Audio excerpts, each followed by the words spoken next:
It's nice to see we've raised some money for both Mike and Cheryl's charities. Saw that? Excellent. Excellent.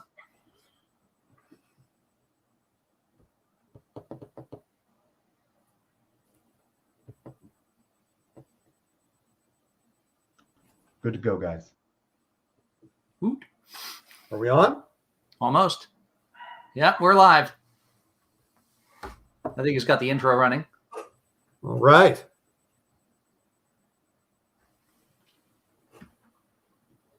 We're good? Very close. Give me a 3, 2, 1. Here you go.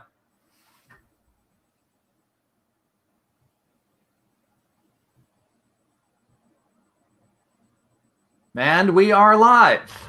Good evening and welcome to this edition of the Melody Bar Reunion. It is virtual this year because that's the kind of year we're having. The chairman is here with me, and Stiffy, why don't you tell us a little bit about what's going on here and whatever you might want to say at this point. Well, Sean, first of all, I want to thank you. Who the heck is calling me? I don't need all that was immediate. Immediately somebody calls. I don't need the warranty on my car fixed. Thank you very much. Okay. Anyway, as we were saying, how's that for timing? Anyway, Sean, I want to thank you. Thank you for doing all the hard work, getting this up and running with all the technology, the altrockradio.com stream, our Zoom Yard broadcast here. Mm-hmm. And everything. So all thanks go to Sean, Carolyn, and the gods of the electrons who make this work magically. All right. So anyway, this is our 2021 Melody Bar reunion. We obviously can't all be together and be blessed by my sweat or my boot upon your foot, but we're going to do that in spirit tonight, and you're going to hear all your DJs, all your great music. Close your eyes, have a drink, and imagine that you are in the Elks with all 400 of your best friends. Sean, what do you got to say? Well, what I got to say is the time has come for me to actually cue this stuff up. So let me get that in here. All right. So we are having a virtual chairman's first dance, of course. And you can all join in your living rooms, in your bathrooms. If you're dancing in your shower, please make sure your cam is on. And I think you'll be happy with the first choice, and it should get everybody off to the right vibe. And yes, Matt Pinfield is on his way. What time should that be, Sean? That should be around about the 11 o'clock hour here on the East Coast. Beautiful, beautiful, beautiful. What else do we want to say? I want to thank everybody who's donated money to the Mike Longo and Cheryl McNamara charities, two of our precious Melody family folks who have had a challenging year. And we all want to donate a little money to the charities of their choice, which will help lift up their spirits in this tough time. And, donate what you can. Or if you want, you can buy yourself a nice new Melody Bar t-shirt. Oh, hang on. Because it's starting up now. It's happening. All right. Yep. Can you play the bumper? Yep. Dozens of songs, one awesome night. The virtual Melody Bar Reunion 2021. altrockradio.com. Oh, your voice didn't show up. All right. Good job, Sean. You're All right. fired. We failed. Ladies and gentlemen, the chairman's first dance is Unbearable by the Wonder Stuff. Yes. There you go. There you go. All right. So right about now, now I have to figure out why we failed. This would be flying around like this. There we go. Yep, right? Yep. Something like that. Doesn't have the same effect if it's live. Anyway, folks, we're doing what we can here. We are working up to our pay grade, Sean. Isn't that right? Yes, we are. We are earning a. So anyway, folks, like I said, let's help out Mike Longo and Cheryl McNamara and get yourself one of these very cool Melody Bar t-shirts. By the way, Robert Russell sends his regards. He says, unbearable, just like Francis. Excellent. Very good. Tell Robert to make sure he takes his heart medicine so he doesn't have one of those spells. Okay? There we go. All right? All right. Anyway, here's the back of the Melody Bar t-shirt. Yep. Melody Family for Life. Okay? So grab one of those. Do your part. You get a t-shirt. You help out Matt, Mike, and Cheryl. All right? What else we got? We got... well, I got to add the playlist for Pat now, so let me do that. Very good. And you have to find out what happened to that bumper. Yeah, I know. Okay, let's see. There we are. So anyway, the chairman's first dance goes out to my one and only first dance partner, Dara Merkin. I hope you're listening, Dara. The song is for you. Love you. Always thinking about you. And I'll see you and sweat on you soon on the dance floor. I promise. And now, the boots. Okay, so we're actually just about, Unbearable's just about done, and we got, okay, that's still doing that. Don't want to do too much of it. Very good. Awesome. Awesome. We don't want to do what Metallica did. No. Let's stay within the legal boundaries. Absolutely. So, Sean, again, it's been a lot of work and a lot of effort. Give us the DJ lineup just to remind people who we're going to be hearing tonight. Right now, Pat Pearson is manning the decks. He's just thrown on Buzzcock Something's Gone Wrong Again, which is about the most appropriate thing we could put on. I would be going off on the dance floor right now. Absolutely, yes. So he's got some more of that stuff coming up. Looking like a good little set. And then it's going to be me. I'll take over at about 20 minutes to 8. And then Lisa Uber will be on after me at about 20 minutes after 8. Great. She'll take you up until 9 o'clock, and Ed Wong. Ed Wong gives way an hour later to Pete Santiago. And then Matt's coming in. He's got an hour for us. Wonderful. So Matt will be joining us around about that time. In live to the studio. Is that correct? Yeah, Matt Pinfield will be calling, but will be a little part of our blog. Beautiful. So, or our video blog here, video podcast. Awesome. And then after Matt, who do we got? We got Andy. So Andy Prescott's going to be doing his thing. Marvelous. And then it's open season. Generally, the Melody reunion ends at that point, but we do have the wherewithal to just keep going. So as long as people are sticking around and checking it out, we'll be happy to entertain them.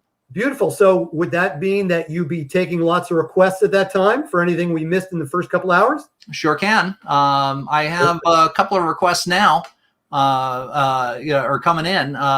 We have one. Leva made one actually, and she managed to synchronize with Ed on something. So Levy, kisses to Levy. Yeah, kisses to Leva. Levy, your T-shirt is in the mail. All right. We can't see anything but the top of your head there, Frank. You got to move your camera down. Was that maybe a little too much? Well, the second hour, you get to see a little bit more. And then the third hour, you get to see a little bit more. All right. And by the fourth hour, you're not going to want to see anymore. So this is a There we go.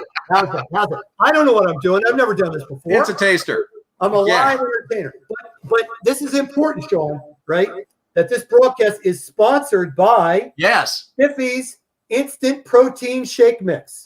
Remember Stiffy's slogan, have a stiff one every morning. Absolutely. It'll put hair in your chest and lead in your pencil. So this is the kind of stuff that goes on in the DJ booth while the records are playing. We're sitting up there cracking each other up and talking about what we're doing. You can see all of me now, right? Is that good? That's great. That's fantastic. Okay, good. Just want to make sure. That's good. Good. All right. Let's see here. Wonderful. I see Ming has done a little research on where you might be able to pop up the player. So that can happen. We're just going to be talking about the music. The actual music will come out of the other side. It'll come out of altrockradio.com. Okay, so if you haven't, the other side. Yes. Yes. So, right. Exactly. Right. So if you haven't headed over there yet, that's right. altrockradio.com. Correct, Sean? Little buzzcocks going on there. Now, a little later on this hour, we've got we have kind of a special guest. Now, tell me a little bit about Katie Cunningham. Well, as a little extra surprise, because we're doing this remotely, I have been putting together a book about the Melody. It's been going on for a while, but my plan is to get this done in the next couple of months. Mm-hmm. And Katie is an artist who is connected to an old Melody alumni, Peter Ward. Okay. And she has graciously agreed to paint the cover of my book. I'm going to leave it at that. So she's going to be painting the cover art for my book live right here. Yep. And we're going to be checking in with her once every hour or so, see how she's doing. She'll be sitting in like 7:30, 7:45 around that time. She has a flair for the artistic. And so we will be seeing some of that flair a little bit later on. Let's see. What do we got? We're still in the middle of Buzzcocks here, which is not a bad place to be. No, it's never a bad place to be. Absolutely not. And despite it sounding dirty, Buzzcocks, it's not actually dirty. No, that's not at all. It has nothing to do with home entertainment devices. None whatsoever. No, not at all. None whatsoever. Right. Nope. Because if I'm not mistaken, the term cocks is its English slang term for a young man, correct? Yes, a young cock. Yeah. Yes, a male rooster, if you will. Right. So I think in English parlance, and I could be wrong, and someone from over there can correct me if I'm wrong. Yeah. So buzzcocks had something to do with young men buzzing around or something like that. I don't know. Something like that. But because of that definition, I can say revolting cocks on the radio. Right. Exactly. That's right. That's right. Now there's a whole bunch of people tuning in to the audio stream, which is great. We're up to we're heading toward 60 now, and more are coming in. So thank you everybody for joining us there. And for the record, that would be more people that would be on the dance floor at this point. Right. Right. So I'm going to count that as a win. Let's see. I'm going to toss in. So, Sean, have you gotten a lot of requests for songs for this event?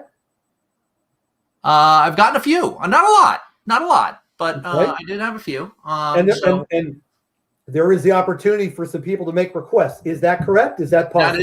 That is correct, and we've got a phone number for that. And Ming, you're welcome to put this up on the screen as well. The phone number is 212-656-1281. That's 212-656-1281. You will hear an announcement saying leave a message. Nothing major, as it sounds generic. When you leave that message, I'll be able to do something with that audio file and pop it up on the air. Great. And Sean, so if people want to record like a fun celebratory bumper, like shout out to somebody or melody this or that, that's kind of thing that they can put. And if you like it, we can add that to the program. Is that right? Yep, that's right. Right. And if they got a request for something, hey, give it a shot. Awesome. Wonderful. Okay, we've crossed the 60 threshold. Come on, 70. Come on, 80. Let's go. Let's go. As long as the thing doesn't blow up when we hit, like 100 or something like that. Nope. Absolutely right. So, okay, the number one more time is 212-656-1281 to request a song. You can just call it in and make it the introduction to the song, and we'll play your introduction on the air. Absolutely. So make yourself a star, and we'll broadcast you. Fantastic. Yes, indeedy.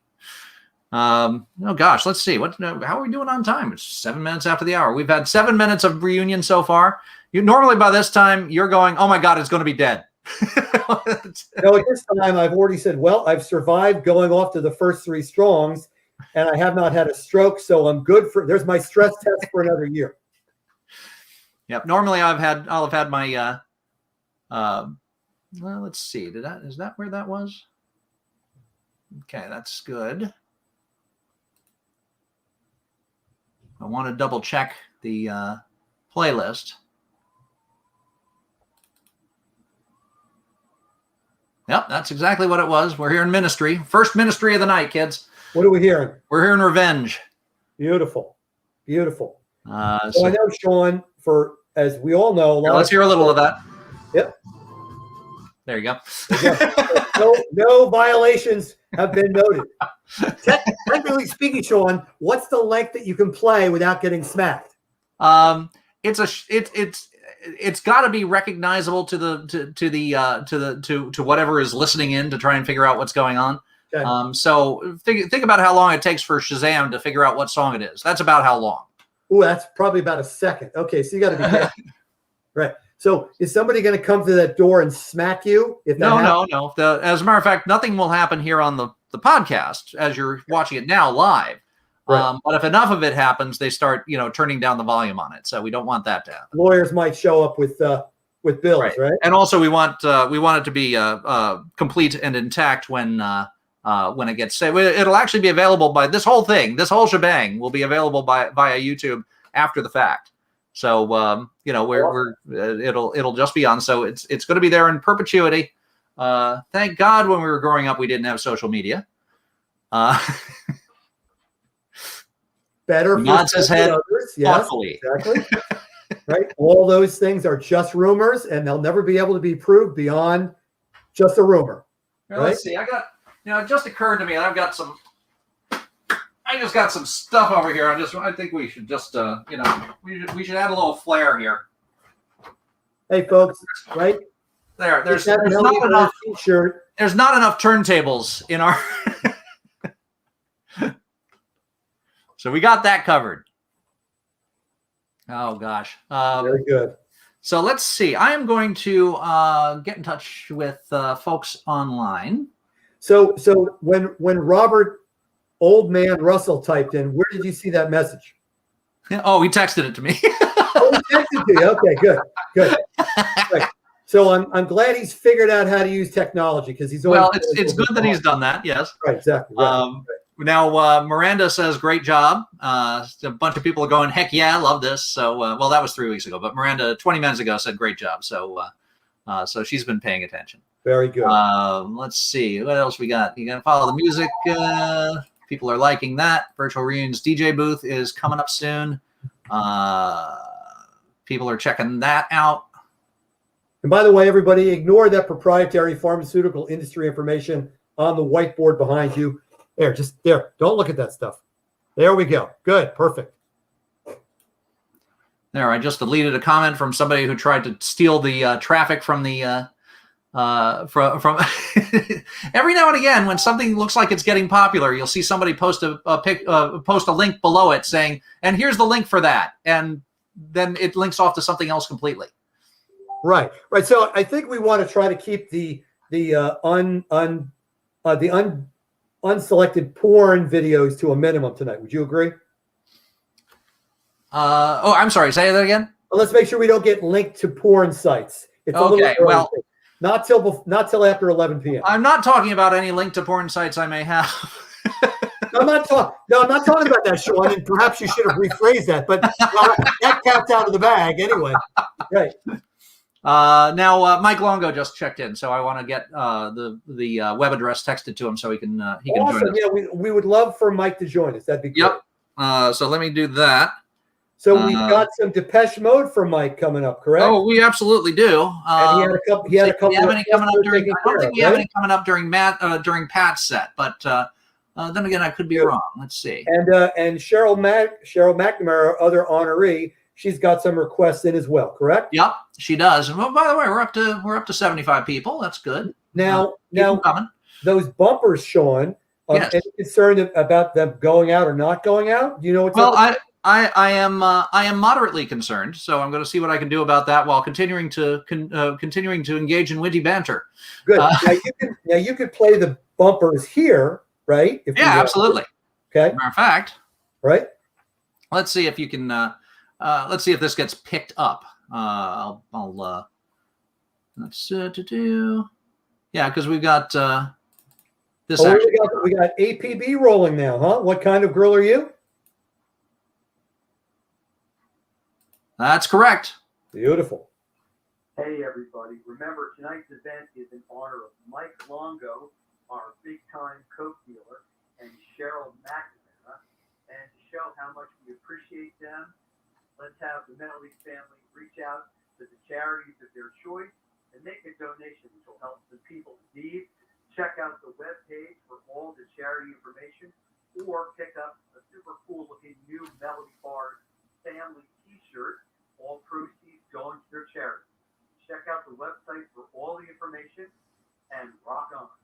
So, did you get a chance to hear that? Was that audible? Yeah, it was clear. It's definitely in the background. If we can bring it forward, I don't know if you. I'm going to have to move a microphone to a speaker in order to do it. Press a button or turn a knob or something. I don't know. Just play my goddamn request. All right. So let's see. I got to get. Okay. Being.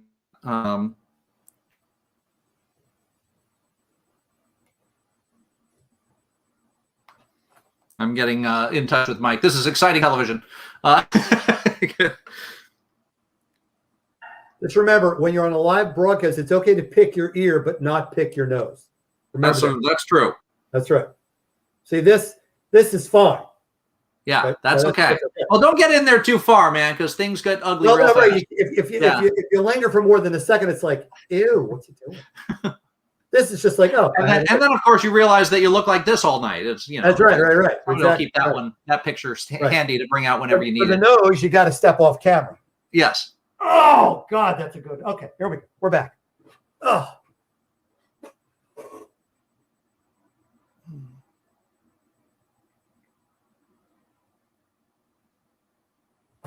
Well, actually, Christine pops in and is asking about how to get a T-shirt. So we'll set that up for her. Fantastic. And Christine, whom? Do we have a last name? Christine Soner. You know her, right? I do, absolutely. So if Christine, is she listening now? Do we know? She's going to be. She's not home now, but she. All right. Well, anybody who wants a T-shirt, we got them in small, medium, and large. I've still got about 50 of them left. I've sold more than half of them. All proceeds go to Mike and Cheryl's chosen charities. Mike, it's pancreatic cancer. For Cheryl, it's Covenant House. Two really good causes that mean a lot to both of them. Okay. So if you want a T-shirt, you can send me, Frank Gibson, a direct message on Facebook if we're connected, or send it on the Melody reunion page, and pay me directly at Frank-Gibson-5 through Venmo. Okay. Okay. So I can put a message here, right? I'm going to type this on here. All right. For a T-shirt. And by spelling here. For a T-shirt, pay me $30. And when I say pay me, folks, I'm not making any money out of this. It's all the proceeds go to the charities, just like when we fundraised for Camp Nishida at the live event. I don't see the money. I don't touch the money. It goes straight to the charity. All right. So you don't even smell the money. I'm sorry, what? You don't even smell the money. I don't. I actually see it. Okay. You see it move over there. Yes. Bill 40 waves a big wad of cash at me, and I say, "Ooh, that's nice." And then I say, hand it right over to Bill Vervuken, who's the CEO, and that's it. I don't even see it. Okay. And then oddly, right after that, Bill goes on vacation for 2 weeks. I don't know if that's connected, but by the way, in deference to Pat Pearson, who did not specify which version of Tears Are Not Enough from ABC he wanted to hear, we did provide the original single version, the one that came out about a year and a half before the Lexicon of Love. So, all right, so there we go. So there's my message. Anybody checking in? All right. So for a T-shirt, you want to send me $30 to Frank-Gibson-5 at Venmo. Okay. Yep.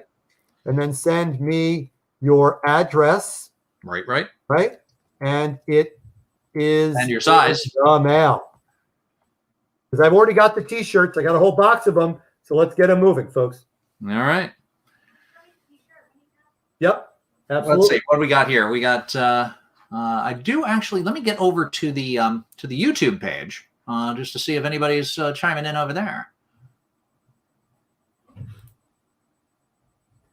Now there's the fans only adult content channel as well. How's that doing?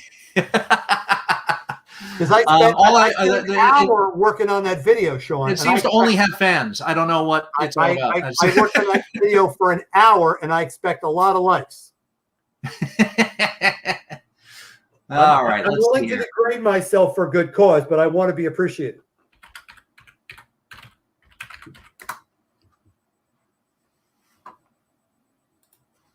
Ladies and gentlemen, Stiffy Biceps #1. And I should preface that only Meter Maid will be making an appearance in the background shortly. All right, so we got #1. And I should preface that only. Let's mute that so that we don't have overlap. Yes. So yeah, we got. Oh my! Look at all these people. Anyway, folks, everybody's talking. Here's the back of the T-shirt for anybody who's interested. Melody Bar Family for Life. Yeah. I think that's pretty much how we all feel about it. And our connection to the place and everybody there. Got them small, medium, and large. Grab one. Michelle's here, by the way. We've got Michelle Fell, Dan Hamilton. Let's see, who's Dan Hamilton. Yeah. Oh, now, Dan is an old Melody alumni. Eric and Judy are here. Eric Donovan and Judy. And Eric and Judy, by the way, thank you for your very generous donation to the 2 charities. Yep, Mike's in. Let's see. Who else we got? Pompton's Places LC. Not sure who that is. Robert's in. Robert Russell. Yep. Dara American's in. Dara, how are you? Love you, sweetie. T-shirts in the mail. Of course, I'm shouting and she can't hear me. So. Oh, she can. That's right. Yeah, she can hear you. Right. Very good.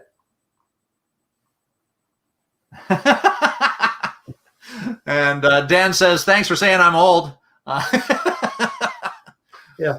Believe me, Dan, it's endemic to the situation. Dan, it's good to hear from you, even if indirectly, and would love it if you could make it to the live event one of these days. You would be shocked, embarrassed, annoyed at all the old photos they took of you back in 88 and 89 that are part of the slideshow. Mm-hmm. Well, hello to Eli Doc. Let's see. The Rito room. I may have been going for the retro room. I'm not sure.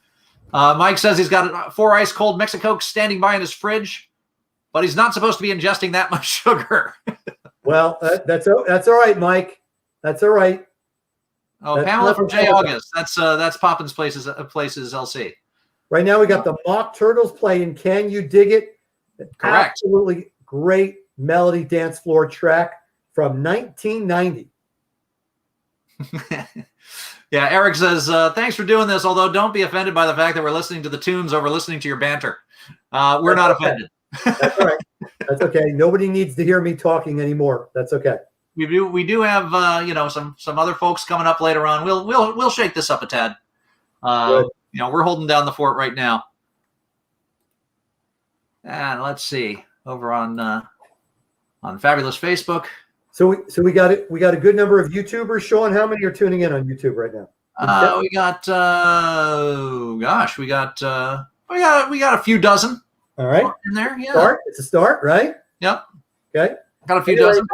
Remember, we are sponsored by Stiffy's Instant Protein Shake Mix. Stiffy says, have a stiff one every morning. Now, Stiffy Sean, came with props. Sean, are you going to take off your shirt and show them what the protein shakes have been doing for you? Or we're going to wait till later to do that. We'll wait till later. That's yeah. it. Well, we may be running out of shtick. I don't know. That is what the chairman looks like with his shirt off. That's right. Oh yeah, that's an actual picture. Let's get that a little Unretouched. closer there. Look at that. Helps with the fuzziness of the black and white. It does help, Well, the fuzziness of all that chest hair. Aha. There you go. There you go. Yeah, I started getting rid of it when it started turning gray. The heck with that. Well, as long as my back hair stays good, that's your alpha male sign. At this age. That's your alpha male stuff. That's alpha male sign. Correct. Exactly. It's give somebody something to hold on to there. We have a guest celebrity. Come on in here. Uh-oh. Everybody here is Diana. Say hi, Diana. Hello. Hey, Diana. Diana Hello. looks good in her Melody Bar T-shirt. Suitably Okay, attired, I see. Yes. See what it says? Melody Bar Family for Life. That's right. You can look as hot as she does. Hey, come on in. All right. We've got another guest. Hold on. You're out. Out you go. Here's my son. This is my son, Jack, who is almost too tall to fit into the camera. He got in. This is his real hair. Okay. Look at that. Okay. Laura Gavon, if you're watching, eat your heart out. Or Right hair. there. Whichever. Anyway, so this is my son, Jack, who's going to be going off to college next year. So I need you people to buy those T-shirts so I can pay for his tuition. I mean, no, it's for the charity. Never mind. Anyway. It is indeed. We got Catherine Wheel on now. All right, Hot Girl's back on. Here we go. So that's looking good. There we go. Let's see. How is There we go. our... There you go. So are people here? Or where Sit on Stiffy's lap, sweetheart. There you go. All right. There we go. There, how's that? Okay. Well, Sorry. I don't think that's appropriate. nothing is appropriate here. I've been listening. Nothing I'm afraid to come in. nothing is inappropriate. Is that what you meant to say? I do not want to be That's associated right. with this conversation. We are not on any FCC regulated wavelength, so We can do whatever we want. Absolutely. Let's see. We got to get. Let me just throw one of these puppies in here. Anyway, sweetheart, so you've been going to the reunion a few years. I have. What are some of your favorite thoughts or memories of the reunion? Being crowded on the dance floor and getting thrown around. That's right. That's right. Lovingly. Lovingly. That's right. Yes. Watching you take your shirt off. All right. I think we can all agree to that. Yes. Okay.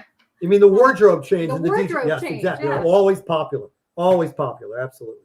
Right. The Coke. Yeah, I missed that. We don't have any here. We didn't think to buy any. We'll get some Coke later, sweetie. Right. Anyway, Right, just wonderful people, right? And All wonderful, around. wonderful music all night long. Absolutely. So I was not around during the Melody days, at least not at that nightclub. But I feel the love. Honestly, the first time I went there, I was just blown away by how friendly the people were and how much love was in that room.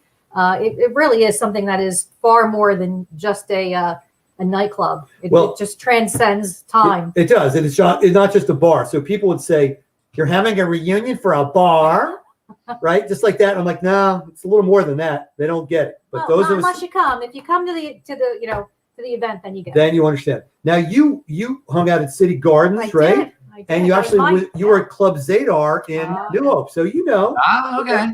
right? And So you've got the cred. right, absolutely right. And hanging out at the Limelight. Oh, Right? yeah. Right? Many a nights. And how old were you when you were doing that? I gotta go. I hear the kids calling me. Excellent. And honey, what would you say? What would be your favorite Melody music? What band? What band? Yeah. So of all the bands we play, Well, I'm gonna go Depeche Mode. Depeche Mode for the win. There you go. Absolutely. Well, we do have some of that coming up. I know we can make that happen. So that's and actually, let's take a look here very quickly. Okay, we're good. Just checking out my inbox, see if any. So what's the score, Sean? Who do we got? Who do we got watching? Who we got listening? Well, we got up to about 80 people listening. That's fantastic. Right, and watching, we've got. Let's see, we're probably still in the few dozen area. Yeah, we're a few dozen. That's all right. A few dozen. Well, you know what? The most important thing is that they're listening. This is more of a sideshow. Oh yeah, this is. That's okay. That's all This right. is absolutely that. Yep. Oh my. So again, everybody watching this, we really need to thank Sean Carolyn. Look, I'm just here for entertainment, okay, and amusement, okay. Everybody, I want everybody to shout out to Sean Carolyn for doing all of the logistics and electronics in the background. The man behind the curtain who made this happen, Sean Carolyn, everybody. Well, thank you very There we much. go. Absolutely, Sean. It would not happen without you. And look, we'd all love to be on that dance floor right now, going off like we hope to do. But in the meantime, we're gonna make do with this.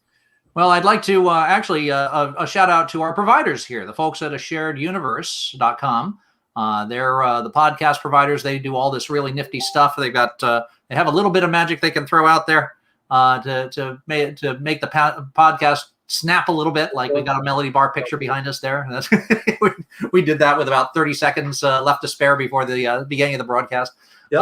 So they the folks at a Shared Universe, that's Ming and Chris. They're doing great stuff here. And they're doing it all out of their office in Eatontown. They've actually got a place at Bell Works, the old Bell Labs, that they do this stuff. World famous Bell Labs. The world famous Bell Labs, and which now, which location was that? that was Homedale, the Homedale one. Okay, now just let's put our nerd hats on for a second. Was it the Homedale site or the Murray Hill site where that researcher discovered the background hiss of the leftover radiation from the Big Bang? I think that was Murray Hill, wasn't it? No, that was actually Homedale. That was Homedale. Okay, Yeah, Murray Hill was the transistor. Fun fact, folks. The background hiss of the Big Bang Yep. was discovered in Howell at the Bell Lab. Homedale. Homedale, yes, excuse me, Homedale, yes. And also, there was this guy, a researcher at Bell Labs by the name of Shannon. He thought it was it was actually a really interesting idea to represent any kind of data at all with just ones and zeros. Just a kind of a thought he had. Pretty cool. So, all right, that's how we have what we've got here today. I'm sure the nerd talk is killing our ratings. All right. So I'm going to take my shirt off now to get the ratings up again. There we go. All right. That's enough of that. Do you want me to try? Whoa. Hold on now, folks. Did we just get that on the air? Ladies and gentlemen. I was looking at my phone. You missed it, Sean. You missed it. Did anybody slow down the broadcast frame by frame? And I think you'll find, thank you, sweetheart. That was well worth it. Woo! Well, now I'm sweating after that. Woo! All right. And for the record, that was unprompted, voluntary. I had nothing to do with that. That was unscripted. Okay, I got a couple of people I got to get studio links to. There we go. There's that. All right, so folks, anybody, if you're happening to listen right now, remember we do the Melody Bar reunion, right, to bring us back once a year to that magical club, that magical time, that magical music, and the magical vibe. Now we can listen to the music anytime we want. Yes, indeed. With the technology, but it's not the same as all being together in a classic New Brunswick haunt. And it just feels like you're time warping back to 1990. Now, I've had a lot of requests to pump in cigarette smoke to make it that much more authentic. So I'm thinking about that next year. Sean, what do you think about that? I think it would be it would be appropriate. It would really be authenticity, wouldn't it? Because honestly, that's the smell you hit the pillow that night with. When you got home. You got home, and you got home, and exactly. That was pretty much your life for the next 12 to 15 hours. Right. So what I want, we're going to do an unofficial. Those who want us to pump in fake cigarette smoke to really nail the authenticity, let's hear from you. And we can do that if there's enough people who want to do that. And I left the fog machine in the garage. No. Real authentic cigarette smoke. We're gonna hire a couple hundred smokers, right? And put them in a room and then just pump all the smoke into the room. How does that sound? I think that would just be fabulous, don't you? Okay, let's see. I think it would be the right thing to do. It's the right thing to do. Absolutely. Because I figure, it didn't kill us for all those years back then. A little bit. One more night, not going to do so bad, right? Well, lots of things haven't killed us. Asteroids. Right. That's right. So far, so good on that. Right. I'm feeling good about that. Total molecular collapse. That hasn't happened. That's good. Nope. So absolute zero. I haven't experienced that. So I'm not looking forward to that if it ever happens. Nope. And we're all going to get through our current viral trauma. Yep. And we've made it far. Now, look, folks, it's easier said than done. We all know a lot of people who have suffered losses because of this, and I'm not making light of it. But we're going to get through this, and we're going to all be together sooner than later. And don't forget that. Okay? Don't forget it. We're going to make it this final lap, and we will all be together on a dance floor sooner than later. So let this night of being electronically together be enough to get you the next couple of months to the end of this race. All right. Right. And by the way, Dan says it was Murray Hill, by the way. Yeah, I told you it was Murray Hill. Okay. But they've got the monument there on one of the hills at Murray. So I'm confused. Right. So anyway, so a little more nerd background. So back in the golden days, right, when universities did pure research and when Bell Telephone was a monopoly and they had the freedom to spend whatever money they wanted, they would hire some of the brightest minds in academia and say, come to Bell Labs. You don't have to do anything practical. Here's a bag of money. Do whatever research you want to do. In other words, the top academic researchers, can I say wet dream on the air? I just said it. Okay. Well, you just did. In other words, a corporate budget with no actual bottom line responsibility. He said, go dream, go do research. And this person, I don't know their name, all right? Right. They set up this thing that looks like a huge Matterhorn trumpet thing. Uh-huh. And they were picking up the background hiss from the Big Bang. And that was the microwave hiss from the Big Bang. How freaking cool is that? Yep. And if it wasn't for that, Wanda would not be able to make the hex. Right. I've outed myself as a geek. I apologize. There you go. Sweetheart, what's up? Oh, I was just enjoying the Nerdvana Fest here, but Yes. And wow. you get to enjoy that all day long, don't you? I do. Yes, exactly. Right. Wow. So I charmed this young lady Yes. by saying, We're gonna use I that said, word. hey, baby, I got this cool book I want you to read. And she's like, ooh, he reads. That's new. It was The Making of the Atomic Bomb. Ah, okay. Now, if that doesn't seduce the hot chicks, I don't know what will. Well, there's definitely heat involved. So she got through a couple chapters and she said, can I just say I love you and we be done with this? I said, sold. So let's see. We've got Lana Lovitch. Something you don't hear that often from Lana Lovitch. Pat had picked It's You, Only You, Mein Schmerz. So that's happening. And shout out to Pat Pearson, who always, so my mantra every year to the DJs is, we're going to play the heart cut of the stuff everybody wants, and that's okay. But let's not play all the songs. Let's bring out some gems. And I got to say, Pat Pearson takes that to heart and pulls out a handful of great gems every year. And he even has had license. And the DJs know that they have the unspoken license that you can play a track that actually wasn't a melody era track if it still qualifies. All right. And a couple years back, Pat played Driver's Seat. Right. Well, that's pre-melody era. Yeah. That's what I'm saying. But that he knew that would get a thumbs up because even though it was technically not in our time range, I'm like, that still qualifies. Yeah, that one qualifies. Well, it gets played on WPI or got played on WPI XFM all the time back in the day. Right. Hey, everybody. All right, Katie's here. How are you? I'm great. How are you guys doing? She's doing well. We're hanging out and listening to music and talking and stuff like that. And you're actually making art, is what you're doing. I am. So, do they know about your book yet, Frank? No, so Katie, I told a little bit, but Katie, introduce yourself and say what you're doing. Okay, so my name is Katie Elizabeth Cunningham. You can find me on social media under KEC Fine Arts. And what I'm doing today is the melody sign for Frank's new book cover, which is basically going to be his oral reading of the melody, his experiences there. So I'm going to be creating this painting throughout the evening tonight for all of you. And then we are going to auction off the original painting, starting bid at $400.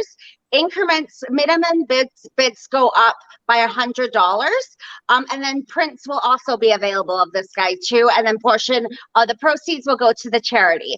Awesome. Excellent. That's right. So Katie, so thank you so much. So yeah, for this original painting, we're going to auction it off. Hopefully somebody in the Melody family would love this original artwork. Now, Katie, can you show the picture that you're taking it from? So this is that's the iconic Melody Bar neon sign. There we go. I'm going to say that's there you go. That's one of the top photos I've ever taken in my life. And Katie's going to be making a painting of that for my melody book that I'm putting together, which is going to be coming out hopefully in the next couple of months. And Katie, thank you so much. Of course. And that's going to be the painting, and the proceeds will be split between Mike Longo's and Cheryl McNamara's charity. So thank you so much, Katie. All right. Thank you very much, Katie. I very much appreciate it. Ed has arrived. Did we lose Katie? We lost Katie and we got Ed. Oh, I'm here. We got Katie too. Katie's back. Hi, guys. Well, Katie's going to be painting. And, too many things going on at once. We are going to check in with Katie. I'm not sure if this is live or on delay, so I can't really tell what's going on. So far, so good, Ed. Great. Now I'm hearing myself 20 seconds later. Yeah, you've got some serious. Wonderful. I guess I need to switch it off of that. All right. Yeah. Okay. Yeah, we've got some serious lag from you. You're static. I have to figure out how to get sound out of something else because this is not what I'm listening to. What I'm listening to is me 30 seconds later, which isn't helpful. I can see that being confusing. Yes. So, Katie, where are just you use your phone. Oh, go ahead, Katie. Well, I'm originally from England. I moved to Canada in '99 with my family. Well, my parents. And then now I'm in British Columbia, Kelowna, BC, Canada. Wonderful. And so tell a quick story about how you and I got connected and your connection to the Melody Bar family. I sure am. So I know the one and only Mr. Peter Ward. So we connected. I'm doing a really cool piece of artwork for him. And then, we were talking for a bit, and this beautiful idea came up of wanting to create a book cover for you. And then here we are. Just things happen, right? Absolutely. Well, Katie, thank you so much for being part of this. Of course. And, hey, just have fun, right? And enjoy the whole process. We're glad you're here. Thank you so much for having me. I appreciate all of you guys. So good, and I hope you have more snow than we do. all right. Oh, well, yeah. No, I think you have more snow than me. We have like maybe 3 inches here. We're pretty lucky. Yeah. We've had about 18 inches in the last couple of weeks. So no. Oh my God. Yep. Absolutely. That's insane. So, Katie, did you know that this whole process is sponsored by Stiffy's Instant Protein Shake Mix? Did you know that? No, I did not know that, but now I do. This is the #1 rated supplement for artists. So if you're an artist and you take one of my protein shakes, you will not only have this much chest hair, although that maybe not be a goal you're looking for. Is that what we want? Well, that's up to you. That's a personal decision. Okay. But imagine how long you could paint if you had a bicep like that, right? Oh, man. Great idea. There you go. So it comes in a 70-pound drum. That's awesome. Yes. So actually, Pat's set is just about to wind up. He just wrapped it up with that Petrol Emotions Swamp. And my set's coming up, and I'm going to kick it off with something a little raucous. I like it. All right. Boots up. Here we go. All right. We're ready. Here he comes. Well, we're about 50 minutes away. So, boots are up. Oh, there we are. Cheryl, hello. Cheryl, hey, what's up? How are you guys? You're doing great. We're all hanging out, and I'm watching Katie paint here. And you've been known to paint a little bit yourself, Cheryl. So Katie yeah, and just Cheryl, you ladies are both artists. So Cheryl, Katie, Nice. Cheryl. Nice to meet you, Cheryl. I'm Katie. Hey, Katie. Nice to meet you. I love your art. I love art. Is like my biggest. Oh my God! It's just like my whole entire world has absorbed me. So, and I love meeting other artists. And it's not only artists. Like there's so many different kinds of artists. After they're like anything, right? It's all music. It's all art, right? So I love it. Yeah, it's how you see the world. Cheryl, I see one of your beautiful pieces of artwork in the background. Yeah, that's behind me.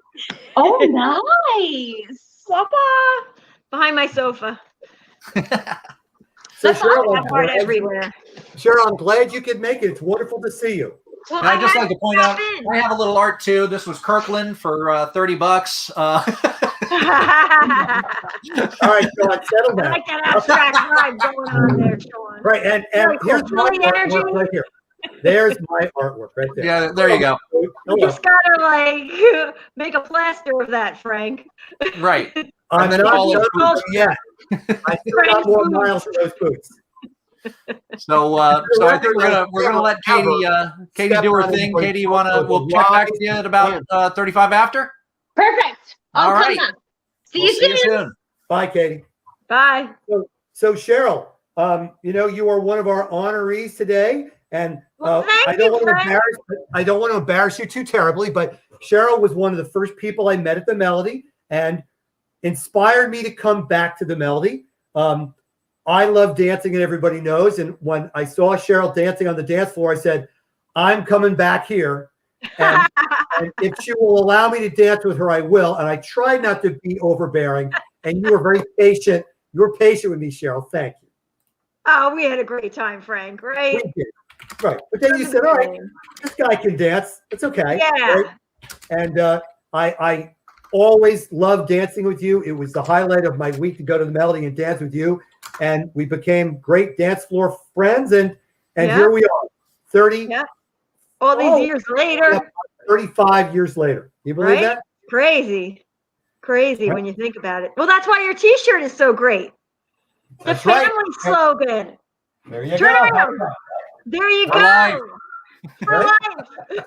Yep. Melody Once Bar you're in, Family you First. don't get out. Absolutely. Right. And I think we all know from the reunion that that's really how we all feel about it. Right. You know? Yeah. Yeah. It wasn't just some bar. It was a special place. So. Yeah. Yep. Yeah. It was really great. And It thanks was. you guys for everything you're doing to keep it all alive and going, and the great energy and Well, the you're quite benefit to welcome. charities. It's awesome. All right. So Cheryl, I want you to try to think of. So can you think of one song, Cheryl, back in the day that so I met you in September of 1986. Oh, right? good God. Here he goes with the dates. I am not Cheryl, a date person. I have a frighteningly good memory. So I know. Don't ask. All right, so, Don't ask. okay, You don't what's the want to know. question? Okay. But so can you remember back then, like one of the songs, again, if you can, that just was one of those melody songs that you like was magical for you? Anything come to mind? Oh my God, there were so many of them. Right? It's like every time you turned around, you were like, when you're getting a drink, I got to get back to the dance floor. I gotta get on the dance Good floor. song. Exactly, right? Well, see, I I saw the remember, problem. So, by the way, you know, like Psychedelic Furs, Yeah. Heartbreak Beat. Yes, Heartbreak Beat. Yeah. Right? You know, it's like, Oh, I gotta get out there you there. go. I remember. But So- the first night I was at the Melody, what the hell was that song? That Matt was playing. Oh God, now that I'm trying to think of it. Don't show that. What? No, I'm teasing Sean. No, I was just showing off the chart of our listenership, so that's good news. Yeah. Sorry, Cheryl. I interrupted you. Ball I'm of sorry. Confusion. Keep going. You know that song? Ball of Confusion. Yes, That's yes. what My the little- world is today. Yep. See, I never know names of songs. I just know the song. And Hey, now, hey. fall of '86, Cheryl. Now, Cheryl, one of the first songs I remember. All right, and watching you dance and being, because you were such. Look, I'm a good dancer. I love dancing, Cheryl. But you were a magical. It is my life. And I said, I have got to dance with her. I'm going to dance with her because she's an incredible dancer. And one of the first songs that I remember watching you dance to was Kate Bush, Running Up That Hill. Oh wow, really? Yep. I love that song. Great Right, song. and that soft, ethereal entry, and you'd be out there, and you'd be moving. You just, Working the wall, right? You had that zone. You had that zone, right? Right, and you're just totally absorbed in the music, and the Melody was the place where you could do that. Yeah. Yeah. So I'm like, wow, oh my God, I'm dancing with her, and we did. Yeah. And that was what's so great. It was like the whole crowd, everybody was absorbed into their own little vibe, and we all meshed together, and everybody got along, no matter who it was or what race, religion, gender, non-gender, cross-gender. It didn't matter. It's like, as long you like the music, you want to dance, have fun. That's what was so great. That was it. That was what it was all about. It was that magical place of acceptance and acceptability, right? Where you went there and you said, I can be who I am or want to be, if it's quote weird or whatever, and nobody cared. Right. As long as you were cool. And cool by definition, Buzz, that you didn't bother anybody else, right? Yeah. That's it. Yeah. The definition of cool is that you just, as long as people are being pleasant and nice, you didn't bother. It didn't matter. Didn't matter what you wore, what you looked like, right? I mean, hey, I was no cool kid at all. I was a dorky nerd, right? And all you beautiful, cool magical artist, you didn't look askance at me. You know, you didn't say, "Oh my God, look at the shoes he's wearing." Oh my God. Oh my God. Oh my God. Hey, by the way, Cheryl, figured that out later, and I'm like, really? I called it. I heard you call an audible there, so I queued up Ball of Confusion for you. That'll be coming up. Oh, awesome. All right, Cheryl. Now more memory lane, Cheryl. So, one of your favorite artists of all time, and I have a couple stories, and I know you're okay telling these stories, I think, right? Yeah. Is Iggy Pop, right? Of course. Right? And what is your most amazing memory of Iggy? Do you want to tell that story, or do you want me to tell it? Well, yes. The most amazing memory was going to see him at City Gardens. And when was that? What? Do you know when that was? I don't know what year, Frank. You can fill in those. I'm going to tell you. I'm going to tell you the year and the date. Hang on. Go. Keep telling. Oh, it was sometime in the last century.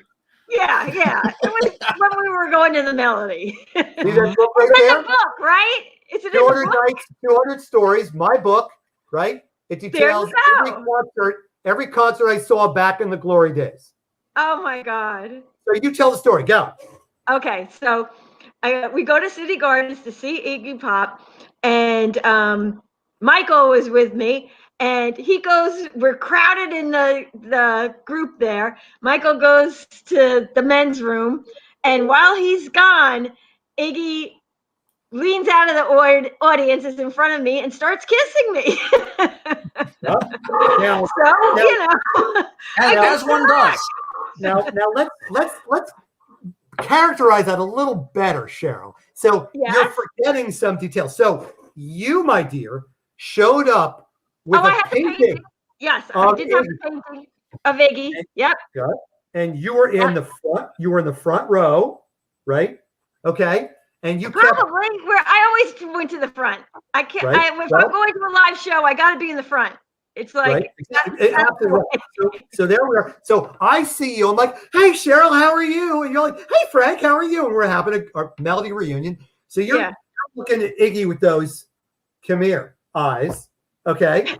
So Iggy, all right, being Iggy says, hello, gorgeous. Is something you need? And you undo the painting, and he sees it. He gets now. He's on the stage. He kneels down, and he didn't kiss you, Cheryl. You guys made out for what seemed 30 seconds. You think? I don't remember. I'm standing next to you, going. You had to stop. Oh my God! Oh my God! It was a nice kiss. All right, Iggy Pop. And then Michael comes back and missed the whole thing, and I was like, Michael, what the hell? And you know what? I always had my camera everywhere, and I didn't have it with me that night. Anyway, so that was July of 1988 at City Gardens. Okay. Oh, see? Who knew? And reading from the book, all right, ran into Cheryl, not surprisingly, right in the front row. At one point, she handed Iggy a painting she had made of him. They then proceeded to make out for what seemed a whole minute while his band played on in the background. And I just stood there standing in amazement. Unbelievable. Unbelievable. July 1988. Yeah, take 5 measures, guys. Solo for 5 measures. Go. And the band is going. All right, just play that again. And by the way, please come back. We'll continue on. Anyway, at that point, the band probably included the Sales brothers, Hunt and Tony Sales. Soupy Sales' sons. No. So you know what's interesting is Steve Jones. Steve Jones was in the band at that point. Okay, so this is past Tony and Hunt Sales. Right. So this was his. This was after blah blah blah, which I really okay. All right. It was the album that came out of it, which I was like, nah, because Iggy would make an album and then he'd be like, So he was, he could be hit or miss, but Yeah. Anyway, but if you saw him live, right? It's like there was no miss. Every song was hit. He's so great live. But it's Iggy Pop, right? I mean, that's it's Iggy Pop, right? So that's. And I'm sitting there going, "Am I really watching this?" I I go, Well, after that, shows afterwards, I did get to dance on stage a few times. Yeah. That was follow-up. Yep, absolutely. But you made out with Iggy Pop for a good 30 seconds, Yeah. Cheryl. And Yeah. this was no, mwah. Instead of your 15 minutes, there's your 30 seconds. You got 30 seconds. And let's just say, Cheryl, I'm quite certain that you got a full exploration of his entire dental work. Say no more. Right. And I know you had no problem with that whatsoever. Nope. I like Iggy. Anyway, good job. I'm glad you enjoyed sharing that story because that's a great story. Oh dear me. So let's see. We actually just got a request in from somebody in Long Beach, California. So I want to try and drag that on. Awesome. So anyway, so Cheryl, again, you and Mike Longo are honorees this year, and you guys have had challenging years. I'm going to leave it at that. Share as you wish. But we have the 2 GoFundMe charities for both you, Cheryl. You wanted to support Covenant House, right? Yes. And we've raised a good chunk of money already. Why don't you talk a little bit about that? Yes. Well, I also will mention Mike's charity for pancreatic cancer, because that's actually what happened to me, pancreatic cancer. And thank God I had chemo and surgery and got through it, which is a miracle in itself. And I'm hoping the same for Mike. But it can happen. So I want to encourage people, something crappy like that happens to you, don't give up. Just keep fighting and get a good doctor and pray, and the dancing will continue. But when Frank asked me to do this and was talking about the charity, I couldn't help but say, from my heart, I have to give money when I can to Covenant House, because it's for homeless kids. And I've been involved with them, as many people know, doing sleep outs and raising money for about the last 6 years. I've been giving to them myself personally, monthly, for about 30 years, because my dad actually gave to them. And when you're a donor, they send letters out in the mail and talk about the kids, and it's just such a good cause. And I don't know, I look at it as maybe one of those kids we're helping is going to be the doctor that's going to discover the cure and, whatever. But Cheryl, I mean, here you were suffering from something, and you didn't want the money to go towards what you had struggled with. So that shows an immense amount of kindness and humanity from you. And I think that's a lot of the Melody spirit right there, because the Melody was a refuge for folks, some of which are a large population of the folks who end up homeless, right? Yeah. I mean, it could happen to anybody. I mean, look at what's going on now, and, people suffering. So just, be there for your neighbor, right? Just like we were there for each other at the Melody, accepted everybody. It's like, if somebody needs something and you can help, why not? Right? Absolutely. And anyway, Cheryl, so like I said, thrilled to set it up, but it's people making the donations, and it's money that's going to go to a real cause. It's going to help real people right away, and all the money goes to the charity, and it's in your name, Cheryl. So thank you. We're very thrilled to do it for you. Well, yeah, thank you for coming along, and thank you for the story. That's a great story. Well, I killed some airtime for you. Yeah, because I have to say, in my time, I've not had Iggy Pop make out with me. Nope.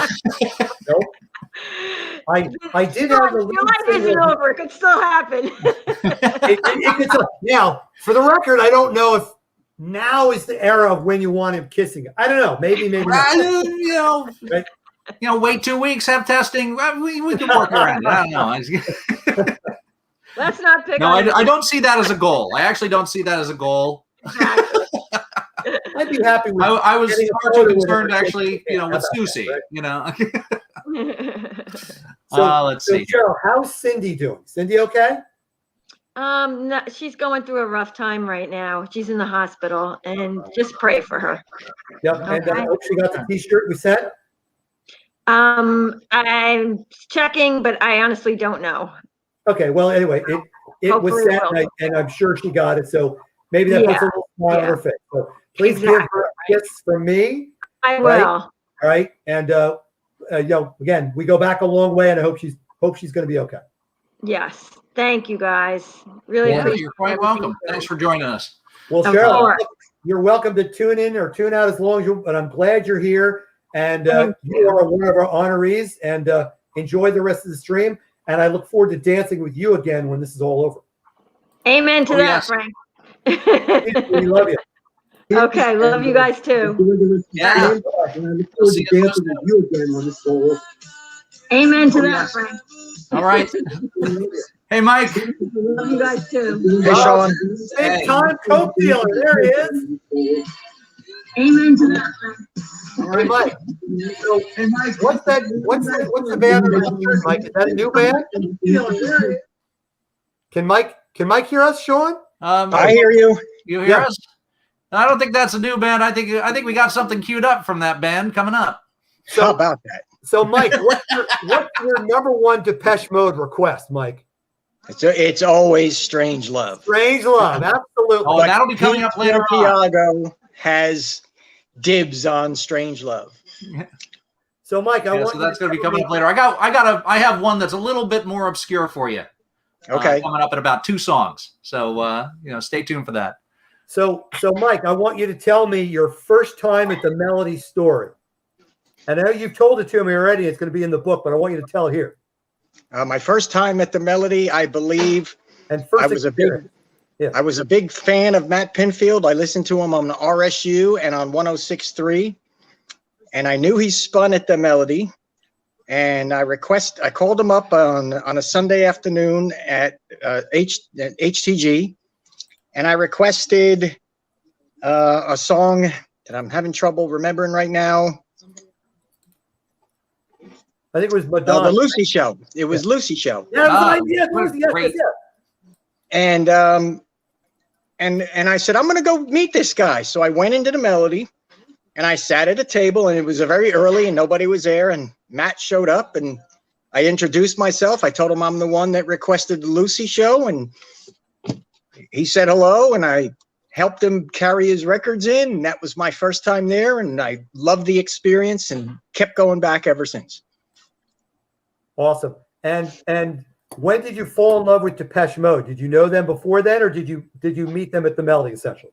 No, I've been listening to them on WLIR years before I went to the Melody, before I was even legal to go. Right.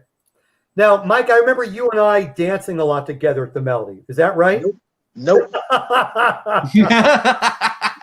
Now that was a joke, Mike. Obviously, Never happened. you like to stand in the corner and watch. I always hung out in the DJ booth and just watched. That's correct. But I have seen you move a little bit at a Melody reunion, and that may even be on video. So you've almost been brought to movement. A little bit. I've been known to move a little bit if the right songs come on. Awesome. What are some of your other favorite Melody acts besides Depeche Mode? Definitely Ministry, The Smiths, Pet Shop Boys, Erasure. Yeah. And as far as Ministry goes, Every Day is Halloween. That's just one of the best. Yep. Oh, yeah. Absolutely. Absolutely. Now, Sean, if I'm not mistaken, I think I've seen recently where Al Jorgensen has decided to embrace with Sympathy after all these years of rejecting it. Is some of that true? With a little money involved, he has been There wearing it a is. t-shirt. Ladies and gentlemen, our big time. There you are. That's it. Al was wearing a T-shirt for a long time, saying, just said on the front, "Will autograph with Sympathy for $1,000." Right. And so somebody showed up with $1,000. He said, "All right, okay." I said I would, but right. He's also been re-recording stuff from that era, and as you see his re-releases, he keeps edging closer to the front part and the back part of With Sympathy.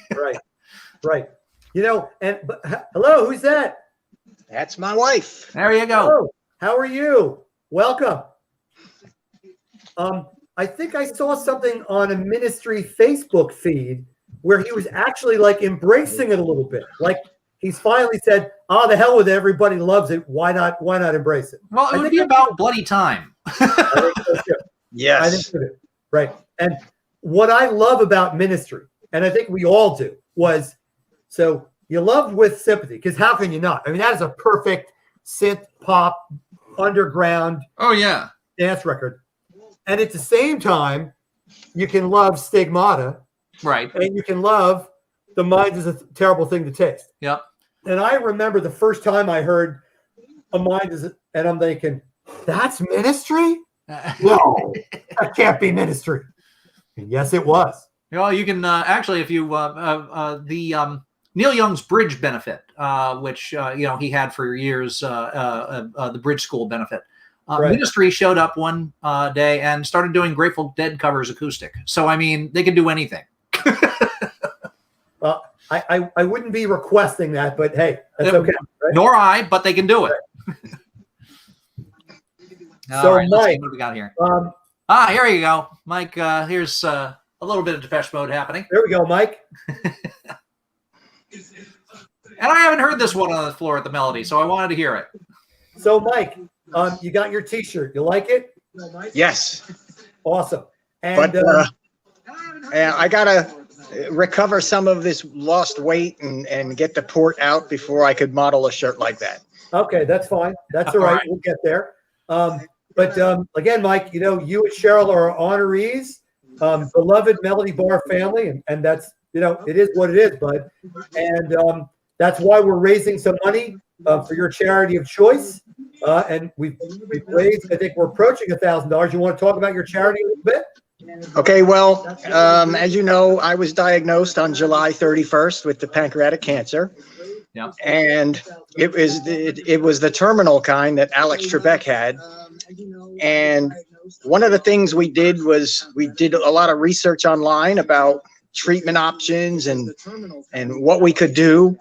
And my wife found that PanCan is like one of the best sources out there, and we got a lot of information from them. And when it came time to choose the charity, I was thinking maybe Memorial Sloan Kettering, which I haven't gone to because I go to Morristown Memorial. And my wife actually said, no, it's PanCan is the one we should be contributing to. They're the ones that make the most use of the money. And so that's how we chose PanCan. Awesome.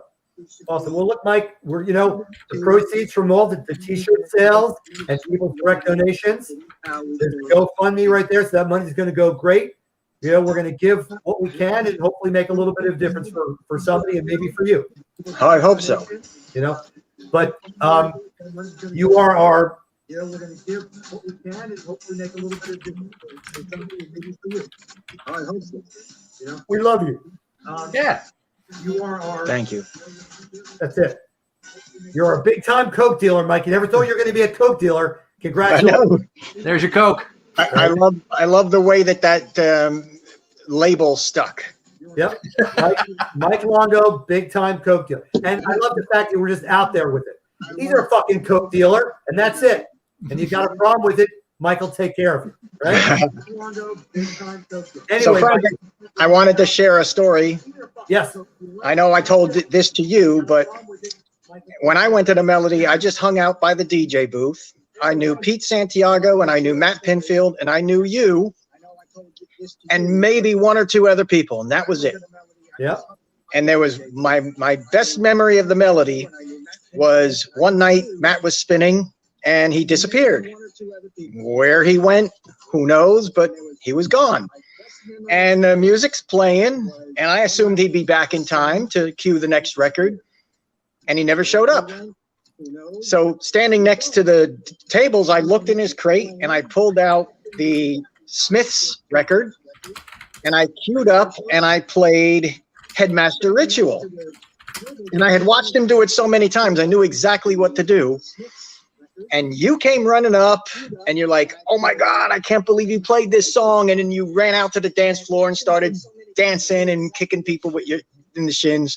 Those are slanderous rumors, Mike. It's not. And true. that was my one and only time I had to cue something up and play it because Matt didn't show up. And then how many years later, I was listening to WRSU and I heard about the Melody Bar reunion, the first one at the Loop Lounge. And it was being organized by this guy named Frank. And I said, what are the odds that that's the same guy that I remember? And I sent you an email or something. And sure enough, it was you. And just so glad you put the reunions back together and we all could reconnect. Well, Mike, thank you very much. I love that story. And I'm quite certain that when I heard that song, I went on the dance floor and did what I love to do on the dance floor. But it's very important, and I say this every year. I go, we are all the Melody Bar reunion, and there is no reunion without all of us being part of it, okay? It's a matter of some phone calls and some emails. And again, look, had Matt not agreed to sign on to it, who knows? So again, we always got to give thanks back to Matt because he is ultimately the source of what the Melody was. But it's all of us showing up every year and DJing and dancing. It's all of us. So I'm happy to coordinate it and be able to be a figurehead as whatever. But it's all of us coming together that make the magic. So thank you, because all the coke dealers back in the day, they're all in jail. So we still needed a new coke dealer, right? And who knows? Right. You're putting it in the coke. No, who would ever guess that? It's genius. So we have it. Go ahead. Okay. The funny thing is, the coke started when I believe Ed Wong and I were talking about drinking coke, and he mentioned Mexicoke made with real sugar, and I hadn't heard of that before. And he went out of his way to pick up a case from a Mexican restaurant somewhere near Philly and deliver it to me at the shop on a Saturday that he was DJing. And I tried it and I thought it was great. And then Lisa Uber comes in and she said that Mexicoke is great because it's made with real sugar. It's not high fructose corn syrup. The real stuff. Yep. So I decided that the next reunion I was going to bring a couple bottles for the DJs. And then I started to think, how many bottles would the DJs drink? Well, I know I could drink probably 10 in a night. Clearly, this was snowballing. And this was 7 DJs. And I'm thinking, well, I probably should bring at least 2 cases. And then I borrowed this humongous cooler from a friend of mine. My back still hurts from that, by the way. And I realized there's enough room in there for about 110 bottles. And I thought, well, if no one drinks any, I'll have Coke for months. And that's how that snowballed into bringing 110 bottles to the reunion in that monster cooler filled with ice, which Eric scolds me every year for putting too much ice in it. But I'm just so happy that that became a part of the reunion, Mexicoke with real sugar, and absolutely, that I could contribute something. We'd have to cancel the reunion without it, but it's the fuel that keeps us all going. Absolutely. So my progress has been excellent, and I received some very good news last Wednesday. So hopefully I'll be around for many more reunions. Mike, that is the best news we could possibly hear from you. And just know, like I said, everybody here loves you. You are part of the Melody Bar family. And don't forget it, okay? Yeah. So hopefully this music and being an honoree puts a smile on your face. And that's it. But you got requests. I know the DJs. They'll play it for you, okay? Yes, you have connections. So I got connections. So get your ass back into energy. And look, it's not like you were doing a hell of a lot of dancing anyway, Mike. Okay? That's true. So, but I was getting more and more each time. Good. So, like I said, depending on how this all pans out, whether it's late spring, right, or in the fall, or we got to wait till next February, you'll be there and you will take your place by the DJ booth hanging out the coke. Yeah, that's right. All right? Excellent. And taking photos and getting excited about Depeche Mode. Yeah, love taking the photos. Awesome, Mike. Look, bud, hang out with us here if you want. Listen to the stream, okay? But so glad you joined us, and happy to honor you as one of tonight's special guests, okay? Thank you, Frank. Thank you. Indeed. Thank you for coming by, and thank you for all the years of Mexican Coke and Malamars. Malamars. My gut thing. Lisa Deal started that one. Oh, wow. Okay. Got it. That's right. Or however you pronounce her last name. Yeah. And being the #1 Depeche Mode supporter at the event. Yeah, Depeche Mode all the time. Absolutely. We got Susan the Banshees are up now. Did you ever see him live? I've never seen them live. No. No, you were. I've never. In fact, the only concerts I've ever gone to were the free ones given at Rutgers University. One was REM, and one was Southside Johnny and the Asbury Jukes, which had Robert Hazard open for him. Hi. And those are the only 2 concerts I've ever been to. I've never been a real big concert fan with the crowds and everything. Yep. So never saw them live. Well, for the record, and I've seen a lot of shows, Depeche Mode, I wouldn't exactly be what I call the best live show, and I know I'm going to get a lot of flack for that. Screw all of you. Okay. Depeche Mode is one of those bands where the recordings are better than the live show, in my opinion. So. I'll agree, because I've seen a lot of their live shows on YouTube, and I like the studio recordings better. Yeah, I don't want to hear a lot of flack for anybody. Okay. Hey, by the way, I'd just like to interject since a little bit of administrivia as far as the stream. Beds Are Burning by Midnight Oil is playing right now. That goes out by request to someone in Long Branch whose request didn't play. I need to look into the wave file situation. Something's up there. All right, so, I paid you a lot for those bumpers, Sean. All right. So we'll try and make that happen. Anyway, continue on, and Lisa will be coming up in about 3 minutes. Right, looking forward. I'm going to take a break for a little bit. Okay. All right. But I will be back. Mike, it's great to see you, bud. You look wonderful. All right. Love you. Thinking about you all the time. Don't be a stranger. And we will see you at the next reunion. That's an order. Okay. It's a goal. Yes, I will be there. Awesome, bud. Be well. The chairman's going to sign out for a little bit, but I'll be back. Sean, you're staying for the duration, right? Okay. I'm here. I'm right. I'm ready to roll. I'm gonna leave the studio, so there's if more people want to join, there's room. But do we want to invite a few more people here, Sean? I think we do.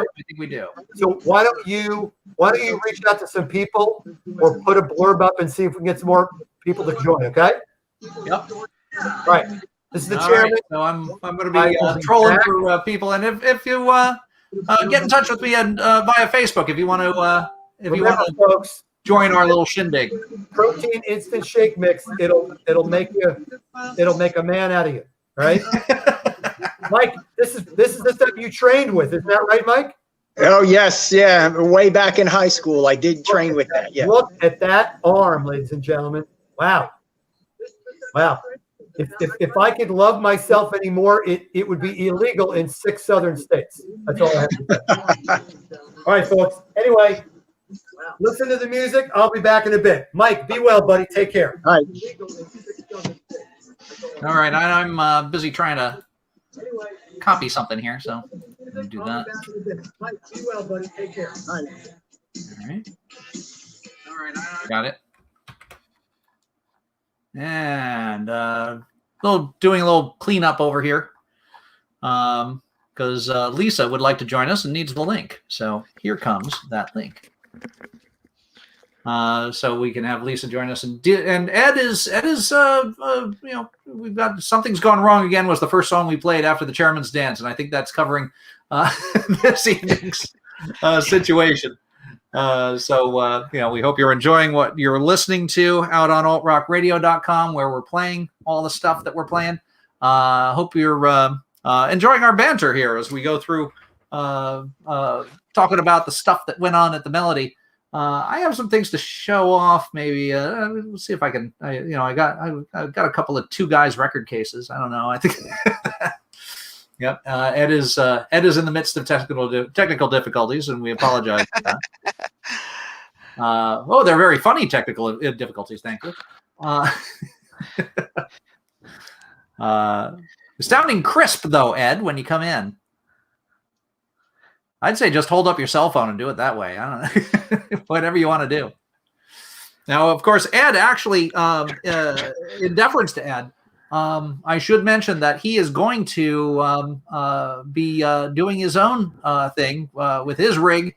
He'll be doing it via one stream service or another. I can't remember which one or how he's doing it, but he's doing it next week. So pay attention to Ed on Facebook to see what the deal is as far as his reflux. That's coming up 1 week from tonight, and he's going to do what we're doing, but he's going to do it all by himself, and we're just going to cheer him on. So good luck to him. I'll definitely have that on in my house, and I will be sitting comfortably with a cocktail while it's on because I don't have that opportunity this evening. And Lisa's here. Hey, Lisa. Hello. Lisa Uber. Can you hear me Lisa. okay? Yes, we can. You sound great. All right. You may have some records in your room. Down. I got all these Check. I can noise hear that. sources around here. I don't want to can't hear screw up the anything in there, broadcast. so this is not playing for whatever reason. This And headphone you just introduced your level song, so is- so it's into the headphones. that Oh, went look, out. it's a picture. Actually, I have to check on can't something. hear Let me go myself. over here. So what if I go directly? Check. Still no. Oh, that's Still why. nothing. What That's are you doing, Ed? By the way, I am actually oh, very nice. Yes, I am actually recording this for posterity. It should show up on Mixcloud sometime cool. when I get a chance. So I'll probably split it up into everybody's I can't go through here. everybody's shifts. But it is properly recording. We've gotten the first 90 minutes of it, or 83 minutes of it, done so far. Check. So that's good news. Oh, I see what happened. Meanwhile, Let's folks see. are checking in. Digging it so far, but just not the same. No, it's not the same, and we hope to do it the same next year. No. That's This is our Melody conference call. yeah, basically. And Ed has did you put that little banner up for him, or did He you- did. He's put got that up? handy. That's so professional. I'm not seeing it. Okay. But Stephen Strange is doing his thing right now. That's Yeah, the going out cats over are here. asleep. Sorry, the cats are. They were not available for. Cats are for being fussy about it, entertainment. I think. Device SL4. Okay. Okay, and Matt's trying to call in with 3 breaks. Matt's trying to get some audio onto the air with us, and I'll try and get that to happen. So Matt's on his way, Matt is on his way. and Ed is talking to himself. The virtual camera. So And now I pulled can't up hear the anything. comments so I can see people. can't Hello. Hear what's in there because Yeah, actually, there's the Yeah, people coming like Visage. I like that. Visage. that I've lost as it audio. turns out, over on YouTube, actually. Let's see who's over on YouTube. The comments are fast and furious. Let's see. Dancing in my kitchen and living on the ceiling song request. Lisa, go girls. Yeah. Somebody has that. Let's see. Lisa over. Lisa Kitty cameo. If I would get a kitty cameo, I'm gonna have to go into the other room. I could do that though, if you really want to see the cat. But we have behind me. I did clean my office. We have part of my vinyl collection back here. Sean has his shelves behind him. We have to have the authentic, Yeah, DJ experience. DJ situation. Your shelves are much neater than mine. That's because I cleaned. I did.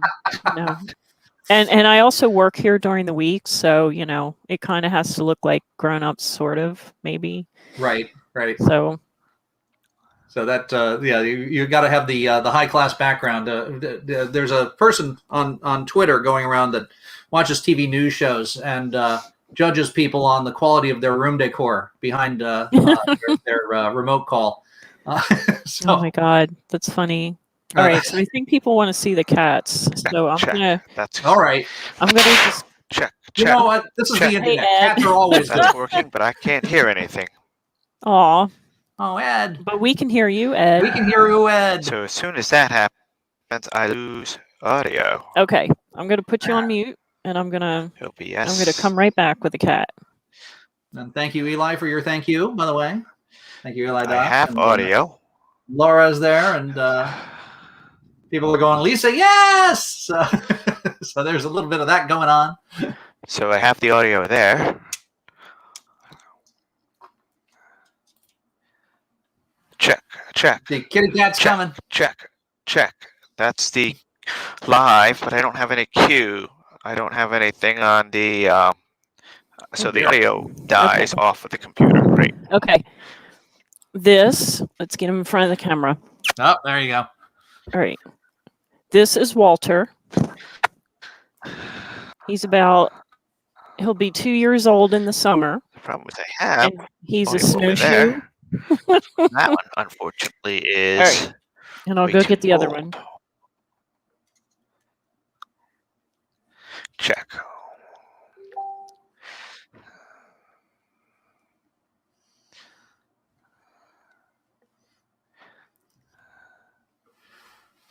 All right, and let's see.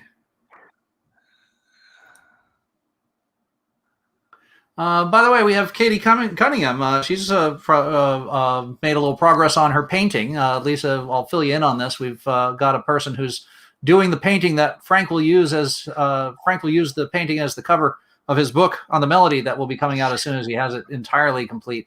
So this is a part of that project, Cool. Okay. It's all good here. To go ahead and come on in. Now, who we got there? This is Miss Coco. That's Miss Coco. She wasn't quite ready for her close up. Okay, oh, she got a close up anyhow. Shut this down. There she is. Okay. All right. Now, you are preferential, if I remember correctly, to Siamese. I am. And yeah, so Coco is a 20-point Siamese that I adopted. She's about 7. And Walter is a blue point snowshoe. And he's bad. Actually, his full name is Walter White. And that was a name given to him by the foster. And I never watched that show. So I really didn't know. I just thought it was because he had white on him. And then my neighbors clued me in and they said, oh, he must be a bad cat. And he is a bad cat sometimes. But he has a thing for Walt Whitman, so, you know. So, yeah, he's a handful. All right. So, let's see. Yeah, so Sean, I missed someone saying the painting. That is a painting behind you? It's a mass market painting from Kirkland for like $40. That's not neat. A biggie. I do have something very interestingly original floating around here, and I'll actually go off camera for a second to get it. And the story behind it is kind of interesting. It's not quite the story that Cheryl was telling earlier, but it is interesting in that I was at the New Music Seminar in 1986, and now, the seminar back then, New Music Seminar, it was a place where everybody who was looking for new music, and of course I was, would gather, and they'd have some very good artist panels. Pete Shelley was on one. At one point, they were having an A&R panel with A&R representatives from different labels, and the listing listed Artie Fufkin, Polymer Records. Now, anybody who knows the movie Spinal Tap knows that was Paul Schaefer's character in Spinal Tap. And sure enough, Paul Schaefer came up and was an A&R. So question from the audience came, what are you listening for in a demo tape? And the conversation got down to Schaefer, and he said, listen to demo tapes. We don't do that here. So it was kind of the way that he brought the character live right in front of everybody. So that was one thing. Now, the other thing that happened, quite a few things happened. One day, because of course, when they were giving out records at the record booths, they were giving out vinyl. So you had a bag full of vinyl by the end of the day. And then I just sat down at a table or leaned on a table, just to put my bag down for a little bit. Before summoning up the strength to go back to the room and put all the vinyl up there, and Lord knows how I managed to get all of it back home after having done so. So I lean against the table and I'm just sort of sighing and watching the people go by, and I get a tap on my shoulder because an entourage has filled in the table behind me, and the person hands me a copy of Interview magazine and says, "Here." And I realized it was Andy Warhol, and he did sign a copy of Interview for me, and that happened. So wow. this is a world where things happen, and that happened. Wow. To me. That's cool. Now I have some of them in my place somewhere, but I do not have that one, and it is not signed by Andy Warhol. so there you go. It was funny. We got into a conversation. I think it was hanging out with some people from CMJ back then, and they had done work for Interview at one point, the Interview magazine, and they were opening letters, letters to the editor. And the people writing, they said that they seemed to have a sense that Andy Warhol was just with a printing press in his closet, just putting out these magazines. That was the sum total of the organization that put out the magazine was Andy Warhol and a printing press. Oh my God. And obviously, there was quite a lot more to it than that. Wow. Oh, so man. now that I've bored everybody with some great, that's so geeky. So geeky. Well, I'm a geeky guy, as you know. Wow. So what have you guys been doing at Alt Rock? Like with this COVID stuff? Like, are you all remote or? Well, thankfully with Alt Rock, it always was remote. So there you go. Okay. We just kept doing it that way. Nothing changed. We just kept doing what we were doing, and just doing our best not to fall afoul of any lingering droplets in the air. Wow. Yeah, because without you, we wouldn't have this forum that we have right now. So thank you, Sean. Well, thank you for that. Contributing. I appreciate that. It took a little bit of effort, but it's taking quite a bit more effort for our friends over at A Shared Universe, the people who are doing the video portion of it. Wow. They are. And we have Ed. Yeah, I think it actually works, but I can't hear myself. Well, we can see you. You look like you're getting ready to be in a helicopter. Can you hear me? I don't know. This isn't working. What I can hear is, I think, from your mouthpiece. This one works. Now, can you hear us? I can. Okay, you just can't hear you. That seems to be the issue. Okay, well honestly, that's how things are working for me, but I'm not depending on it. I'm just, I just have the audio in an open room. I'm not wearing headphones. Breaking the rules, Sean. Breaking the rules. It's the rules of radio. Let's see. Headphones on. So we're up to Shack Up here. We're playing a certain ratio. What was that? 19? What year? 79? That was 79. Yeah. Up next is your. Actually, I think it is the one Tintin song we're playing tonight. We can break that rule when we get down to the free skate at the end of the night. Mm-hmm. But Stephen Tintin Duffy's "She Makes Me Quiver" is a song beholden to you, and you got that vinyl. And I have that vinyl, but you ripped the vinyl for me because my vinyl has a scratch in it from when I bought it, like all years ago. Like I forget when I was DJing in the clubs, I bought it. Right. And I think I got it in New York somewhere. And I was so excited, and I got it home, and it had a skip in it. And no matter how many quarters I put on the arm, it still skipped. So I was just brokenhearted because the 7-inch version is the version to have. Mm-hmm. Because I have the 12-inch version, and it's not as good. So well, I'll tell you what. There's somebody who just reached out to me via Facebook Messenger who sold that record to me, and it was Judy Mallon. So thanks for reaching out, Judy. How much of our record collection is because of Judy, right? Quite a lot. A lot. Hi, Judy. Oh so my she's God. hanging out here, and we've got we've gotten up to about 90 people on the radio. Well, that's and watching cool. us blather about here on video. We've got 36 on YouTube. There are more on Facebook Live, and there are more on Twitch. We're on all of those. Two. So we hope you're enjoying what we're doing. Oh, by the way, ashareduniverse.com is our friends at the podcasting studio, A Shared Universe. Ming Chen and Chris are doing a great job holding down the video technical fort. altrockradio.com has not yet crashed, so I'm happy about that too. Am I on? Yeah, You're on. Oh, I can't hear myself, but you can hear me. So that's right. I'm not quite sure what I just did, but it looks like it's working. That's the story of my life. yeah. You could. I can't. I guess you could bring the camera over it. It's a mess over here. Turns out that laptop doesn't work for using as a stream laptop. It would do audio for about 15 minutes and then just cut out. Like it couldn't process the video and the audio together. Odd. Okay. So I'll have to think of something by next week because I was using that to stream to Mixcloud, but I can't do that.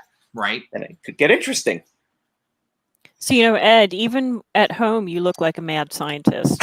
So this Well, is like it an is. all the time, like persona. It tends to be the truth, right? I should try to get a camera over here and bring it down off of that. See if you can see the mess that's over here. This is where the magic happens. Yes, right there. yes, but you don't really want to. Oh wow, I can actually see it in real time. So yes, there's a mess here. This laptop's not working. This one is, but I can't DJ with this laptop. So I actually need like 4 now or something crazy like that. So we'll see how we put it together. But yes, there's a mess over here with the wires and microphone and the mixer, and I'm not even sure what's connected right now. All right. But While I you're guess doing the main that, I'm point- going to do. I'm fiddling about with some stuff. There we go. Let's see here. I should. What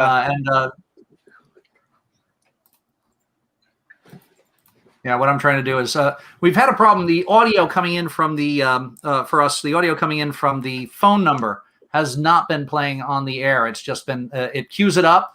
It says it's got a link to it, but then it tries to play it and it just skips it. So I think the reason is it's coming in at a low quality wave, and I need to fiddle about with it and bring it up to a higher quality so that it'll play it. So I'm going to do that.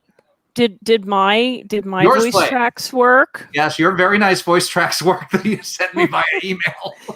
Yeah, made on a $400 microphone. Like, yeah, of course it worked. Oh, it beats Well, this it's a like studio 29-cent one. It's a studio mic that I'm using at home.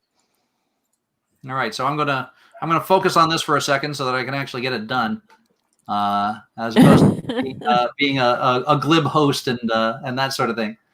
Let's see here. Looks I like see I might have Deborah- to get another Deborah- laptop by next week. Deborah's worried that I convinced you, Ed, to buy another camera. But I don't think Ed needs any help buying more equipment. I think he, Well, and it doesn't work. So what's the point? or if Kathy finds out, she's going to yell at me. Right? Uh-huh. She's going to say, no more stuff. Like, you're cut off, man. No more stuff. Yeah, so I'm up converting everything to a decent format. So hopefully that'll help us out here. Real-time radio. Yeah, this is what real-time radio and video. You get to see the magic behind the stage, I suppose. This is how the magic happens, kids. Or doesn't, as the case may be. Or doesn't. Yeah, or doesn't. Oh, no. You don't understand how radio works. You just have to turn down this little knob and cue the announcer. Yeah. Oh, yeah, I'm going to be quiet so I can hear my announcement. Now, we should be joined momentarily by, let's see.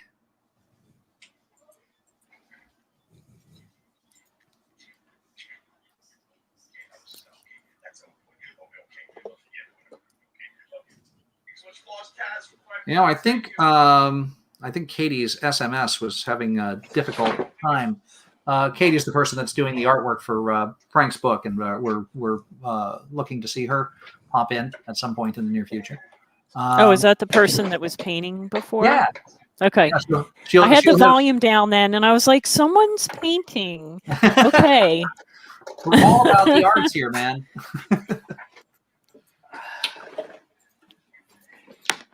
Okay, let's see. Trying again now. Okay, she's trying again now.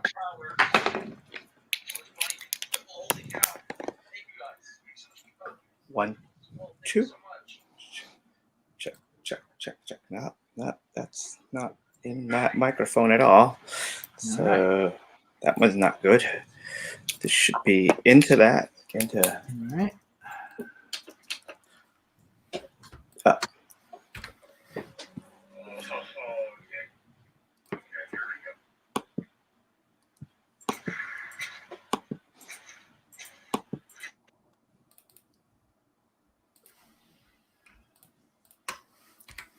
Okay, that's enough of that. And now, Is it I'm working, sitting Sean? here, obviously, I'm making up stuff on the fly here. You know.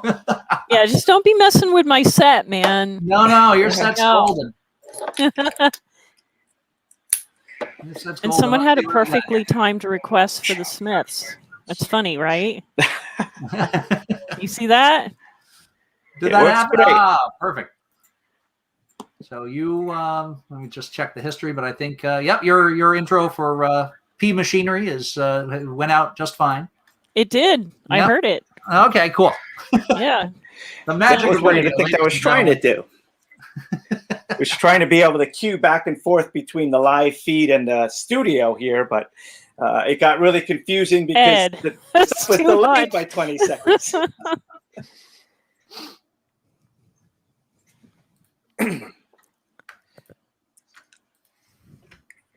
Of course, it doesn't help that I have like two keyboards in front of me. I keep hitting the wrong one. There we go. Now, that's not bringing the music into the background, is it? No, not very loud. Not at all, really. Okay, so I can actually put it into my headphones, but I don't know how delayed it is from what we're doing here. Here we are. Hello, everybody. Hey, Katie, how you doing? You're back.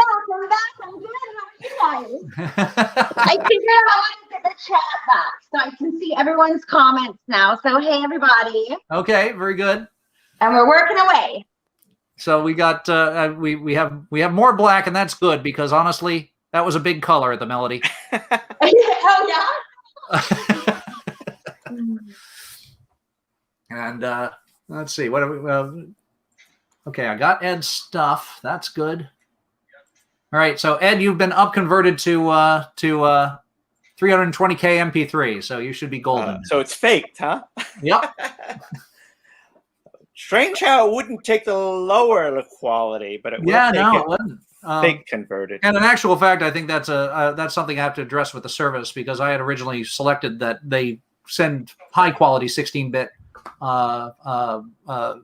wave files when somebody made a phone call. So apparently I have to go back and deal with that.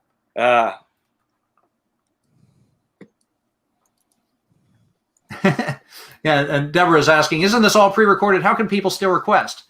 It's all recorded in little chunks. And if somebody makes a request and I get that little chunk, I can put it on the air. So that's how that works.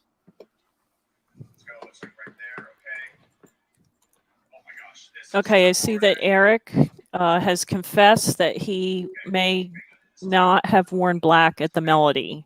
I don't know. He had boat shoes. He had I'm not sure shoes. that's Well, there were those who were more colorful, but then then there was true. The black wearing. So I couldn't carry off the look. I looked pretty much the way I do now then. Hey, that's a blessing, right? Well, I'm a little wrinklier now, but pretty much the same. Okay, let's see. We're at Eric loses his membership. No. Come on, someone had to wear the pastels, right? And the colors. Pastel Oxfords and T-shirts. That's it, says Judy.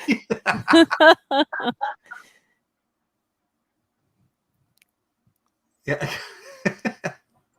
Eric says he's a summer. Well, speaking from where I'm speaking, because I'm on the opposite coast from where Katie is. I'm at this point 1.4 miles from the beach here in Brielle, New Jersey. So we're kind of we got a lot more rain and sleet than we did snow during that last set of snowstorms. So that was kind of a blessing. Lucky you. Yeah. Well, you guys are in Texas. Oh my gosh. Yeah. Well, the thing about Texas is it was the cold and the ice that done them in. They didn't get that much snow. They got cold and ice. I don't know. I saw a lot of snow in the news pictures. I mean, it was like 2-3 inches. Yeah. Which in Texas is a lot. Man, you know, for Texas, you know, it was life and limb, and for us, it's like put on your big coat. You know. Yeah, pretty much. But I was in Washington D.C. once when it put down like 5 inches, and it brought the city to a complete screeching halt because they didn't own any plows. I mean, who would have a snowplow in Washington D.C.? No, they're a humid swamp.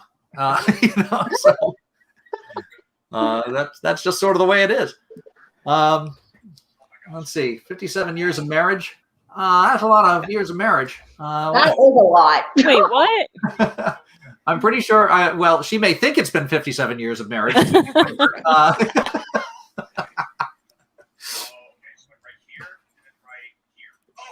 so funny. All right, let's see where we are here. Round about about 10 minutes, things get sporty because I have to work around the radio station's tendency to try and do what it normally does. So, right. So once an hour, I have to negotiate that. And so your last intro and your last song are coming up after the top of the hour break. So it'll actually be the top of the hour break into your intro, and then your final song. Okay. But I'm not going to bother queuing up anything else yet because and actually Ed's going to be our man next time. So we'll set that up, and Ed's good, and leave. Right. Hopefully that works a little better. Yeah. You know, you're looking good, Ed. You got some scan lines, but I think that just enhances the effect. No, that's the paint. There's brush marks in here. We made the mistake of picking a high gloss paint, and you're not supposed to do that because you get what you're seeing there, those brush marks. So now I know what I didn't learn about paint. You know. Now, had we known to get you in touch with Katie before that right? She would have known. She wouldn't have let me do something like, "Don't get gloss paint for the walls. It's pain." I did that to my old house. Painted the trim because the trim was gloss, and then on the wall it's matte. And like the worst thing I could possibly. And I didn't wait till the end. I'm like, why is it so different? Yeah, well, this is something that is learned by having a learning experience. 100%. A lesson you don't forget because you stare at it for 30 years.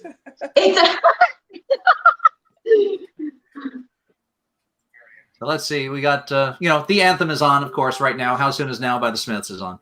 Let's see. The anthem. The anthem.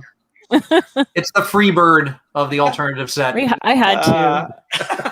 I consulted the many lists that Ed has compiled over the years of which songs us DJs played, going back all the way to the very first Melody reunion.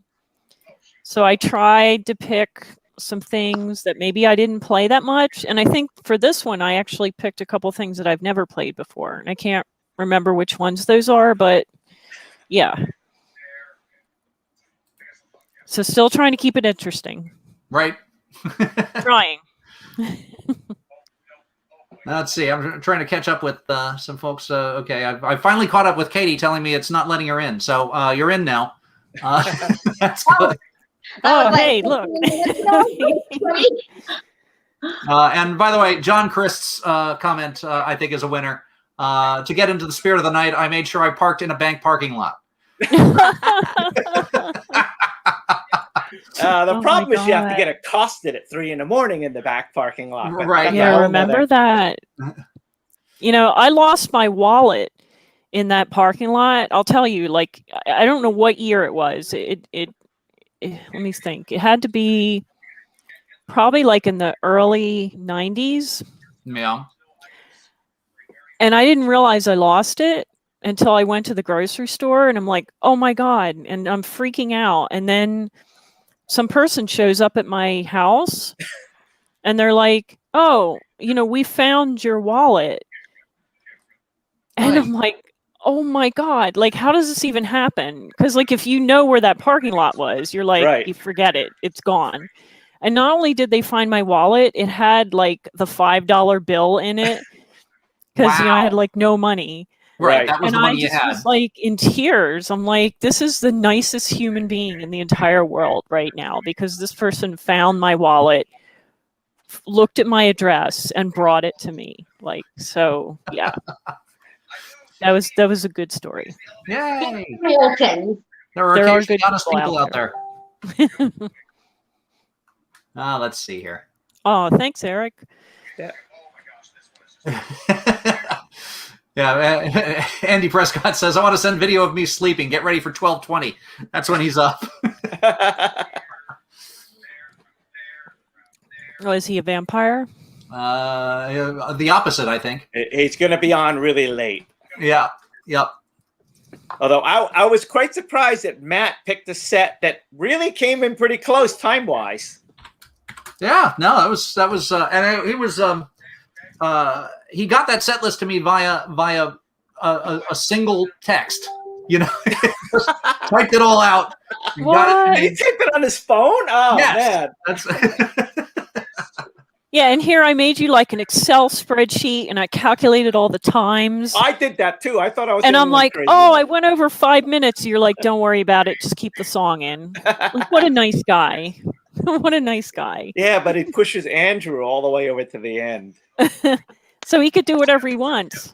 all right. Melody Hey. Trivia, says Deborah. Hey, Andy, how you doing? Oh yeah, what was let's that? go. Well, somebody go. must know this. Hey, listen. Save the best for last. I'll take the end any day. All right. Well, off you go. So I'm do we know the uncomfortable with that, answer Andrew. to Deborah's question? I want to, like, I went to that restaurant, and Oh, I the don't Mexican remember the name restaurant? of it. Everybody probably just knew it as the Mexican restaurant. Well, it was like the cheesesteak place over across the street there. Right, which was the cheesesteak. That was the place across the stakeout, though. I do remember that. street. Yeah, The stakeout everybody stakeout. remembers, yes. Are you? And then there was that thrift shop, Uncle Yep. Freund's. You are on, Andy. You are absolutely on. We got a party going. We got a party going on here. It's on his phone. That's all right. Let's get Excellent. It's too little. I can't see you guys. I didn't know. It's all good. All right. So actually, I let's get see. put on my We have our. Now I show my age. Nah, not showing your age. Oh my God! Look at the picture you have of Flock of Seagulls. That hair. Well, that hair. Where do you put these pictures in, Sean, or does the system do it? The system does it. The Oh, system. Where's it get that's the cute. pictures? I think it gets them from Last FM.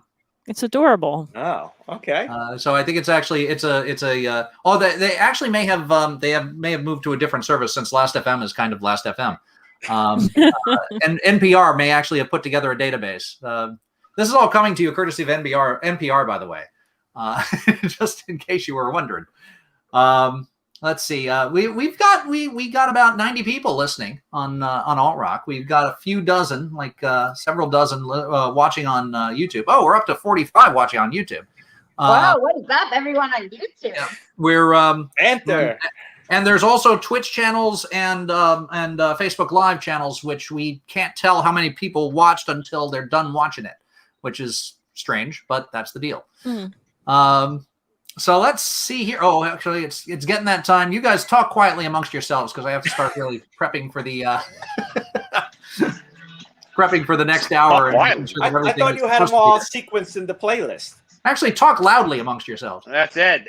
Ed's gonna talk quietly. So does everybody know here what's happening with this painting, what we're doing, or do we have Let's see. earlier?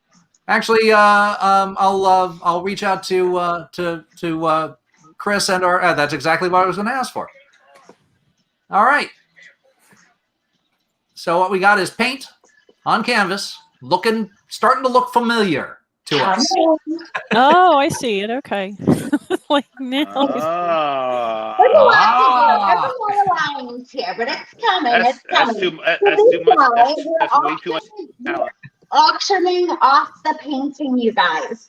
Yep. So this painting, the original, is going to start at $400, and then every minimum bid is $100. And then we are doing prints of it as well, and then a portion of the proceeds of everything will go to charity as well. So, all right, that's what all this activity is for. So thank you, Katie, for that. And I'll tell you what, we'll let you work in peace, and we'll come back to you at about the bottom of the next hour. We'll see you soon. Sounds good. All right. Sounds good. Cheerio, guys. See ya. Now she's coming to us from British Columbia, so that's wow, the that's miracle our of first, the internet. Yep, that's our first cross continent guest, and we'll have another one coming soon enough. Wow. I'll let you guess who that might be. Oh, they're in Los Angeles. Sean, that's That awesome. guy. That's awesome. He's on his way. He's on his way. Oh my God. On the way. Well, I just figured I'd come in for a little bit here, let people know I am still awake and I will be there. All right. Excellent. Stay up. Stay awake, Andrew. 12:20. Bring us into the next day. Yep. Make sure you have the caffeinated beer. Do they make that? Yeah. I don't think so. Oh, okay. Well, what do you got going on there anyway? I got a little dark and stormy going on. Very nice. Very nice. We were playing around last night, my wife and I, with mystical ones. The mystical one is bourbon, lime, cinnamon simple syrup, and sage. So you shake that all up, and it's fantastic. Sounds like a winner to me. I like that. I figured I'd go with the dark and stormy because the last 2 weeks, that's all it's been here. Yeah, pretty much. Yeah. Today we had sun. Go figure. Because the Melody reunion was coming. That's why we have sun. All right. There we go. Okay, here comes all the stuff. All right, folks. I'll dial back on a little while. All right, Andy. Thank you for joining us. Andy will be on later on. He'll be pulling the after midnight shift. Well, I must say, Sean, this is very professional. Who is making this possible? The visuals? Those are our friends at A Shared Universe. Hi, Ming. Thanks a bunch. Sorry about all the weird videos I had earlier. Pretty cool. Yep. Good stuff. And they're A Shared Universe. They'll set up a podcast for you. You can do it remotely from home. You can go to their studios and they're busy disinfecting everything at all times. So either way you want to play it, you can play it any way you want. Got a home. Did that make sense? I think that made sense. Yeah. All right, let's see. Now it's time for me to add. It's time for the FCC. Not on your life. They're not involved here. Thankfully. One less thing to worry about. Oh, right. Oh, yeah. So we're on stream, but not FM? That's correct. Okay. That's correct. We're on stream, so we don't have to watch ourselves. As a matter of fact, there are some remixes coming up a little later that, it's good that we're on stream. Let's see. So up next is Ed. So I'm busy getting your. I'm still seeing this. Yeah, but after my last song. That's Don't correct. You have one more after this, Lisa? Yep. Yeah, but he's going to do a break. Top of the hour stuff. Yeah, we have to Here listen. comes the break. It's kind of like the 11 o'clock or the 11 at 11 or whatever that is that the Elks does.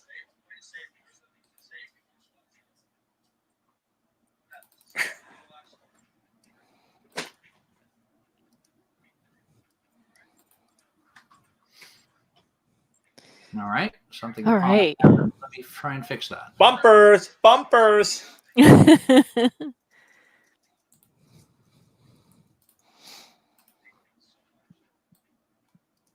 Okay, that was what happened. I see. All right. So I do have to tell you about the song. I mean, I know you all know this song, but Oh yeah. So back before COVID, when I was in the studio at a different radio station, a college radio station, You and can I mention was that. Don't worry. one of the students who was my trainee, I played the song, and he was tapping his foot, Yeah. and he said, "Oh, this is pretty good." I'm like, "Yeah, have you ever heard this before?" And he said, "No, but it's really good." And this is like a 19-year-old student, and I'm like, "You have to know what the song is. Like, this is a really, really important song." And this was sometime in the beginning of the semester, and then that year, I think it was Target, or it was one of the retailers started running their holiday ads. They were using this music in the holiday ad. So I was like, that's just so weird, you know? It's like, okay, now like Donna Summer's still relevant in the world because she should be. Of And course. anyway, so good music never goes away. So yeah. Oh yeah. Hopefully none of this music will go away. Okay, we're good. You got it, Sean? We're good? Yeah. So I feel love is playing out now. Let me verify that. There it is. And remember that this one segues into One Love. If you got the On the Radio compilation from Donna Summer. And One Love is where that beat came from that got accentuated by New Order when they made Blue Monday. Oh. Ah. Didn't know that. It's fun to make that beat mix happen. But that's not tonight. Well, I had wanted to play this song, and then I asked Ed, because I'm a good radio citizen, I said, "What is the first song in your set?" And he told me, and I said, "Oh my God, that goes perfect with this song." So Ed and I just work so well together. Doing that. We've always worked well together. Yes. Didn't even have to say it. It's just perfect. Right. So I remember sitting there going, okay, I have to blend in with Lisa, because I didn't know you were going to do bumpers before this in between the song. So it was going to try to get a beat match and a key match and a synthesizer feel to it. Right. And I picked the track and was like, wow, it works. It works really well. And I didn't even know what it was. We were like,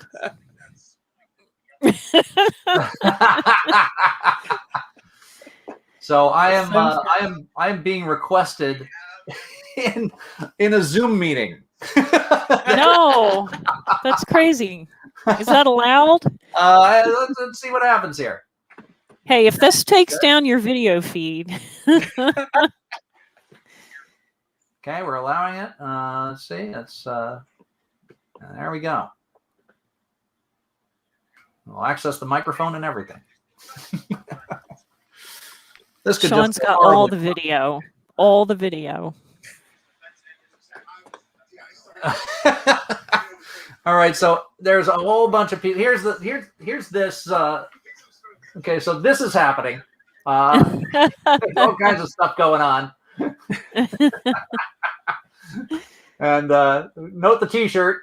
Are they listening? Yep, they're listening, and they got their Melody Cafe T-shirts on. That's Cynthia Wave was there. Oh, is that the Zoom meeting with the people down in Philadelphia? Yep. I can't do 3 video conferences at once. It's bad enough trying to get the camera to work with this thing, and I'm switching back and forth between browsers because I can't read the text on the StreamYard screen. And if I try to do it from the other screen, I'm like 30 seconds out, so I won't even know what the heck's going on. Right. So there's going to be some crosstalk here as the Zoom proceeds. I did manage to get Alt Rock in the headset. Zoom. No, I think the chairman wants to come I'm going in. to shoot the 2 cameras at each other and see let them fight it out. There we go. There he is. Hello. Hey. Lisa, how are you? Ed, how are you? Hello. What's going on? Oh, hey, Leva, your request is coming up. I'm loving the Donna Summer, by the way. That's awesome. Cool. I actually remember hearing this at the Melody a couple times. Oh, yeah. At the time, it was like, wow, but it works so well. Is this the 40-minute version? No, this is the 5-minute and 55-second version. Just hitting the highlights.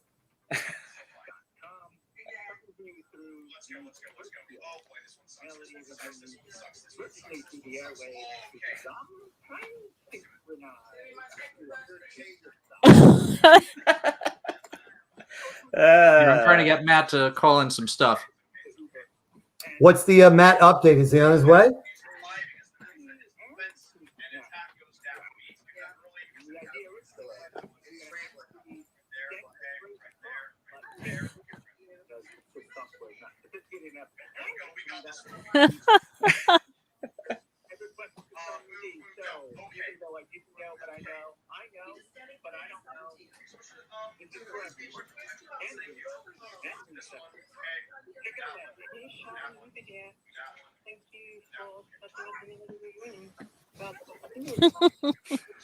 All right, let's see.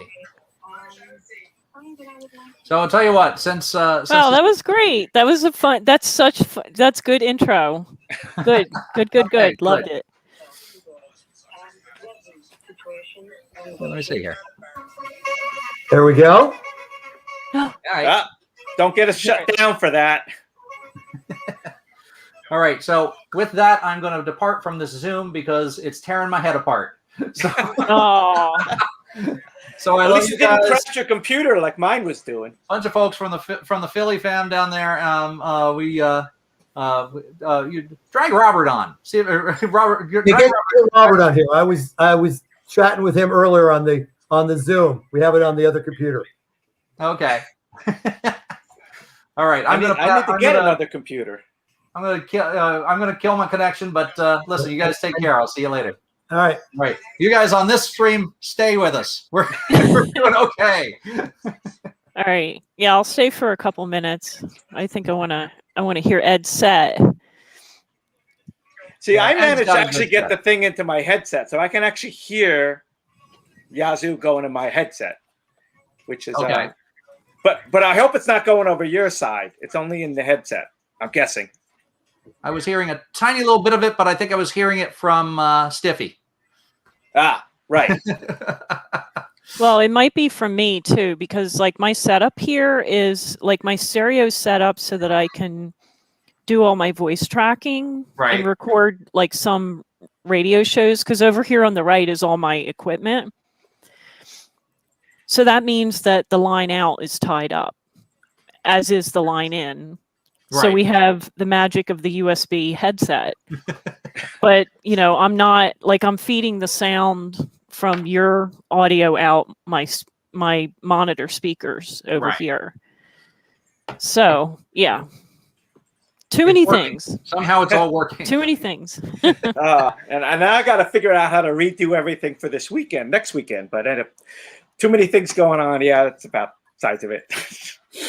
So I did determine it was the PC, though, that was causing all my headaches. So we're very close PC. to 100 people listening right now, which is great. Woo! Thank you all for doing that. 90 of them are on one of the streams, but there's a bunch on the other streams too. So they're finding their way in. Oh, how cool.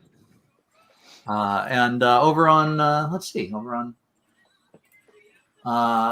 YouTube, what are we up to? About 42 at this point. So that's cool. Yeah, and I got a request from Lisa Rossman to do a shout out to everyone over in Monroe. I thought she lived like in Hillsborough, but oh well. Hi, Lisa. She always gets a request play too every year. I never figured that out. How does she That's manage? because to she do makes that? good requests, right? Well, many of the people here at the reunion make great requests. Well, that's true. Except for the guy who asked for Van Halen Panama last year. Yeah, there were some pretty bad ones over the years. I felt kind of bad, but I laughed right in his face because I was just like, what? You really? Do you have any idea where you are? So we've got somebody just called in from Venice, California. So cool.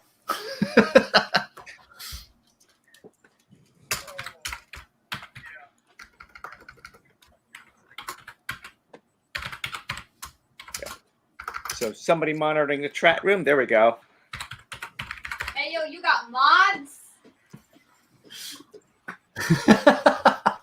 What was that?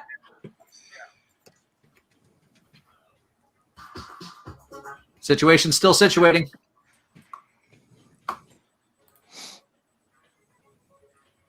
My. What a lot of people are listening. Very happy about this.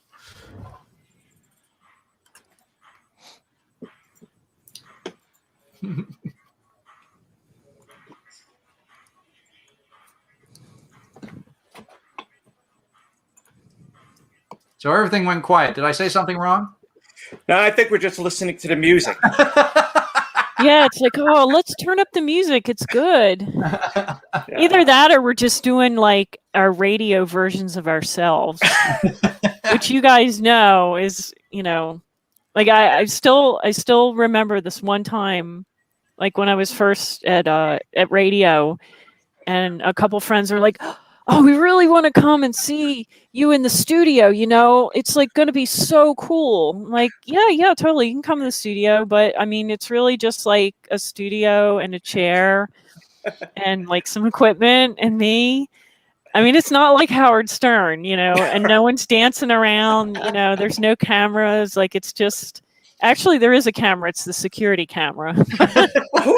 Who's that guy who does Sonido Tropical, and he has like all these cameras? Oh yeah, up? no, he does it up. You go in there, he's got like the disco the lights spinning and everything. lights, and he's got his little camera set up. He's going, it's totally low key. It's like watching paint dry. Yeah. So yeah. Well, there's I always go back to that great scene in American Graffiti, where Richard Dreyfuss wants to make a request. Can he get the Wolfman to play it? And radio. The introduction to radio is, "Hey, the freezer broke down. These popsicles are melting. You want one?" Oh my god! They're just going all over the place. Just have one. That's funny.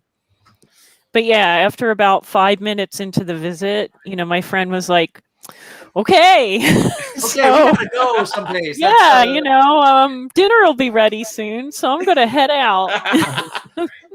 I got to do laundry and wash my hair.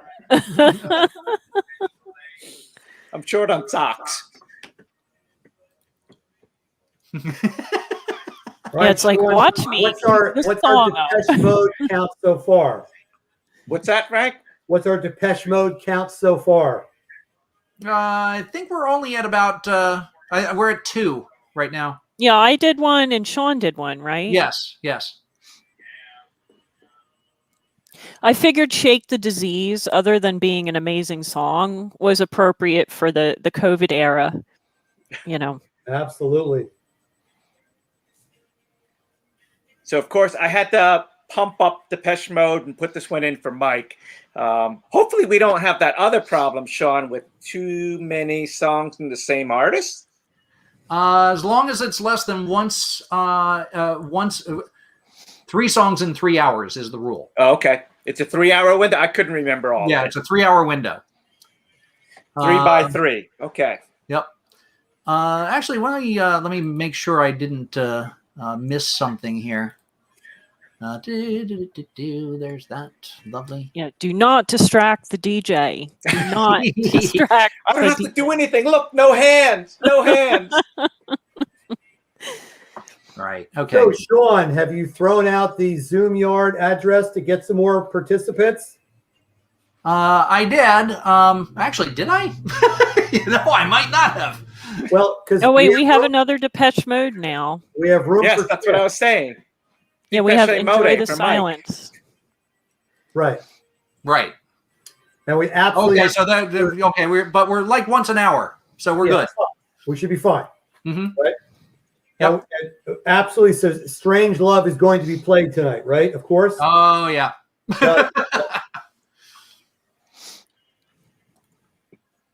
Yep. When does that show up? That's kind of early there. Okay, we're good. How are we doing on requests, Sean? Have you plugged in a number of requests so far? I know you have. I have right? actually. We got one for Beds Are Burning from Midnight Oil. Put that one up. We have one for the Cure Disintegration, which may or may not make it. I'm not sure if I'm going to be able to tuck that in. So I apologize to anybody who's expecting that, because we've got some tight formatting going on here, but we're trying. What's there will be some Cure. I can promise you that. We just didn't queue up Disintegration this evening. What's the bumper update? The bumper update is they're bumping. They are, okay. And actually, we did find out that the audio we were getting from the mail, or from the phone message service, was of a low bit rate, and we just had to bump that up to a higher bit rate. And once we did that, everything started airing. You mean fake it at a higher bit rate? Yep. Fake it at a higher bit rate. It really wasn't there. You can't add data back. Nyquist set that down at the AT&T building. We just smoothed it. You You interpolated just did like it. what she was doing with the painting. You just fill it in. Right. Exactly. Fill in the dots a little bit. Hey, Sean, have you gotten any more bumpers from anybody? No. That's okay. The music is going out. That's fine by me. Yep. So again, when is Matt expected again? Matt should be here around 11:45-ish. Our time. Okay. Our time, right. And is he going to join us in the Zoom yard here? Yes, that's correct. Yeah. Good. Good.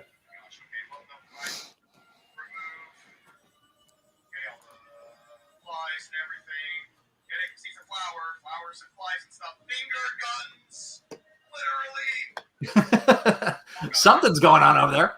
Yeah, what is that? What do I hear? Is that I think me? that's my bleeding through? No, I think it was. I think Frank still got the Zoom cam on. Oh. Oh, there it is. A small media source. The fact that we can even do all of that is still pretty astounding. Well, yeah.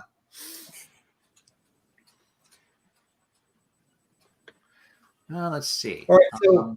So I'm hearing Ola now. Yeah, right? you should. Okay. Yep, Ola is on. I'm not quite seeing that, is it? Oh, there it is. Okay. Yeah, and now on the song readout on the station, as you see there, sometimes it skips. Sometimes it doesn't pick up the song that is playing. So it still says "Enjoy the Silence," and it's going to say that until after Erasure are done. Okay. I hope Vince Clark can handle that. Oh, it's tired. The software's tired. It needs a moment to rest. No, my 10-year-old laptop can't handle it, because originally I was going to put the song title up at the top here, but I can't do that right now. Good camera, Ed. I must say, good quality. It's a new Logitech. Yeah, I have 920? I don't know which one this is. Can't read. That's too small. It's like I got it a couple years ago. Yeah, well, so it's pretty crisp. I know that the other laptop here is probably way too old, because when I put the Logitech in there, it's like really fuzzy looking. It looks like that like 1969 moon landing kind of look to it. And it's like, okay, maybe that poor computer. And when I was checking it, it was running at like 90%. It was like brick walled on the CPU, so that wasn't good. No wonder why I kept losing audio. This one here is at about 40%, so I'm still good. All right, I'd like to let me advertise to the folks producing this that I'm going to take a station break for a moment, and I'll leave this in your capable hands, folks. Keep talking about the music and the melody, and I will be right back. He's doing a station break. Well, it's not just a break for the station. Let's put it that way. Mention my name, you'll get a good seat. That's so funny. Ed, see, this is how I know this is an Ed set. Exactly.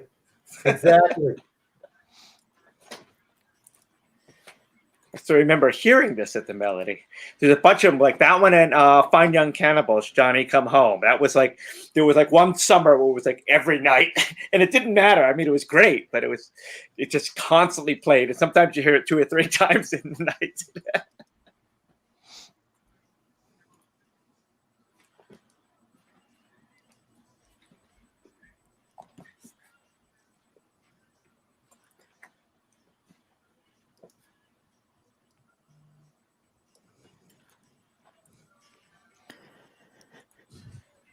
This is At least it picked it up. This is a near Philly band, right? It's not the that's not the team, or at least not the baseball team. No. No, it's spelled with an I at the end. Oh. This logo here is actually a takeoff on a Italian bicycle logo for a company called Cinelli. So it's actually Filelli, you know, because it's like this Philadelphia Cinelli. Filelli. It's definitely an inside bicycle joke.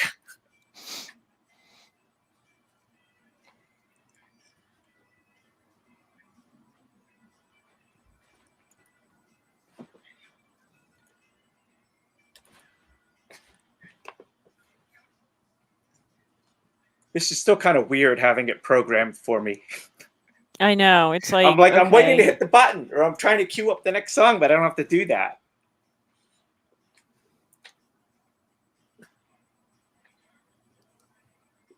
What are we looking at? I don't know. We can't hear you. For some reason, your mic is muted. There he is. I'm just an engineer behind the scenes. I hope everyone's still grooving and moving over there. Hi. I see you. Hey, Chris, how are you? Good, good. Just making sure that everyone is having a great time. Yeah, Sean stepped away for a moment. I mean, he will come back, though. He's promised us he'd come back. If you hear a flushing sound, that's not him. Not him. It's A-okay. Everyone's got to take a break sometime. I get it. Sorry about all the technical difficulties earlier in the evening, but it turns out the OBS server I was trying to use isn't a 2010 MacBook is not quite up to snuff. I tried streaming with my laptop last week at a rehearsal studio, which did not go well. It was not a fun time, so I totally feel you. It's right. A-okay. So we gave up, and I'm actually running it on the same computer, what I normally would be trying to DJ with. I'm tempted to see what happens if I launch Serato on here, if it blows up everything. Let's try that. Let's live dangerously.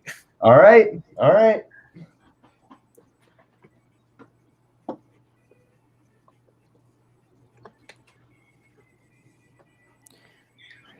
So everything's still looking good. Well, it's launching really slowly. Usually it loads a lot faster. So I do not know if it bodes very well at all. Yeah, we're at 3/4 roughly on the CPU there. It makes it extra thrilling. That's the best part.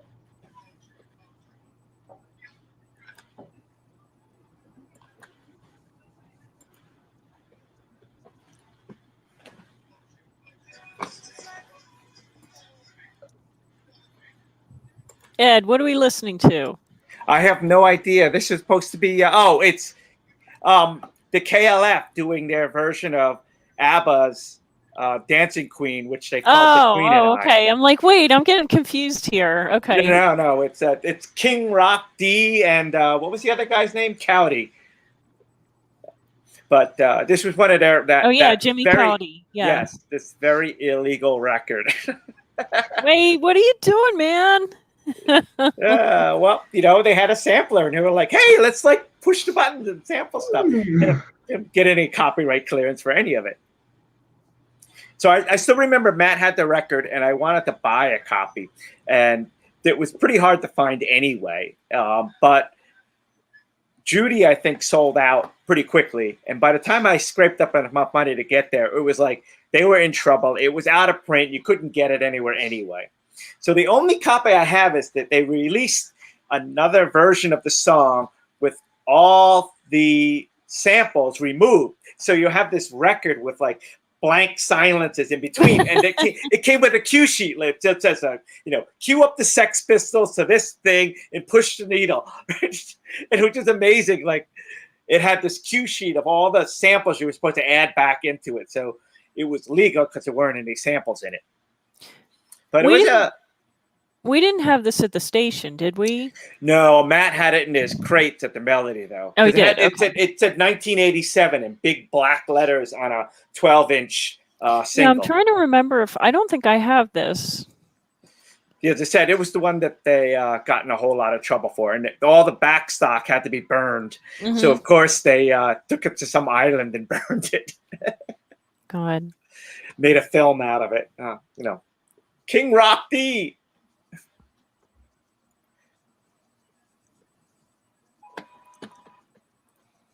So wait, the guy that came on, was that Ming? It's that. No, that's not Ming. I don't know who that was. Ming probably had somebody working the board tonight.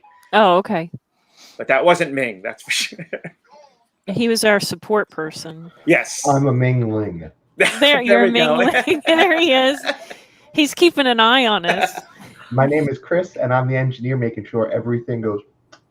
Oh, thank you, Chris. Thank you, Chris. Doing a great job. We would be nothing without you. No, we'd be nothing without all of you guys. Thank you for trusting us to help y'all. It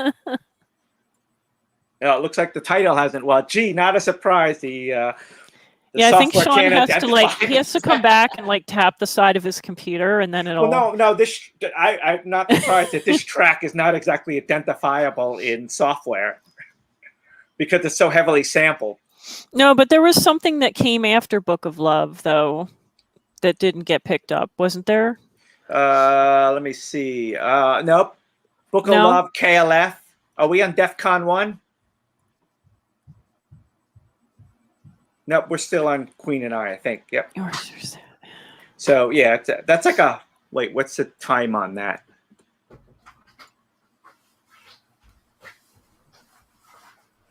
Right, station's still on the air. 4:53, so it's a 5-minute track. How you feeling, Sean? I feel like a new man. All systems go, Sean. Oh, yes, indeed. There we go, DEF CON. Yeah, what's the line from Kenny Everett? I feel like a new man. I think I'll go out and get one.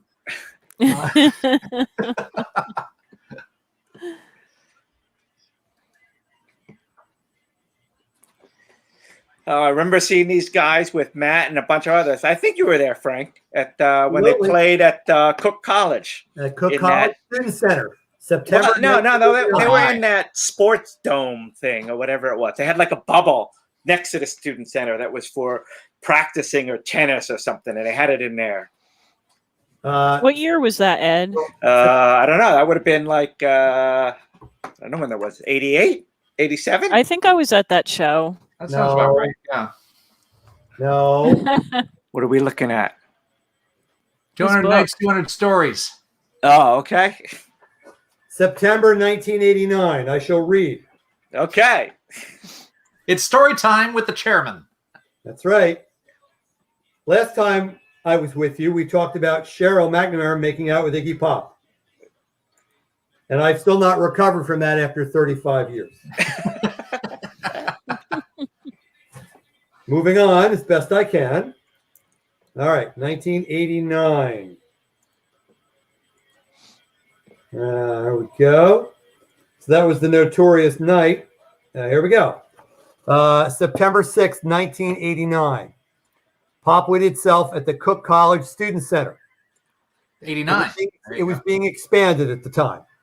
Almost as good as last night's show at the Parrot. They played the night before at the Parrot. But the Parrot show was more intimate. Edit. Went there with Ann. Just about the entire Melody New Brunswick gang in attendance. Afterwards, the band joined us at the Melody. We had one of the wildest nights there I can recall. The place was packed and rocking. And the band went wild too, so much so that they were banned from the Melody in the future.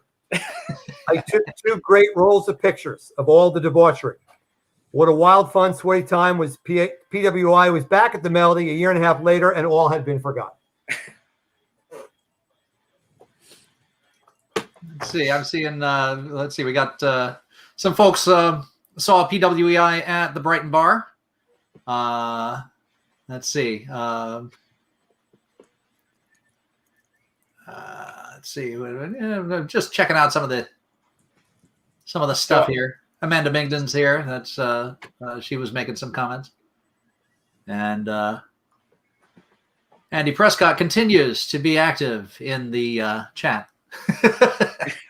Now, which chat is this? Where is this chatting? This is the YouTube chat. So if you go and watch, if you go to the live channel, not that way. Okay.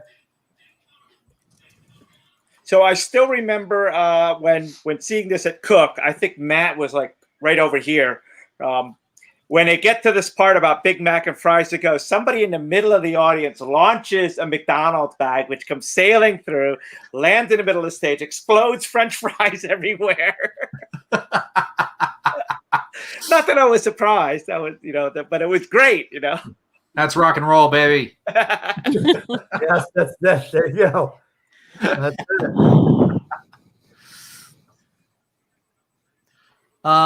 REM at the Rack. Yes.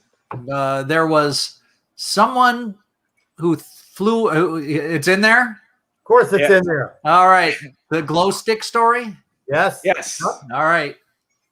So let's see here. Where are we? That was fall of '87. Who needs a book? I remember all this shit anyway. Fall of '87. Let's find that here. Fall of '87. Here we go. REM, October, Rutgers Athletic Center. I was blown away. One of the only bands I was okay with sitting down to see. So, Ken, this was the age where I want to sit down to see a show. Why the hell would I do that? Right. Okay? But REM was not really a raging kind of get up and storm the stage kind of band. I knew and loved all their music, and they put on an amazing performance. Do you recall who opened? I do not. 10,000 Maniacs. Ah, son of a gun. And that makes a lot of sense. Good. Yeah. At the end of the first encore, some idiot hit Mike Stipe in the face with a glow stick, and he stormed up the stage. Fortunately, after a few minutes, he was willing to come back out and continue. October. If I remember correctly, if I remember correctly, he actually he came back out, launched into a tirade at the person who threw the glow stick. A very, very well thought out, very impressive off the cuff tirade, yes. that he finished just in time to go back into the chorus when the band.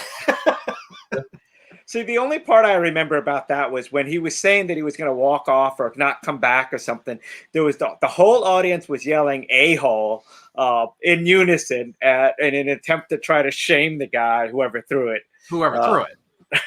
But I recall Michael didn't come back out for that, but I think that was probably like a third encore, so he was kind of done for the night. He came back after the glow stick incident. He did come back after the glow stick, but I think he left again, and they were trying to get him to come back out again. Well, that was like it was like the second encore, so it was right near the end anyway. So right. So they were pretty much finishing up.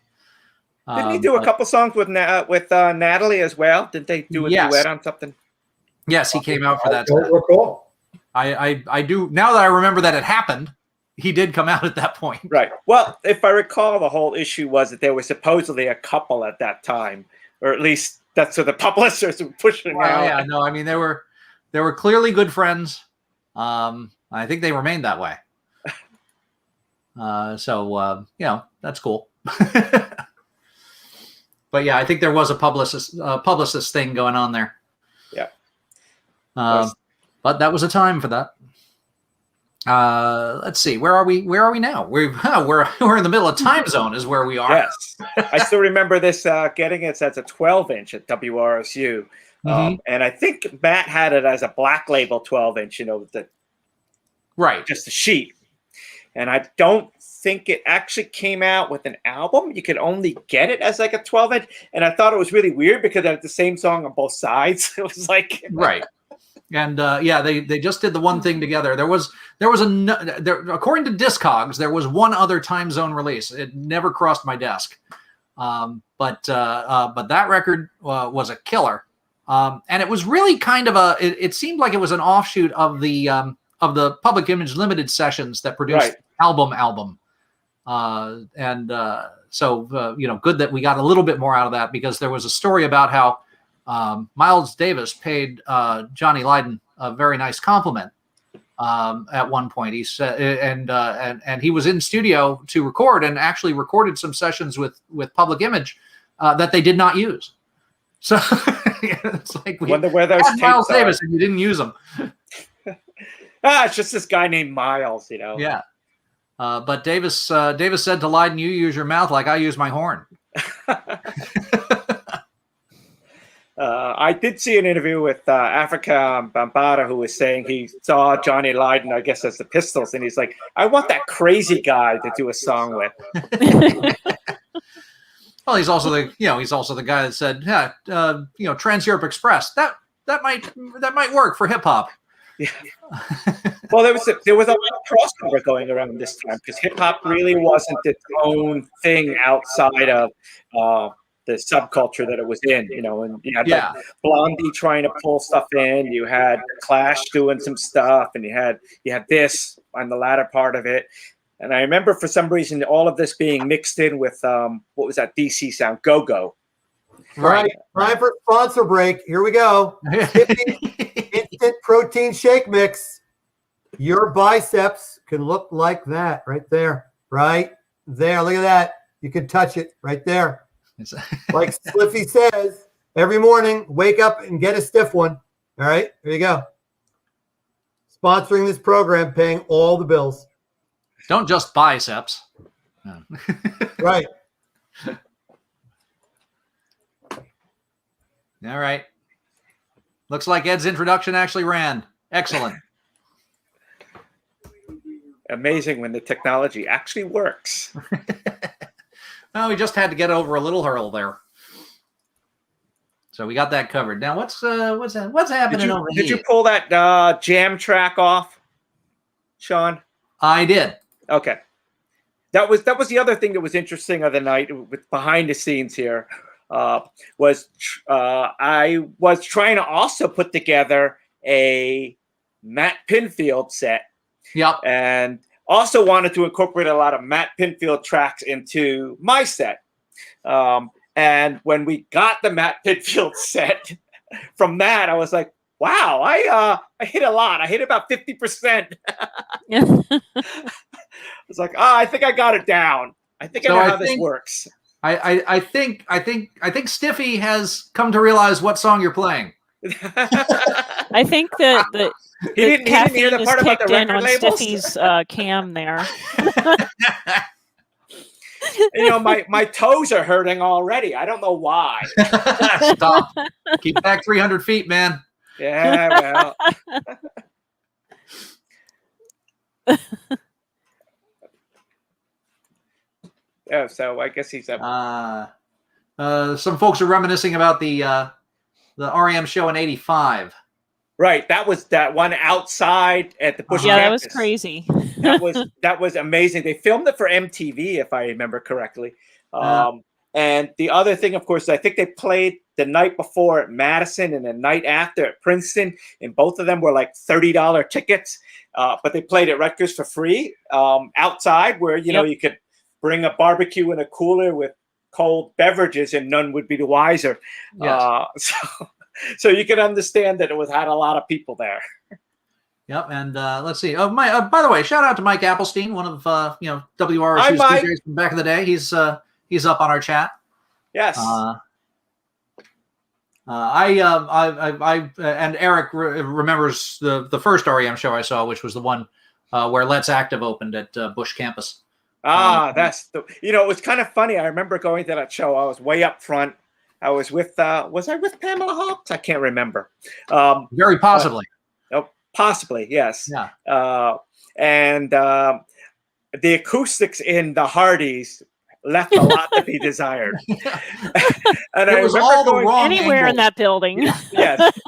I remember listening to the band going, this sounds like a really bad cover version of REM. it was just like it rang off of the ceiling. They had all those big tube vents in the ceiling, and it would like reflect down off of that.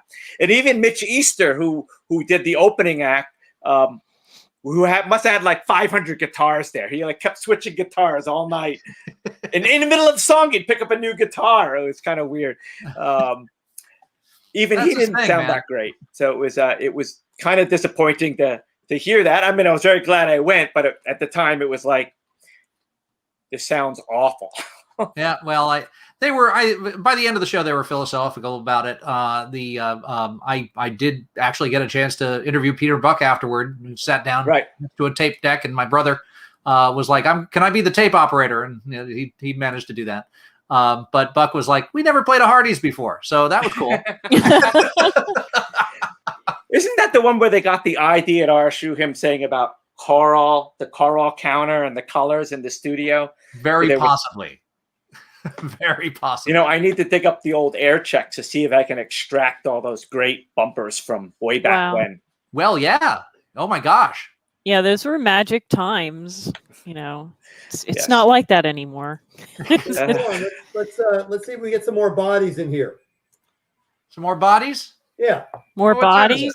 Why don't you maybe invite some people in with screaming freaking bloody mess? Or I'm not a body. It's an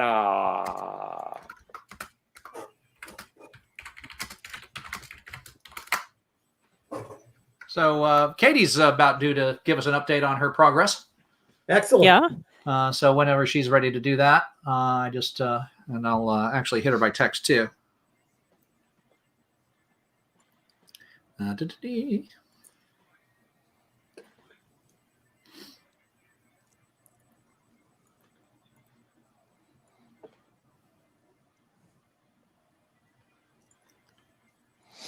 Exciting typing.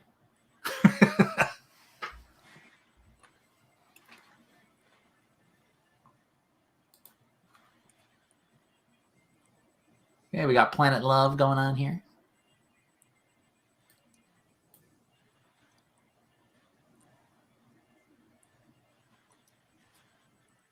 This is another one of those songs that when I couldn't quite place it by the band and the title, but once they dropped the track, I'm like, I know what that is. Good song. Oh yeah. I heard he's like a math teacher in England somewhere. Like a high school teacher or something. I can't imagine what happens when the students find your old recordings and stuff.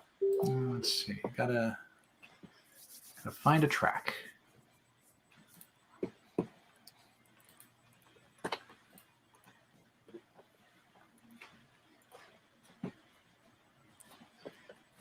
There we are.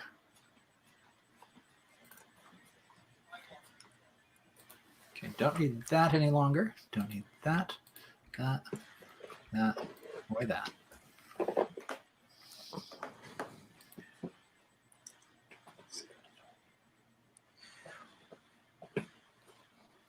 I hate when a display cuts off the name of a song, and I'll tell you what song that was when, or what song that is when it plays. It should display fine on the interface. Coming up next or playing now? No, it's playing now. If you look at it now, it says the Dylan's, comma.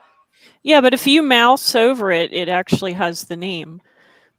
That's helpful. Oh, yes. Yeah, put your mouse on the thing. Which is the name of your new album. Put your mouse on the thing. I'm not quite sure what that means. You don't have to know what that means. Just go with it. What was that other band that when people were shorter and lived near the water? Oh gosh, who was that? That was the name of the band. Well, that was the name of the band. I thought that was the album. No, that was the actual band name. Remember when we used to play this song and people would get mad when it wasn't actually the Smiths? Remember? Yes. Well, that was like, but it's a good song. It's yes, like it's great. A good song. And then, yes, people would get mad and be like, "Why did you play the Smith instead?" The other one that was like that was the Pet Shop Boys, where the streets have no name. Oh yeah. All right. Wow. Wow. How's it going? How Maybe we you doing? can see it. There's Hey, a look lot at of that. lines on this painting. Well, you didn't have to paint all of them. Well, I do. I gotta do it right. And by the way, I noticed you're left-handed, so I like you more already. Are you left-handed too? Of course, all the funny, Yeah. We funny, think- good-looking people are left-handed. And we think with the right side of our mind. So I like don't care. It's the better. It's right as in correct. Yes. exactly. Yeah. So very nice. along here, we're getting. I'm just doing the block, and then we're gonna get into the color. So it's coming. It's coming. Good. Are you enjoying yourself? All the time, always. I love painting. I like It's what to love hear do. that. Wonderful. Well, again, Katie, thank you so much for this. You're welcome. I guess I'll back you guys up so you guys can see. There you go. I guess you can kind of see the wording there, but it's coming. Yep. And it's gonna pop with the neon colors. Oh yeah, it's gonna be epic. I'm having a ton of fun. Wonderful. Good. Wonderful. And All right. if the paint fumes get too heavy, open up a window, okay? Okay. or not if that's what enhances it. I mean, I'm not an artist, so I can't make those judgments. So. No fumes on these because I would be on the ground if it was. Right. Yeah. Those are not fumey paints, I believe. Well, then what's the point? Just kidding. Point. Come on. Well, it is a little alarming, unnerving, if you will, that on this evening, since I'm busy making sure that I'm holding down the fort here, the strongest thing I've had today was, I think, the popcorn I had just recently. That was about the strongest thing I had. It was truffle popcorn. It was kind of cool. So wow. Truffle oil. But no cocktails this evening, only because I want to make sure that I'm actually doing this stuff. Maybe a little later. Such a professional. Yes. Something open. So professional. Well, if I was truly professional on radio, I'd be drinking on the air. But but a long time ago, there used to be these ceiling panels at the studio, and the panel tiles were about 12 inches in square, which is perfect size for an album. But the above this hung ceiling was an air cavity, and it was where they blew the air conditioning and the heat for cooling and heating the studio. But every once in a while, all of us tech guys would get a small stepladder and put it down there and go up and open up the 12-inch record and push it off to the side, and then collect cases and cases of empty beer cans and bottles. I'd clean them out so they didn't come crashing through the ceiling and then throw them away. It was like, I wonder how those got up there. And why would they go up there? But just bring a bag. Put it. I think it was, they didn't want to carry them out. There was no evidence when it went up there. Okay. All right. I guess that counts. And outside the window too, Ed, on the roof. Yeah. There was there was also at least in the early days, there was somebody who kept on sending their albums to the station, and they kept finding their way into that vent. You mean like the early Jandek albums? I think we got every single one of those Corwood albums. They're probably worth a fortune now. Yeah, probably. And of course, Stuart Brodian. He was. Stuart was a classic guy, Well, he wound up making his bones impersonating Howard Stern later on in life. So I've seen him on Facebook. He's also doing a bunch of radio and television shows and stuff like that. But yes, he made a bundle or made a living kind of doing the Howard Stern thing. Yeah, because he pretty much was a spitting image. So that was probably about 82, 83 that was happening. Yeah, and then at one point, Stuart had something called Stuart Brodian's Metal Machine, and Rock and Roll Bob and a bunch of the New Brunswick Denzians who were musicians actually played for him. And I still remember Sue Braun was up front along with Linda Marcy, who both were yeah. DJs in our shoes. Sue and Sybil, I believe they went by. And so Stuart Brodin comes out to do these metal songs, and they and a few other women rush the stage, throw their underwear at him, and then try to cart him off. But he wasn't quite sure how to deal with all of that. So he's trying to fight them off and do his set with the underwear flying around. We're not really even Like a sure if it Tom was their Cruise underwear. show. Could have been anybody's underwear. You never know. It's Court Tavern. It could have been. I wouldn't touch it. That's scary. After all, you can't dust for underwear, he said, paraphrasing No. Spinal Something happened to the chairman. Yes, the chairman has gone. Well, he just. He's muted. Uh-oh. I think he's having a station break.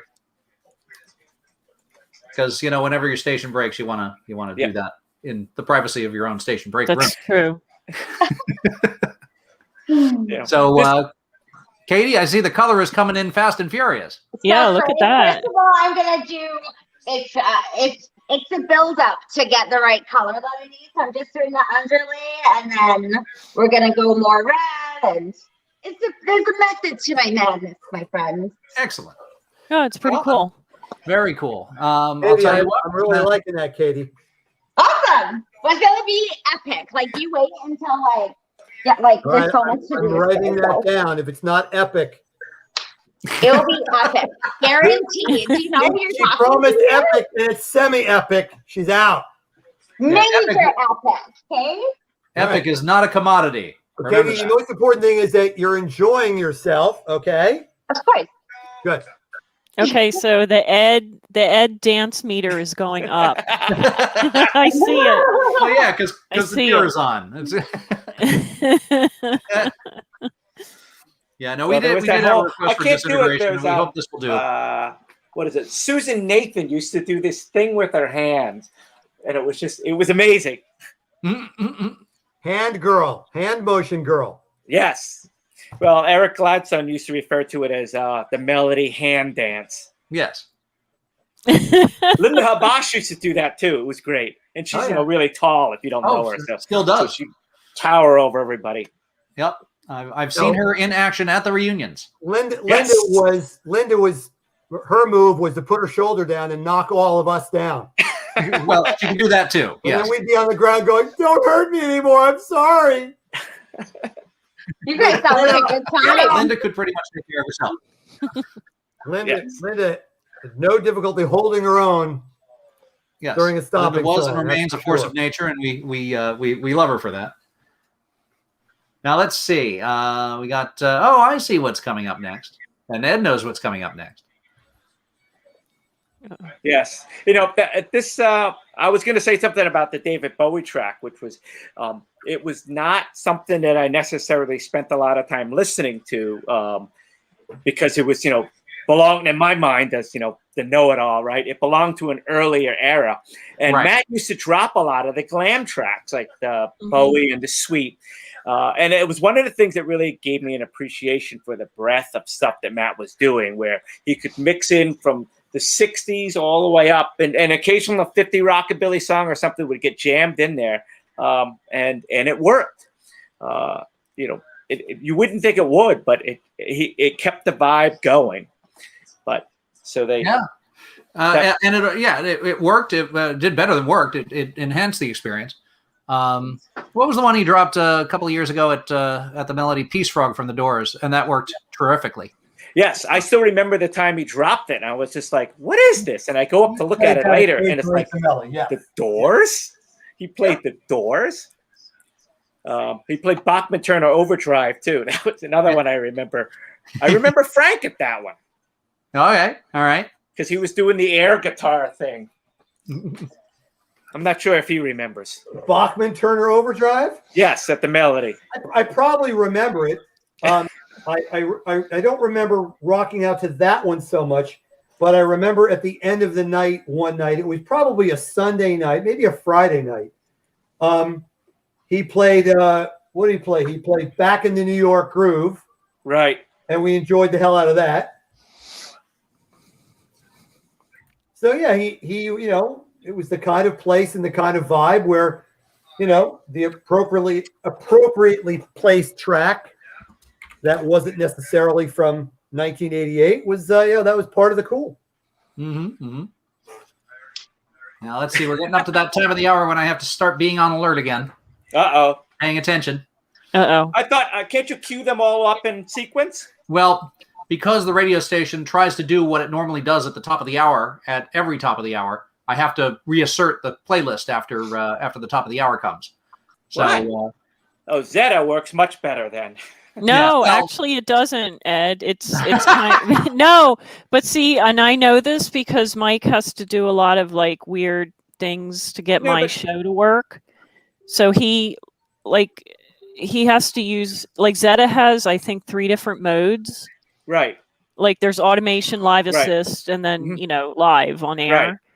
But he has to put my show on live assist, otherwise it'll like drop a song. Or it'll like because it's it'll trying put to too cut the many time like back. because it's trying to put things at a certain time, like right at the top of the hour. So like the automated software is really cool until it's not. And it's only doing what Sean said, it's doing what it's supposed to do. Right. Yeah. But it's not what you want it to do. So in my case, it's not the software per se. It's me having set it up and taken great pains to set it up so that it does fire on every hour and not wanting to mess with that. So yeah, because who wants to it's like having to feed the software every hour. Right. Yeah. So, I mean, I can do it here, but definitely not as a matter of course. And more flamish color is coming out of Katie's brush there. Wow. Yeah, we're gonna get reds on here right away. I gotta find the right color though. Coming. All right, have at it. Let's see. Well, the Killing Moon is on, and all is well with the world as far as the dance floor at the virtual Melody Bar. Yes. Reunion, which honestly, this one, and Ed, you've waxed poetic about this particular song. Yes, I've told the story before, but I can repeat it. But you can repeat it. So, I remember when this song came out, and it was a very slow song. And at the time, I seriously thought that this would never be a dance floor song. Like, everyone would fall asleep to it. What? Not the goth people. No, but and even when I saw Echo and the Bunnymen play it at the State Theater, and when they played it at the Beacon Theater in New York, they kind of introduced it as a spooky song. So I never thought it would be a dance floor thing. And I remember being in the booth one night and Matt saying he wanted to cue it up, and I was like, no way, that song's not going to work. It's not going to work. And Matt drops it, and it was like, wow. Yeah, works like a champ. Okay. Yep. And then for some reason, it's become sort of an anthem for my set at the series of Refluxes. Not quite sure how that happened, but now I'm associated with playing this, so I had to put it in my set. As you should. As you should. I think we would have deferred to you if somebody else had pulled it. Okay, it's that time. Here's that April, time. 1988.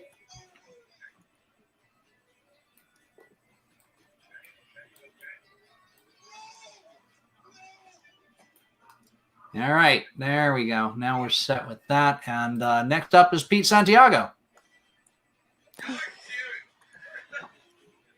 Is Pete coming on the screen? I should pester him about that. All right. Echo and the Bunnymen, February, Rutgers College Gym, 1988. Okay. Echo had a string of great singles that were constantly played at the Melody and were a huge favorite. The show had been greatly anticipated by the Melody gang. Unfortunately, things didn't run too smoothly. There was a 2-hour delay before they came on. I remember that. Due to band difficulties backstage, or so we heard. By the time the crowd had gone from excited to very cranky and annoyed, fortunately, when they finally came on, they put on a great show. Not long after this, they broke up. Glad I had a chance to see them. The whole Melody gang was in attendance. All right. Let's see here. I remember sitting out front in front of the barn there, like waiting, trying to figure out what was going on when they wouldn't let us in. Painful wait. But I did buy a shirt. And So they an got you. overpriced merch shirt. They got you. Well, now that I know that that money goes to the band versus the promoters, that's good to know.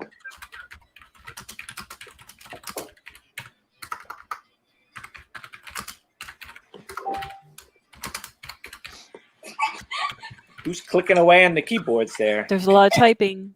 Me. Yeah, that's what happens when have you gotten in touch with somebody? Well, I have to get to the keyboard first. Let's see. So this is going out to Eric because he loves this song. Actually, a lot of people love this song. Yep. Now, what picture did they pull for Ed Closes? What the heck is that? Looks like Sha-Na-Na. That's okay. They played Woodstock. That's all right. Ed Closes. Yeah, that's that. No. Not sure if Pete's on his way, but Matt's on his way.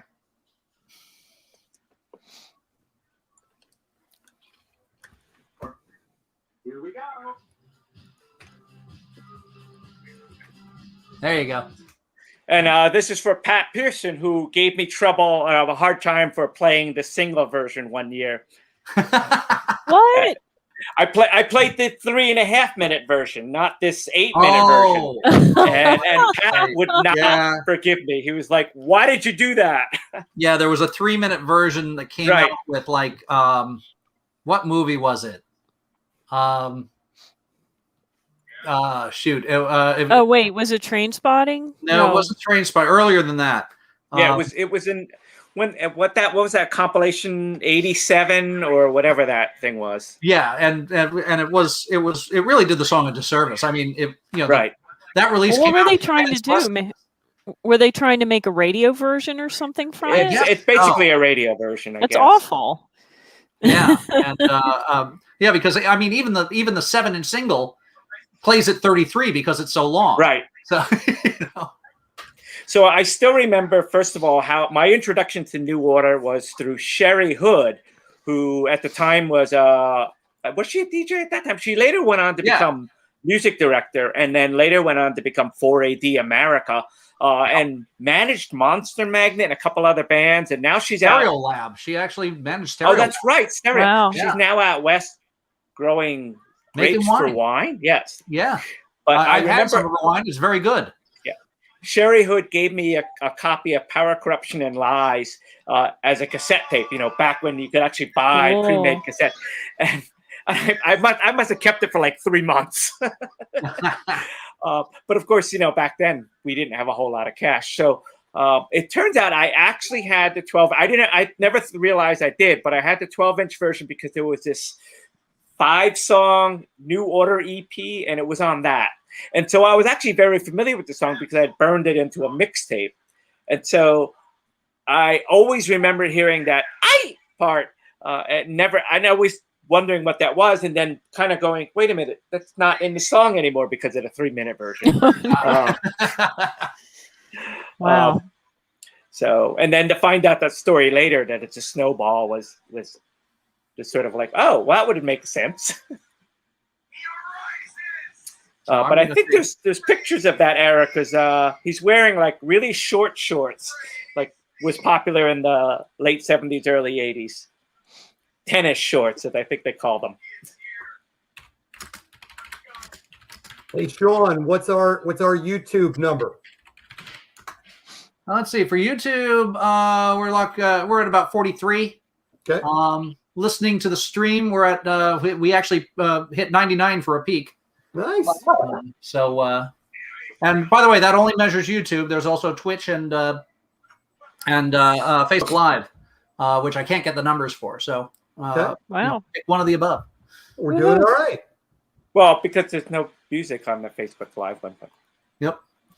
So actually, I'm going to do this. We better get Pete's set up and running. Yeah, did we find Pete's set is up and running. Pete cannot join us, unfortunately. Aw. No, can't make it. But Matt's on his way. Matt's on his way. So what's the latest Matt update? ETA? Well, he was texting earlier. He was trying to get some stuff on Pete may he may not be Pete may not be able to make it. We'll see if Matt is able to do it or not. But he's always on his way, of course. Yeah, that is. And even if he's not on his way, we've got his set. So. And what about Prescott? And Prescott will be here. He may be asleep, he said, but he'll be here. Well, look, if Matt doesn't show up, maybe we could just show the video of him when he jumped out of the airplane. You know, that'd be cool. We could do that. That was pretty amazing. Yeah. I haven't even jumped out of an airplane. Or as the joke goes, why jump out of a perfectly good airplane? So hang on just for a sec, kids. I will be right back. Have to All right. Attend to household. After the station break. Attend to household duties. Yes, indeed. Yeah, now he's gone. Oh, he has a little thing up there. Yeah, it's like a little turn off the camera. Oh, stop cam. Look at that. There's a stop cam button. Down at the bottom. There you oh go. My God. And there's a mute button too. And you can switch the camera around too. You can do I can do this. That gonna work? Oh. Yeah, how'd you do that? There's a cam mic button down there, and you can then when you bring it up, if you have more than one cam set up in it, it lets you switch back and forth. Oh, I see. All right. Now, if I had OBS, I could actually fade in between the scenes, but I can't get that to work. It's too memory intensive. Yeah, I have a laptop over here, but it's closed, and it has a bad camera in it. So we're going to say no on that. No. I'm not sure how you transfer the camera from one laptop over to the other to be used as a camera, though. Yeah, I don't think you can. I think you would have to be in the same computer. Oh my God. Or some kind of software, but then you're dumping a lot of data onto the network stream.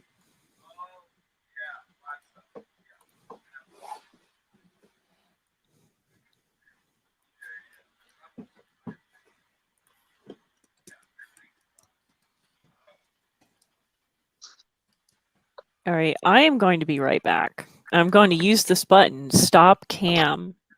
Yes. So exciting. You better use the mute too, because if you don't do the mute, we'll hear what's going on. So don't forget the mute. You got a mute button there, and there you go. Oh, I'm the only one here. Me and you. Let's rock the show. Yes.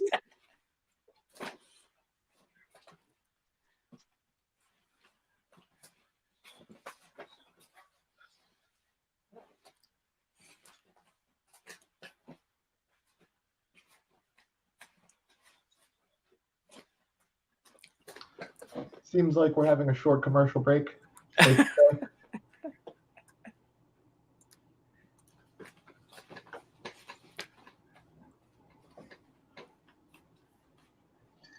hope everyone is still rocking out there. Oh, we're definitely rocking. It's just like letting the dance floor flow a little bit.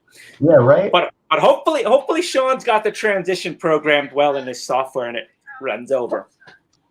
Yeah, I'm sure. Yeah, usually I've got my hands on the mixer and I can do that, but I can't do that now.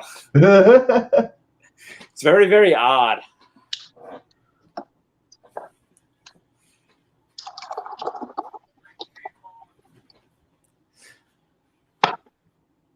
This is a good way to hold it over. Got the painting going, you know?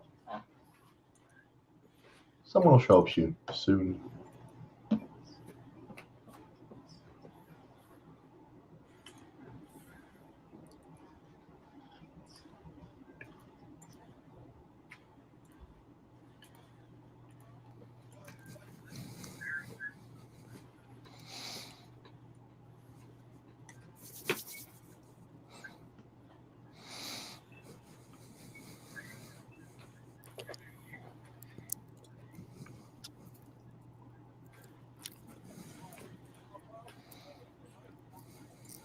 That blue is lovely. I'm so excited.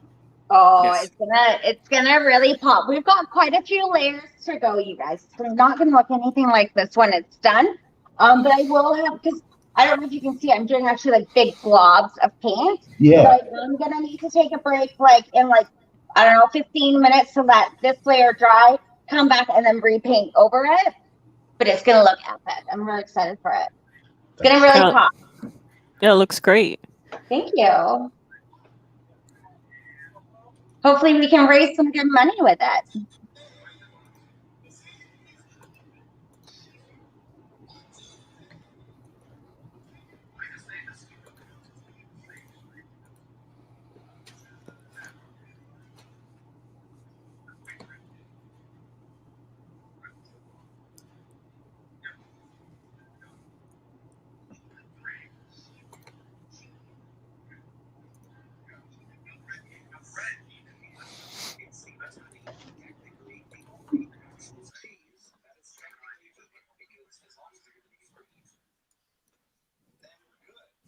Hi, Lisa. Hi, Ed. Look, Ed. What? Wait, I can't tonight's see. beer. Here we go. Oh. One Uno beer. Uno. But now that my set's done, I could disappear for a little bit. Yeah, I was going to wait until Sean got back. Yeah, it's too bad the Pete's not stopping by. Yeah. But also the other thing that got me a little thrown off is usually Matt follows me and then Pete follows Matt. But so that yeah, because usually Pete is later, right? Right. He's after Matt if he does that. And if we stunt Pinfield, then I stunt Pinfield for the half hour, and then Pete grabs the remaining bit and stunt Pinfield's in. Speaking of stunt Pinfield stories, I don't know if it got played tonight, but I remember Pete had a copy of the Chameleon Swamp Thing, and it had a warp in it. And it was one that he used to play in the mail. And so there's this little bump in the record, and the note bends as it goes over it. So it's like, as it goes over the warp. And so the first couple riffs have this bend in the note. And I always thought that was part of the song. Well, yeah, because it kind of goes with the way the song is anyway. Right. So, then when I heard I got a CD version, I'm like, there's something wrong with this. It doesn't do that thing with the note. And then I realized, it's Pete's copy has the warp in it. So it was the special version. It's the very special, the special Pete Santiago melody warp version. But it bent the note really well. So this is like a different version of Wrote for Luck? Yep. Think about the future. Huh.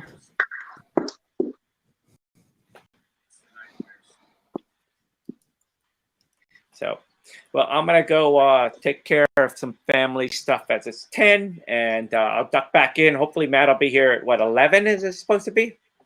Yeah, maybe I'll stop back then. Okay, and in the meantime, everyone should have a great dance party, and I'll be trying to duck in and listen with or without video, so. Okay, awesome. Should I go off? I'm gonna let this dry in a few moments, and I'll just go off and come back on in like half 45. Wait, what, Katie? I've got big globs on here that I need to let dry, so I'll be back in like how long do you think? Half an hour, 45 minutes? Yeah. So we're gonna watch paint dry. We're actually going to watch paint dry. Yeah. You can if you want, or I can turn my camera off. Oh, see, I have this problem here, right? Yeah, I'm gonna wait for Sean to come back. Then I'm gonna duck out. I tried to send Pete a message. Oh, but maybe he was like me and had a lot of technical difficulties on trying to log in. I have trouble logging in. I had a lot because I was trying to use that OBS machine and it not working. So I guess I'll have to buy a new laptop or something in the next couple days.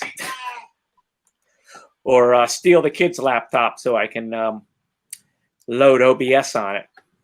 That might be a better idea. All right.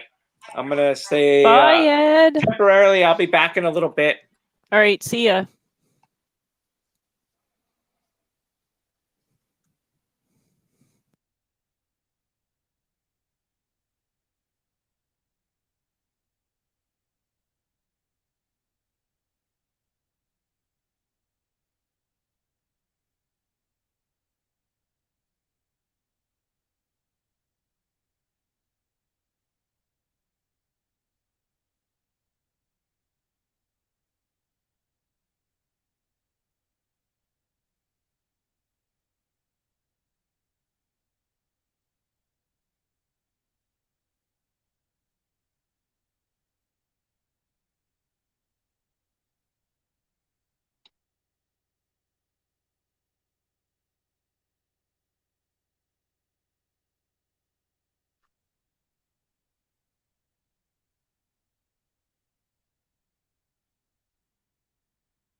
it's kind of wild that right now we have about 50 live viewers, but there is nothing but dead air.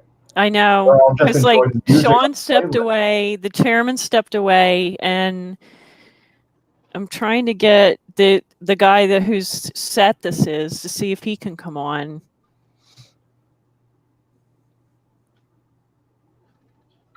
There we go. Yeah, I mean, this is going great though because everyone's just enjoying the music, I guess. You Yeah. know, this has at least half as many as people as tuned in to the actual stream of the sets. So it's great that everyone is tuning in to see the banter behind the scenes and everything and watch the paint actually get done for the art.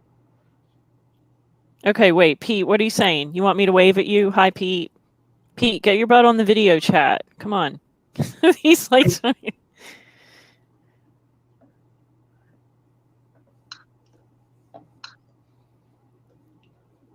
right now, I'll throw up the playlist that what's playing right now, and then when someone steps back in, I'll bring us back to the people view. If you okay, want cool. to play or anything, all right? Cool.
Okay, so I got a 2. Oh, am I the only one on here?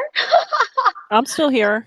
Okay, I got now this paint. I've got to let this stuff dry, all the lettering to dry. Hi, To keep Katie. working on it. Katie, it's beautiful. It's coming. It's not Yeah, it's done great. at all yet. Hang on. Hey, sweetheart, come take a look at this. Oh, okay. Sorry. You're a sweetheart too, Katie. I was talking to my local sweetheart. Here you go. Thank you. Hello. All right. Hello. Katie, that's Oh my God, I love the color of your hair. Oh, thank you, darling. yeah. Red. It's melody neon red. That's beautiful. That's beautiful. And you're doing that like right now? Yeah, right now. It's happening. The Live. paint, so this all has to dry. Katie, I hate to tell you, but you've got some paint on your pants. Yeah, just like Sorry. a little bit. I don't right? know if I just oh, there you go. All right. True artist fashion. That's right. Right. And then again, you are left-handed, so all is awesome. Exactly, right? Yes. Okay, well, I'm gonna turn off for about give me about like half an hour for these globs to dry, and then I can go over. Good. It's Good. a process. I love it. Enjoy. Thank you for doing this. It's coming along. I'll see you guys. I'll tune in soon. Yep. I'll be Bye, back guys. soon. Bye-bye. Hi, Lisa. How are you? Hey. Did you Hey, have I fun? was Pete's on the chat and I sent him the video link. Which chat is he on? I He's in the YouTube chat. So do you have to log into that? Yeah, maybe like use my Google login or Your whatever. Google account should be linked to a YouTube account. Yeah. Okay. Yeah, because I just went to the link that Sean gave, but it's not letting me see any of the comments there. Hey, Sean, where are you? Okay. Yeah, the YouTube link is the one. If you go to altrockradio.com and follow the video link there, you'll be able to open up YouTube and see what's going on in the chat. Okay, so if I go to Alt Rock, that link, right? Yep. Okay, and then I can click on that as well. Okay, so let me do that. Yes, we think. Yeah. Hey, honey, could you turn down the heat because it's like 200 degrees in here? Yeah. Or punch a hole in the wall or something. Well, then it's really like the Melody reunion. Oh dear God! Exactly right. Right. All right, so I'm going to go to altrockradio.com, right? Right. Okay. Spelling would be good here. RADIO.com. All right, I'm going there. Okay, listen, blog. Where am I going? Yep. Well, you see in the middle it says Melody reunion is tonight. Yes. Click the link for the DJ video room. Click here. Okay. Yep. Great. So now it's at the YouTube thing, right? Right. And you're doing that on a phone? You stole my song. Yep. Okay. So the chat is, I think it's on the phone, it's a different, you have to go to a different tab to see the chat. Okay. And where would any idea where that is? I have no idea. Let's see if I can follow it. Well, we have 18 thumbs up and no thumbs down, so we're doing something right. Woo! It's wrong. I'm hearing you from the past. What tab are we talking about? I'm looking. Yeah. What tab are we talking about? I'm looking. There we go.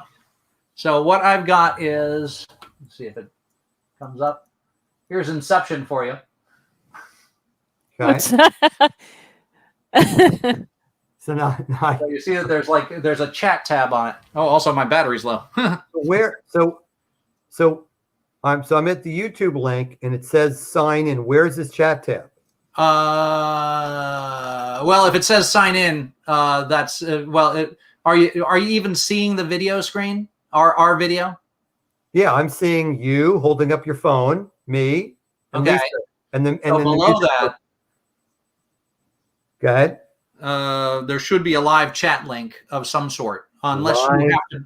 It's also possible you have to be signed in order to use the live chat thing. So okay, that maybe that's what it is. Yeah.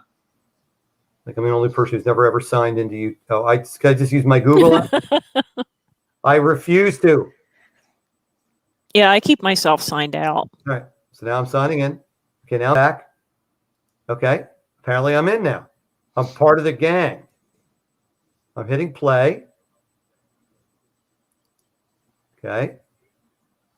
Now what? You're lying to me, Sean, over and over and over again. Show us your screen. Yeah. Okay. Oh, and you're looking at it in the browser. That's why it's not coming up. Scroll down. You may see a link for the chat. Okay. Scroll down. A link for the chat. Maybe. You're just taking me on a wild goose chase. I don't. The only buttons I have are the up or down, the share, save, report. And then below that is other links to other channels. There's Kurt Cobain laughing at me, Bauhaus. Yeah, I don't know. I'm in some like Russian version of YouTube. I don't know. He goes, YouTube. In Russia, YouTube watches you. In YouTube, that's exactly right. That's true. Actually, it happens that way in America too. So what do we got here? Got live art. I don't understand. The soundtrack. Frankie Goes to Hollywood happening. Had to dig up the single version of that one. It is better than the version that's on the album. Yeah, but what's the good version where they said, you know? Oh, the really good version, the 9 minute. Yeah, the really good version with the talking at the end. That's the Annihilation version. That's the best one. Yeah, that's awesome. Love that version. I have threatened to play that at the at the reunion. I haven't done it yet. So is there anything interesting on the chat? Sure. I can't see it. But there's people. There's people There's there. good people on the chat. Why can't I get this on my phone?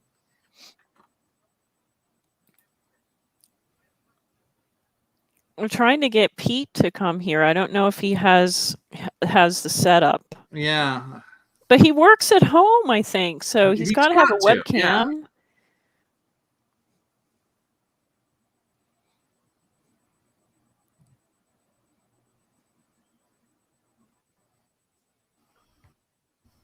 So wait, Sean, I wasn't here early, so I missed the story. So what is the thing with the picture behind you of the record player? Oh, it's just something I picked up at Kirkland's for like $40. Oh, really? Oh, it's okay. It's actually cool. Yeah, I know. Yeah. I saw that. I was like, I have that turntable. Wow, like that's impressive. Yeah. So I still haven't taken the cardboard off the side. But I should do that. I should actually hang the thing. Still 1 year after making it into the new house, I'm still, quote, moving in. So you don't want to know how long it took me to move into this place, and I've been here 16 going on 17 years. So it's yeah. Yep, no, I believe me, I'm living that.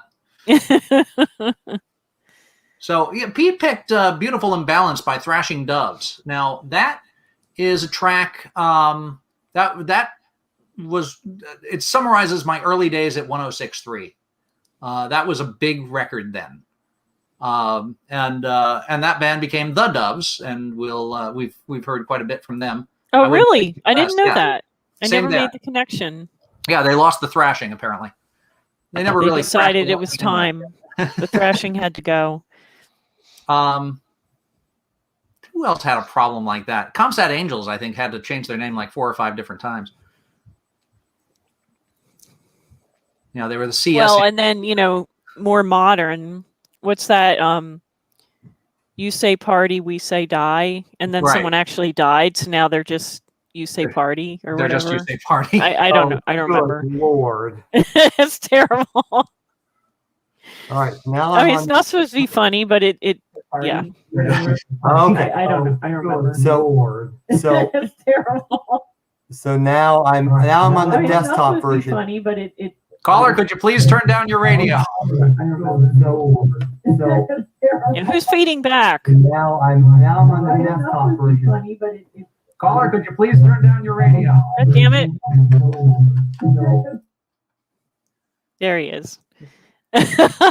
He was trying to do Frippertronics on us. He's not. He's out of control. I think Chris got him. I think.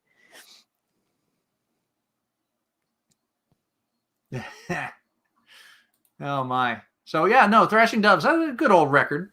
Good choice by Pete. Pete's still trying to get into the video chat. Pete, man. Well, he's in the video chat. We're trying to get him into the video.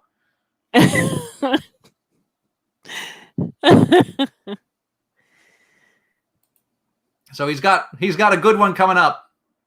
And if I remember correctly, and I have to look this up, but let's see.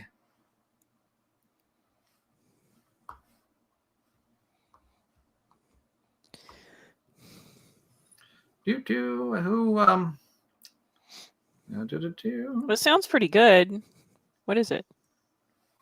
Oh God! I'm like, why does this sound so familiar? And it's pretty funny. Yeah, it's okay. Yeah, actually, like one of the funniest stories with Pete is because when we were still doing in studio, and you guys would come on my radio show, and we would sit around and talk. So I don't remember what year it was, but when I was he couldn't make it. I was asking him, what he wanted to play, and he said Puka Makes 3. Hey, Pete. And I'm like, that's not even a real band, remember? And you're like, yeah, it's a real band. Like, what are you talking about? Who's not a real band? Mr. Santiago has brought a guest along with him, I see. Hello. There you are. Would that be a low rider right over there? And I'm like, that's not even a real. Hey, guys. Would that be a meter maid? Welcome. Yay. There she It's is. working. Everybody, Yay. it's Can you guys hear me? the chairman is here, and we see you, Pete, and we see the meter maid behind you. Where's the number 1 meter maid? She's here. Bring her to me. All you're allowed to see is her arm. That's it. Oh, there you go. Hello. Hello. Loretta, Everybody, remember doing shots of this with me? So that's Wait, there is like some. so there's that's a big so delay that's here. 2. Yeah. Oh my God, this is like a 5-minute delay. I know. Oh That already dear. happened. Yeah, I know, like a minute ago. Where are they? Yeah, no, it takes about You that know long what? to watch yourself. Lisa, Yeah, you know what? I think if they go right to the StreamYard site, Yeah. they won't get a delay. Yeah. Right But, to the StreamYard? What's that? How do we do that? Just with the phone that you're actually using to shoot. Oh my God, it was hard enough for us to get here. They want us to go somewhere else now? So what There were you you go. saying Yeah. before about? Can you hear me? We can hear you. Pete, are you live now? Lisa, can you? Yeah, can you hear me? Yep. I hear Hello, you. we can hear you. Hello. What were you saying before about some band or something? Oh, No, Thrashing Dove. Oh well, go ahead, Lisa. No, I that's was your saying story. Puka Makes 3, remember? Yeah, you're right. Yeah, but remember Well, you I thought I didn't think made- it was I a made real that up? band because I didn't know what it Right, was. Yeah, Lisa's One like, of you those made that power up. Pop. Yeah, it's all power pop. Yeah, no, it was. Pat Pearson had the cassette tape. Yeah, it was really good too.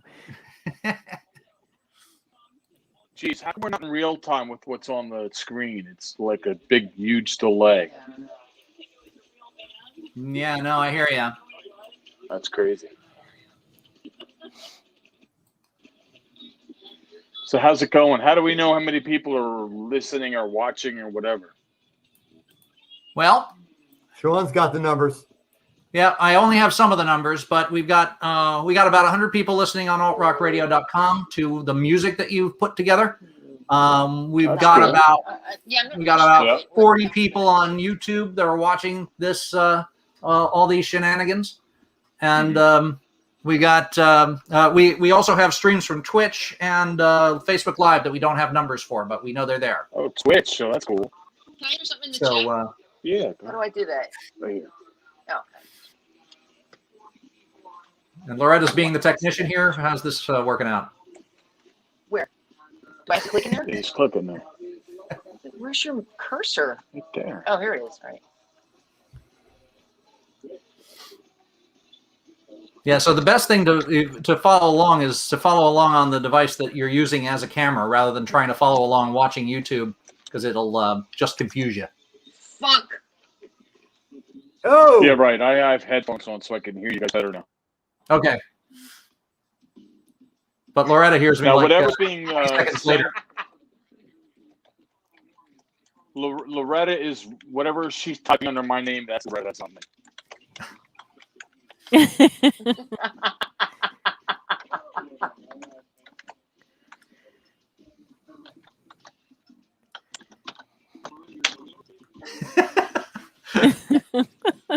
Yeah, Andy Prescott figures there's going to be about 9 people left for him. When he Is he comes going on. to play? Is he going to play? I touch myself 10 times in a row. Something about Nope. Bear in the Woods.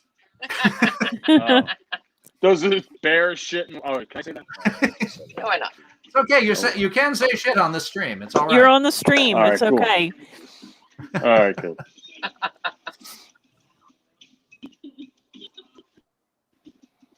Let's see. So we got some stuff. We got I know that people have been waiting all night for the song after the next one. But yeah, obviously we can play whatever we want. We're playing the Cabaret Voltaire record. Yeah. So we're for my playlist. We're playing the Cabaret Voltaire record. Yeah, cussing is discouraged but not illegal. So Sean, yeah, what's on the stream right now? Cabaret Voltaire, discouraged but not illegal. Right. Yeah, it's Sean. no, somebody's feeding back. Yeah, Frank, you know this song, right? Discouraged but not illegal. I think that's Frank. Frank sounds like he's on. Frank's feeding back again. Hey, turn down your volume. My volume's down. Yeah, Here to Go has curses in it, doesn't it? It's like Yep. the bane of every talk show host's existence. Turn down your radio. Yeah, put on those headphones. Stop with the feedback. Yeah, that's not me. That's Frank, I Okay, we believe. got,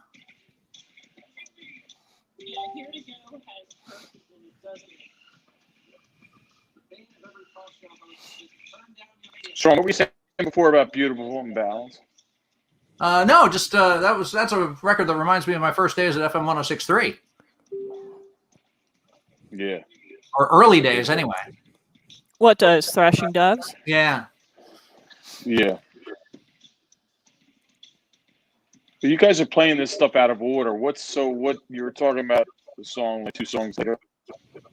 Oh, well, right now we're playing Here to Go from Cabaret Voltaire. Yeah, and you That's said the order you gave me. everybody's waiting for this. Oh, I know it. I know what song you're talking about. Yeah. Yeah, the song 2 songs from now. I don't like to give it away. Yeah, I know what it is.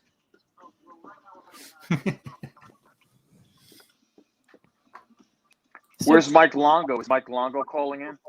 Yeah. Yeah. Yeah, He was he's here a little listening. earlier. He joined us on video. Oh, cool. Yeah, maybe he'll come back. Yeah, it's possible. What about Cheryl? Did Cheryl call in? Uh-huh. Oh, cool. Good. Yep, we got a good story out of that. Yeah, both Cheryl and What was Mike the were on. story? Cheryl told her great Iggy Pop story. Yep. Oh my heavens! Anyway, the music's happening, and this Cabaret Voltaire remix is something else. Yep. I'm going to text you so you can tell me what the secret song coming up is.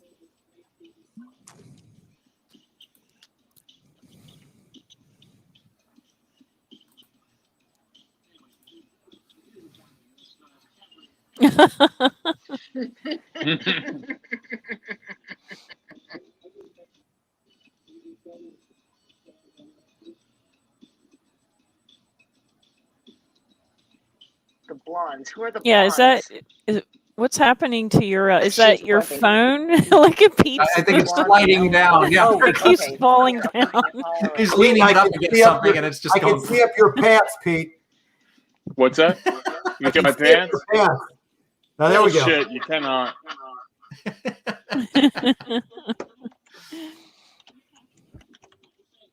It keeps slipping. It's my phone. Yep. Everybody, we've got myself and Lisa and the chairman and Pete's hand. There it goes. And Pete's phone. That's awesome. That phone's acting like me on your average Saturday night.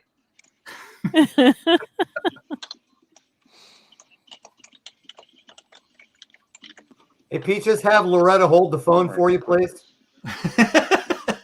She's typing. She's making believe she's me on the chat. And, Oh, and, Melissa's and your away. and your purpose here is what, Pete? He's lending his I'm presence. Stunt Pete It's your. I'm Stunt Pete it's- Santiago. It's the Pete Santiago cachet. That's what it is. Yes. That's right. That's right. Matt says hello, by the way. All right. Good. He's going to be joining at some point, right? What's the countdown on that? He's on his way. No, he Yeah, just said, is he on said his hello. way? I think he may be on his think he's way. calling in. No, Okay. He is or he's not? I don't think so.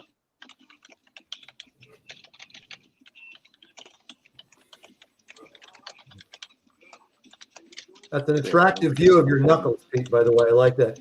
Of my what? Of my nose? Of your Of your knuckles. knuckles. It's like some my horror knuckles. movie. Yeah. Yeah, I don't think you're gonna. It's not gonna fall now. I got it secured. Some chewing gum, I think, is what you need there. Loretta, thank you for being there to take care of Pete for us, okay? She can't hear you.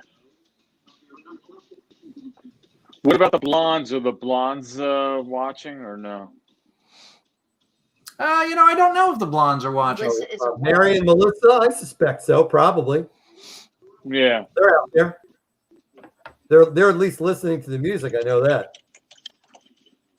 What's our count, Sean? Well, it starts at 1 and it goes up from there.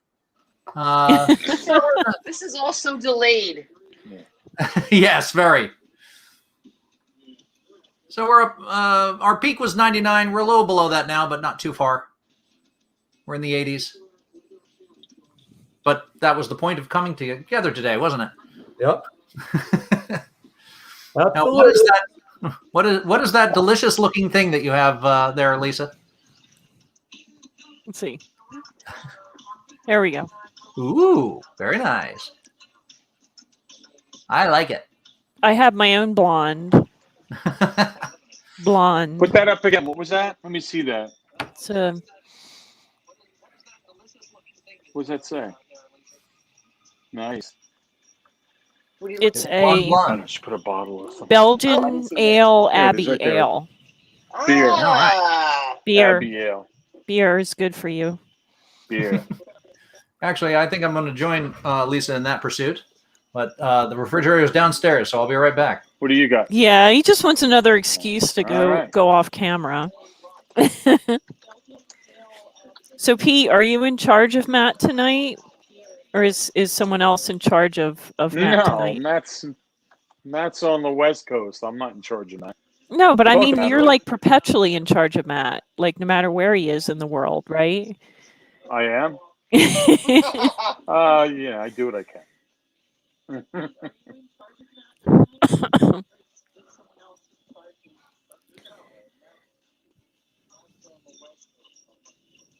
No ska. Eric is asking about ska. Oh, shut that door. Cool.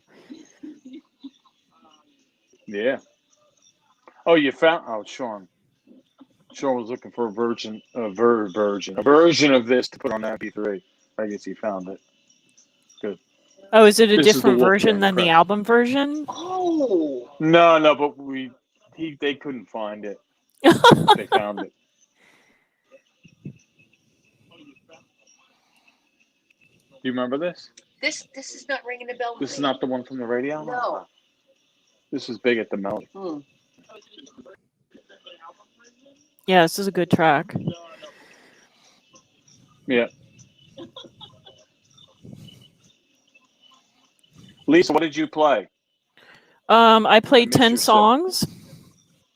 I played Fade to Gray, Shake the Disease, Shriek Back Under the Lights, ACR Shack Up, Tin Tin, She Makes Me Quiver, P Machinery, How Soon Is Now, The More You Live, The More You Love, I Wanted to Tell Her, and Donna Summer, I Feel Love. Oh, that's cool. Good set. Thank you.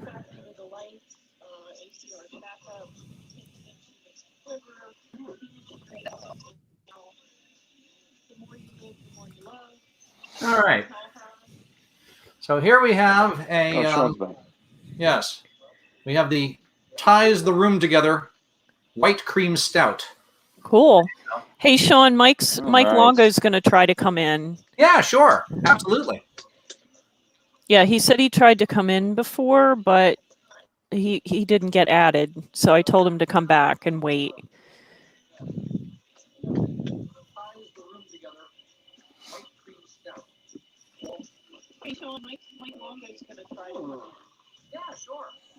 Might have another coming in too. Let's see.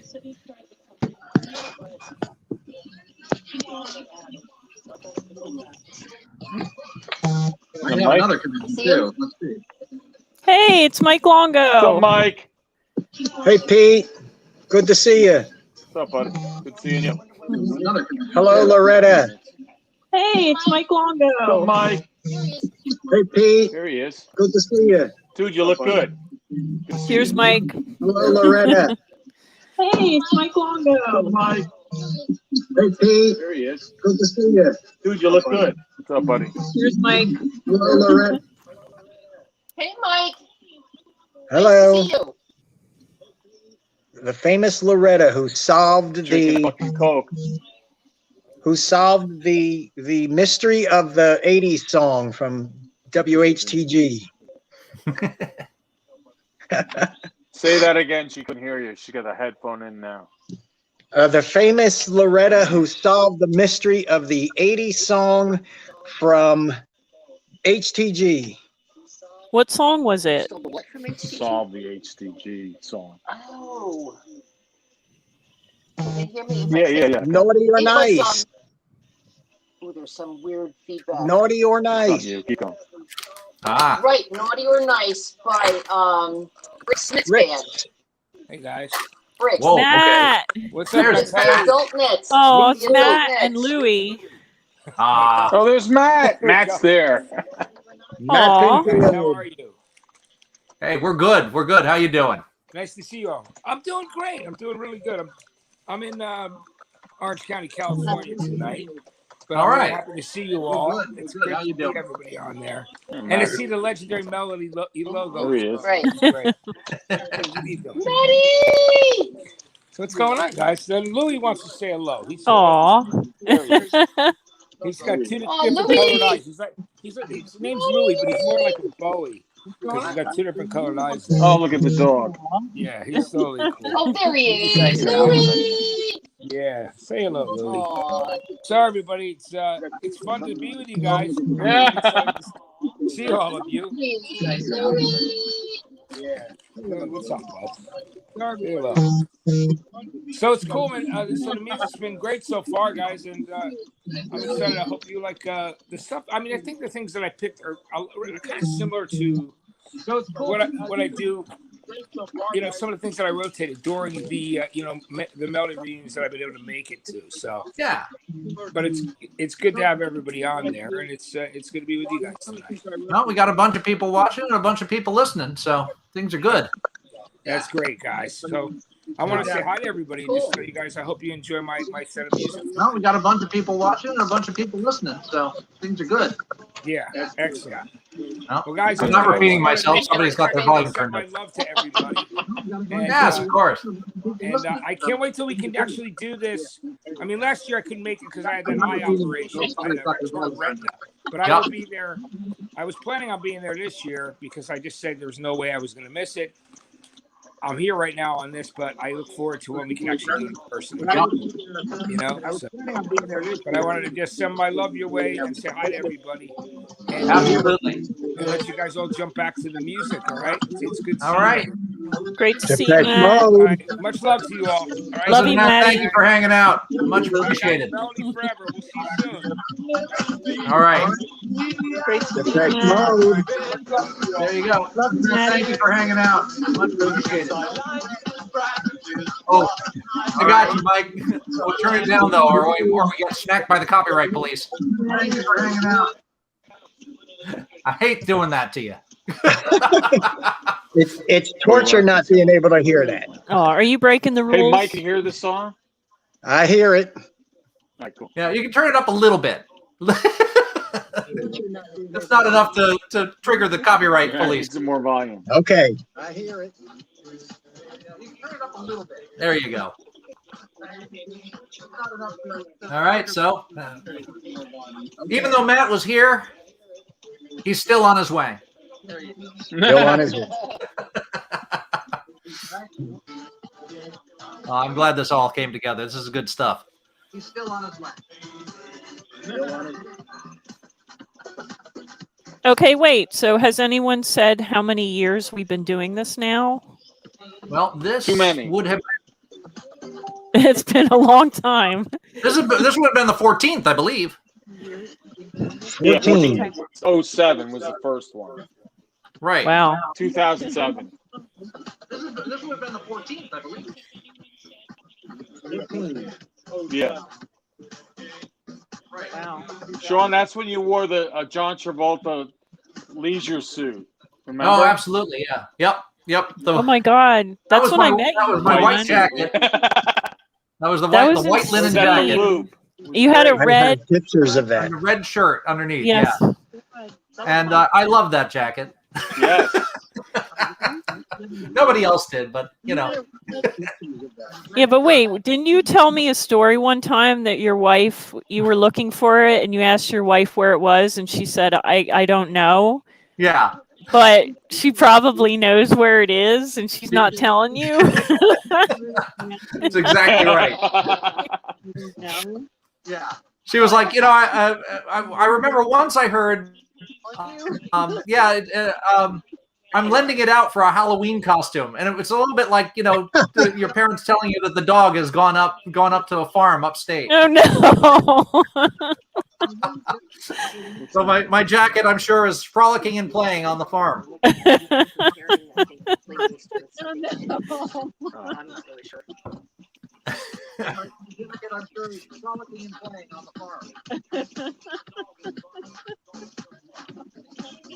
Well, Eric thinks it's 15, but Ed's spreadsheet may be counting that one stunt pinfield. So it may have 15 tabs, but it's still 14 years. Yeah, no, you can't count. That's totally different. That's like another one. That was good. 2007 was the loop. So yeah, completely different music, right? Yeah, I don't know about that. Well, last year's link said it was number 14, so they say it's 15. I don't know. Well, let's see. 7 and 14 is 21.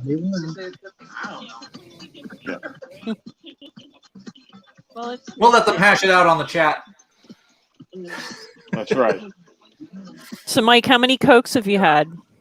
I've had 3 so far. Oh my God! Yowza! I'm You're about gonna be to up all open the night. 4th. Yeah, this actually has caffeine in it too, so I'm gonna enjoy this. It's a special occasion. I'm allowing myself to have as many as I want. Ditto. The alcohol is not a problem; it's the caffeine. It's a special occasion. I'm allowing myself to have as many as I want. Oh my! So what do we got up next? We got a little. Oh, very nice, very nice, nice stuff coming up. So, is this is still Pete's set, right? Yeah. Set. I think Pete's set may have ran a little long. No, I have less songs than most, I think. Well, yeah, but a bunch of them are 8 minutes long. Oh, time-wise? All of these played? No. Oh. No, I have less songs than most. Well, yeah. This one's the next. Oh, cool. Yeah. And did Echo and the Bunnymen? No, no.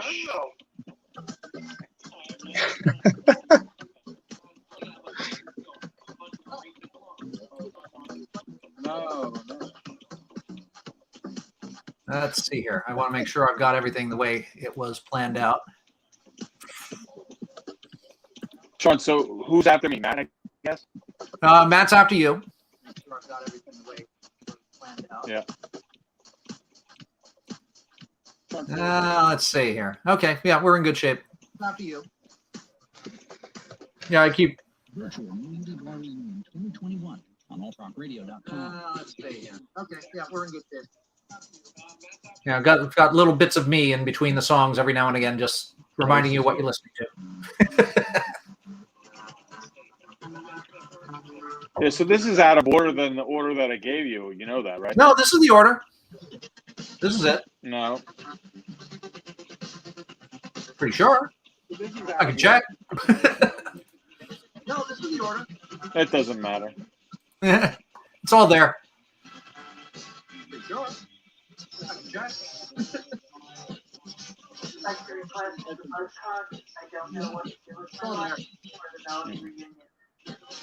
That's over there. Oh, That was just play. Yeah. We got a Buzzcocks request. We may not be able to hit the one that they asked for, but I think we're going to get some Buzzcocks in a little bit later on.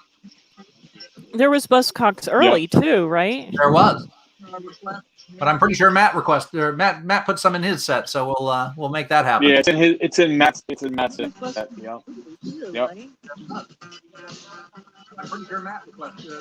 Yeah. By the way, Ed, I don't think it was Shana, or Ed's not here, but I don't think it was Shana Na that was the picture that they chose to put up next to Ed's voice. I think it was actually Lenny and the Swig Tones. I think it was. I think it actually was so bizarre. Michael McKean and David Lander out in front. I think that is actually them on that picture. Ed posted it on Facebook, and it's hilarious. Okay, what I want to know, Sean, is why did the software choose to give him an image along with his voice break, but not the rest of us? I have no idea. I do not know what this software, who coded it, how it happened. It likes Ed, though. It does it like thought Ed. Ed deserved a picture, and it was a good picture. You know, they actually, when I play Opium Vala on the station, there actually is an Opium Vala picture. There's a picture of Matt that shows up when I play Opium Vala. That's why I think it's NPR. I don't think it's Last FM, because I don't think Last FM has anything to do with Opium Vala. That's why I think it's NPR. I don't think it's Last FM. I don't think Last FM has anything to do with Opium Vala.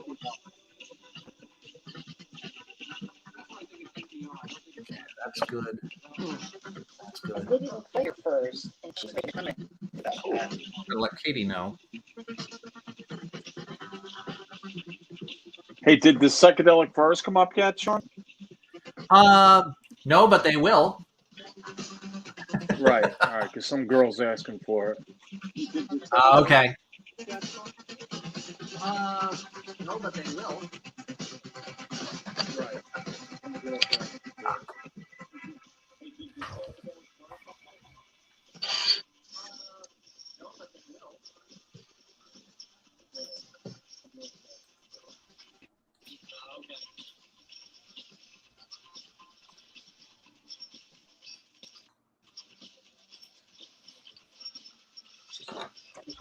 Is he?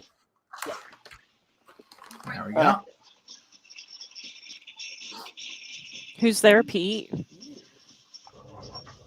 Me and Loretta and the cat. The cat? Yeah, I would just like to point out that that's 3 old line FM 106.3 people on this video podcast.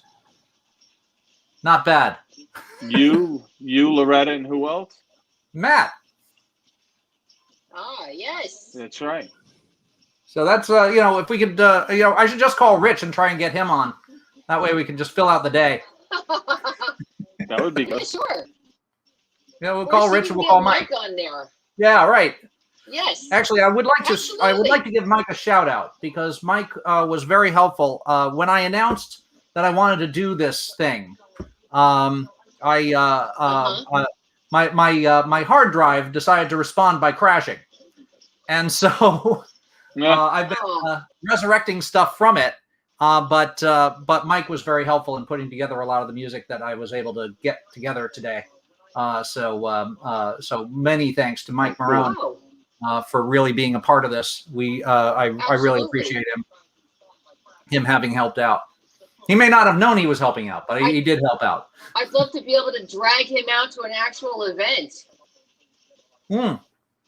We did it the once. We did do it the once. We got him out to the FM 106.3 night. Yeah, so far. Yeah. So far, I think we can get him out to more. We got he and his wife out, which was terrific. We did, and it was pre-COVID, so post-COVID, hopefully we can do the same. Oh, I would look forward to that. That was fantastic. I still cherish the T-shirt. Very much also. What's that? Say it again when you said. No, I said I think that they would enjoy that very much. Oh yeah, I agree, and I still cherish the T-shirt we made of that night every time I put it on and go to bed. So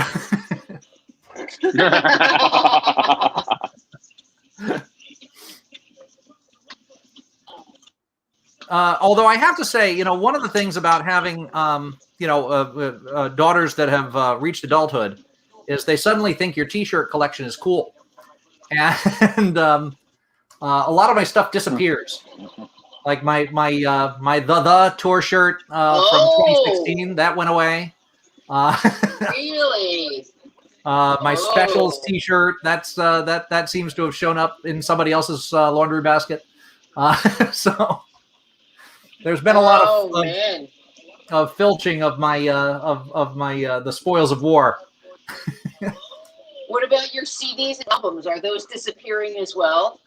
Not as much, but there has been some basic can you put that, can you make a mixtape for me on a CD, and make sure you have about a couple hundred.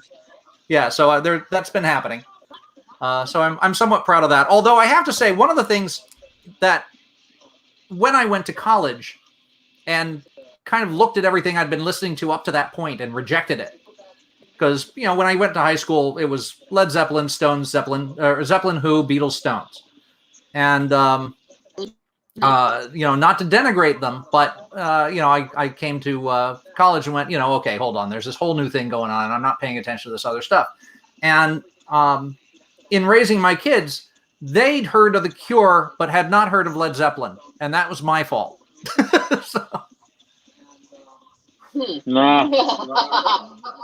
Even though all that vinyl is still in my. Well, it's not like you haven't been, playing all kinds of cool music in the house. I think it's just probably sheer coincidence that Zeppelin never came up in the midst of whatever you've been doing all these years. So, I mean, God knows you've got the record collection to make any kid's head spin, Well, I mean, certainly Led Zeppelin should have come up anytime any song that I played sampled When the Levee Breaks, because that happened often enough. Mm-hmm. Remember Pearl by Chapter House? Yes. That one, that's a nice fast sample of When the Levee Breaks from Led Zeppelin. Yeah. Mm-hmm. So where are we here? We got, we're playing the jam. We're finally getting around to the jam tonight. We haven't gotten to the jam this evening. So there you go. Yay! Oh, no? Yep. Oh, cool.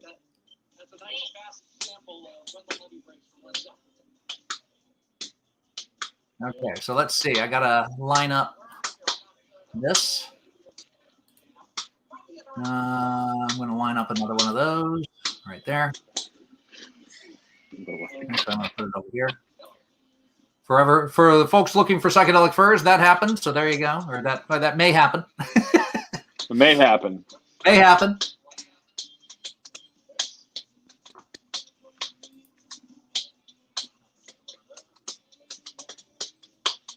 Oh, where'd Mike go?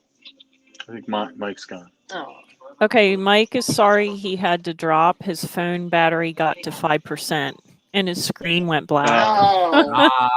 Oh, okay. Poor guy. He gets a pass. Can you give me the cord here? Where'd Frank go, to bed? Yeah, where'd Frank go? Where'd the chairman go? Where the hell's the chairman? I don't know. Frank, you fucker, where are you? Hey. Dropping the F-bomb everywhere.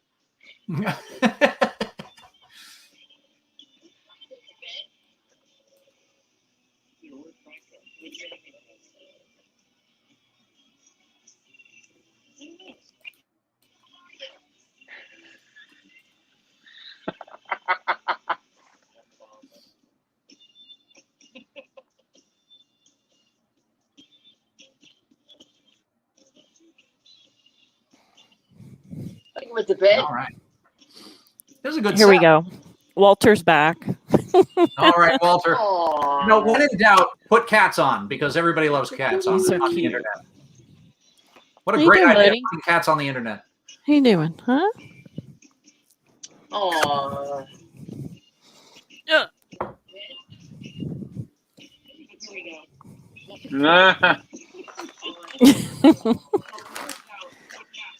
I'm so glad I made popcorn for this. Actually, somebody else did. What is it? Yeah, this is truffle salt Oh, there's popcorn. the furs. Oh, no, there's the furs. There's the furs. Knew they were happening. Anthem. Well, yeah, not for nothing. That new record wasn't half bad. What'd you think? I never liked played a it. lot. You know, I don't know. No, I played it a lot. How could you not it play was, it, it Lisa? actually, they You like actually them. managed to Yeah.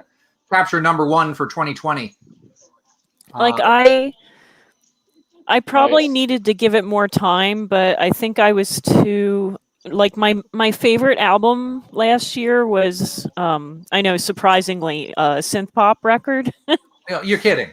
Linea Aspera. I don't know if Ah. you like them, but I mean just amazing, like just wonderful. Who? What group? Who Linea was it? Aspera. Oh, I don't know that one. They're kind of like minimal wave, kind of. You know, like Lisa music. Like Lisa music. But you know what? But I really liked I Break Horses as well. Like that was a stunning album. Oh, yeah, that was a terrific record. Yes. Yeah. In addition, what was the other one? Remember when we were bonding over the the 2-woman band that had themed their music after sports drinks? Oh, I they just broke stumbled up. across them the other day, and I forgot their name. And I saw them live. They were a lot of fun. Oh man. It's like there's a CD right over on that shelf.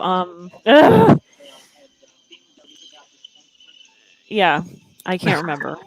Yeah, working out in sports drinks. They and were great though. They kind were of really, fun, really yeah. good. Really good.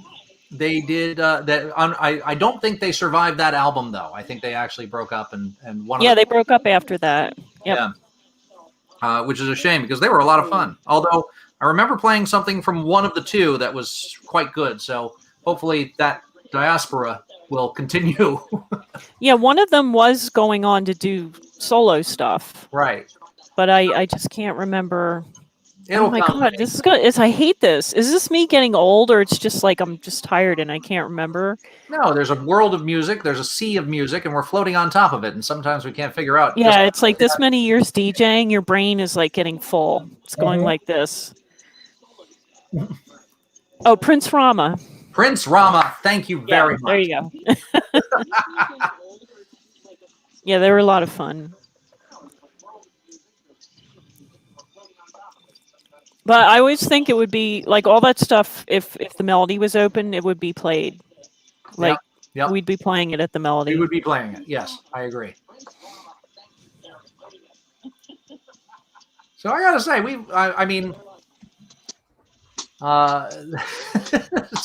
we've actually managed to. I've been holding down the fort since 6:30. So I mean, we actually went live at about 6:50.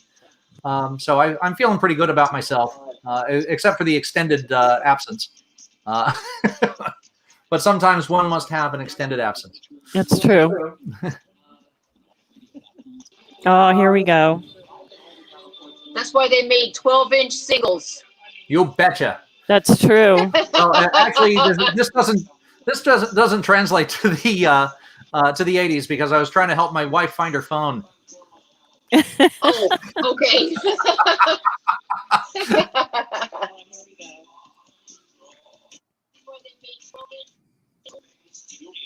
Yeah, so we got your Echo.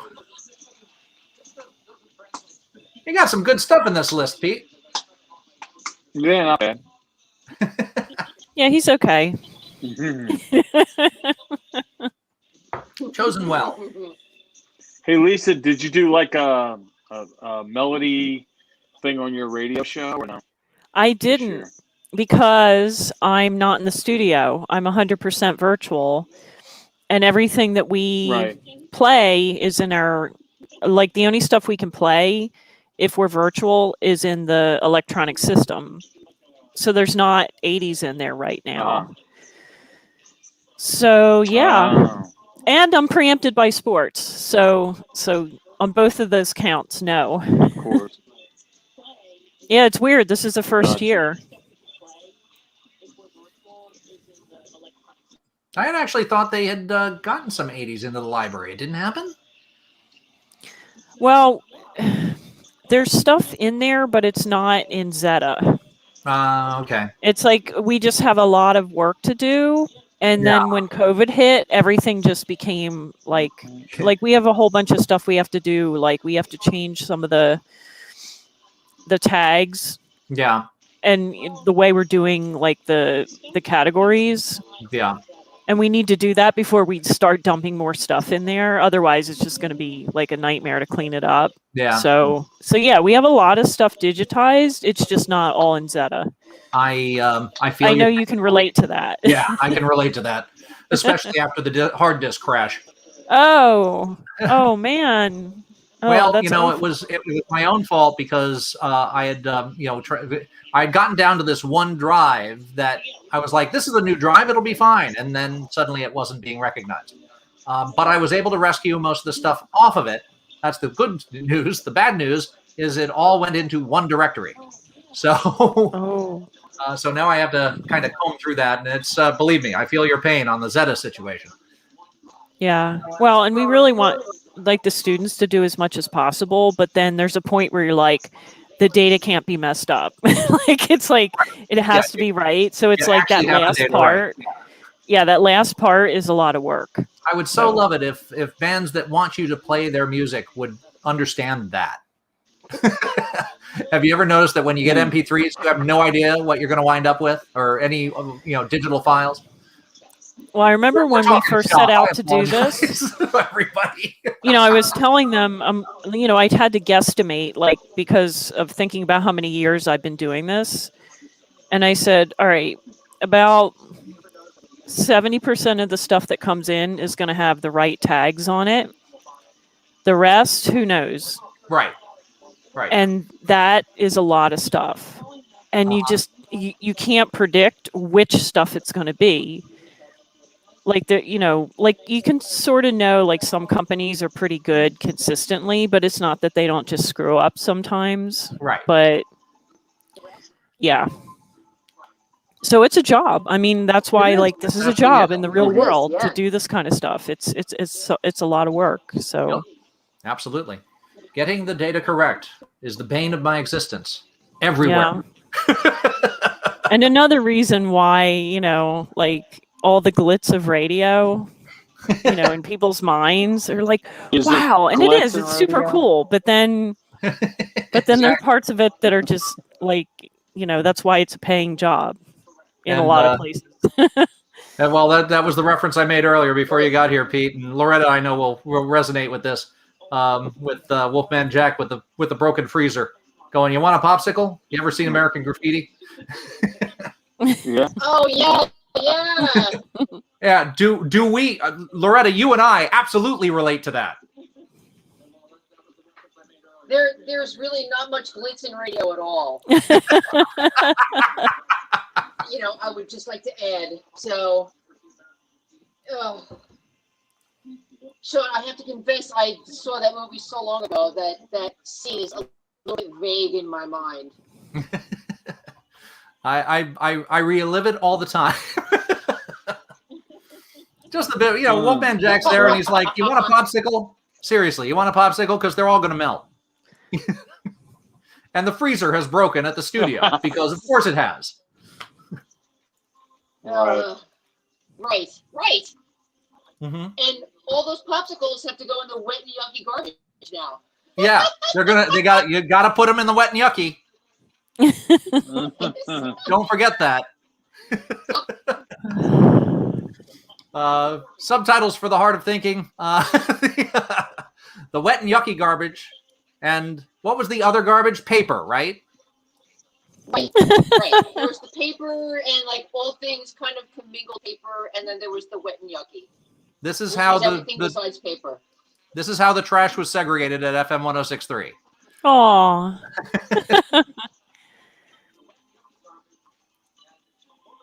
Yeah, I guess sort of the modern version of that at Rutgers, and it happens every semester because there's some rooms that have like nice small garbage cans, and then some rooms have like the big garbage cans. Yes. And people will throw out like food in there. Yes. But the garbage cans don't get emptied every Ugh. day. So it's Oh, like this geez. unspoken social rule that you just That do smell like? not throw food out in the can by the studio. Because like you'll be on air and you're just like, Right. God damn, that smells nasty. You know, or just like, What what is the that? hell? Like go throw that out in the Smack you right hallway. in the face. It's nasty. Ugh. Yeah. Oh boy. Cassette tapes from WSOU in the chat. How about that? Oh, so there was a time where they weren't metal? I didn't know that. Oh yeah, absolutely. They were college Oh, station. I just heard this history story the other day. Yeah? SOU she's talking about? Yeah. Oh. Yeah. Oh, it wasn't metal? Oh. Oh, it was not metal when I was there too. When did they change format? Programming. They went to or the metal programming probably in like '89, I want to say. Okay. Yeah, it was still in the 80s. Yeah. But, Oh, that's It pretty was neat. late '80s because I graduated in '84, and it was still block programming in '84, and for like a couple years after I graduated also. So somewhere late '80s, it went to all metal. A note to Jeannie, though. If you have cassette tapes, get them suckers digitized and put them up on Mixcloud so that people can hear them. Good heavens. Mm-hmm. Of course, you've got to, actually have stuff necessary to do that. But I got a cassette player in about 2013, a new cassette player. Hey. And that's actually been working rather well. The Laserdisc player somehow is still working. That's actually a pleasant surprise. The Betamax. Do you have something digitized cassette player, Sean?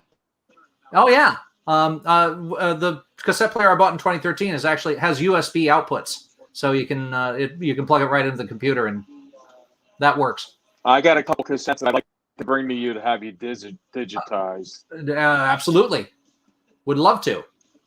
Yeah. Yeah, one was with Matt and Miles on HCG. Ooh, nice. And it still plays really well, but I know eventually it's going to go away. Yeah, you got to do something with it because the magnetism. Actually, I was shocked back. I guess it was probably about 2010. I finally took it upon myself to digitize my father's old reel-to-reels from 1957, and they still played. Right. Oh my God! Wow. You'd be surprised how well that stuck around. He had taped something off of television. He had taped something off of television. It was one of Leonard Bernstein's Young People's concerts, and there was a station break in the middle of it where they were advertising the guests for that night's Ed Sullivan show, and the announcer paused in this way when he said that was coming up at 8:00 tonight on the CBS television network, because he had to emphasize that because there was still a CBS radio network. Right. So yeah, I was able, to digitize just fine. I have that actuality, Wow. Cool. And I love hearing you call it an actuality, because that's what I was taught that live clips were back then. Yep. They weren't sound bites; they were actualities, and I still call them that. Yep. And that was a live announcer in a studio making that announcement. My father happened to have the microphone running, so. Wow. Let's see. Commentary, date of concerts, and the weather. Jeannie Pinkman is saying. Jeannie, I've actually noticed that just about any tape from that era that I wind up digitizing, I can usually pinpoint the date on which it was recorded. It may not say it on the tape, but if I read the news, then you look up the date that news happened, and you can usually corroborate the exact date that the exact date and time at which that piece of radio happened. Well.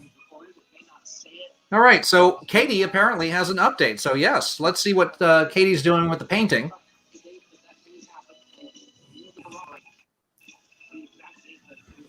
And let's see, there's a light that never goes out, and that is that's the end of Pete's set, and we appreciate what you did there, Pete. That was good stuff. Oh, thank you. And now we're cutting into Matt's first track. Matt's on now.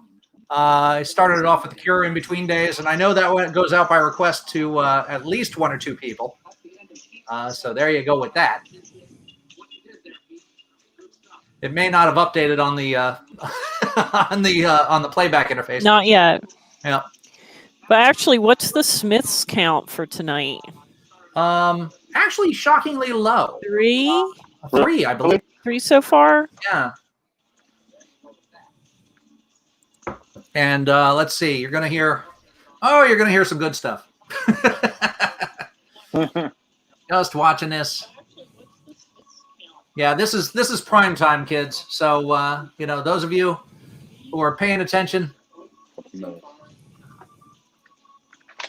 Yeah, Eric says Matt loves me from afar. My favorite Cure song. Aww.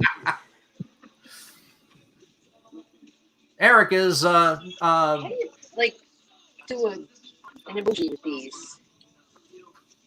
What do you want to do? Like a smiley? Yeah, I don't know. Eric's a terrific guy and a smarty every day.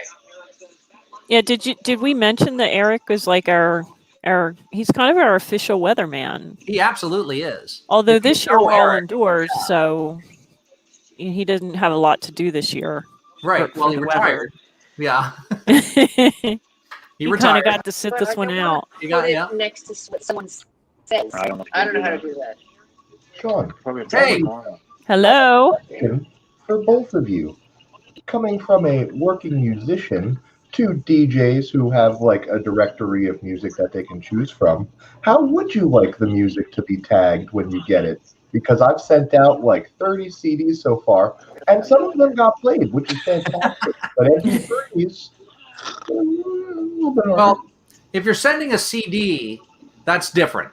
We're talking about digital delivery, but if you're sending a CD, as long as you have your reach. Actually, Lisa, you're probably closer to this. So Yeah, I mean, as long as you do it and just don't let the software just put any old thing in there. Because sometimes we get stuff at the station that'll be literally indie rock, and it'll say jazz. If you pop it into iTunes and it populates. Yeah. I think they connect to Grace Note or something that somehow whoever did that, when they digitized it, they just didn't bother to fill in all of the fields. They left some of them up to the software. So as long as you're setting those values, it should work. often it's blues because it comes first alphabetically. Yeah, there you go. But I mean, it's just seen bizarre stuff. And when the students see it, they're like, oh, I don't know what to do. I'm like, change it. Well, just freaking change it. But it's a lot of work for us because everything we have to touch is just more time. And when we get all these different CDs in, we want to show them the right amount of time. And, if a CD has 14 tracks on it, you have to do it for each track. And, Yeah, there is a difficulty sometimes with Grace Note because sometimes, and I think the key thing is that when you have the disc that is going to be provided to people, make sure you're the first person into Grace Note to name it, because if it gets into somebody else's hands and they do it, they're not necessarily going to do it the right way. Yeah. Oh. Okay. Yeah, because this is your art. Light bulb goes on. Cool. I think it'd be a great platform to ask a real question, right? Thank you, guys. I really appreciate it. Oh, thank you. All right, are we? Keep grooving. Looks like Loretta's saying goodnight. Loretta's saying goodnight.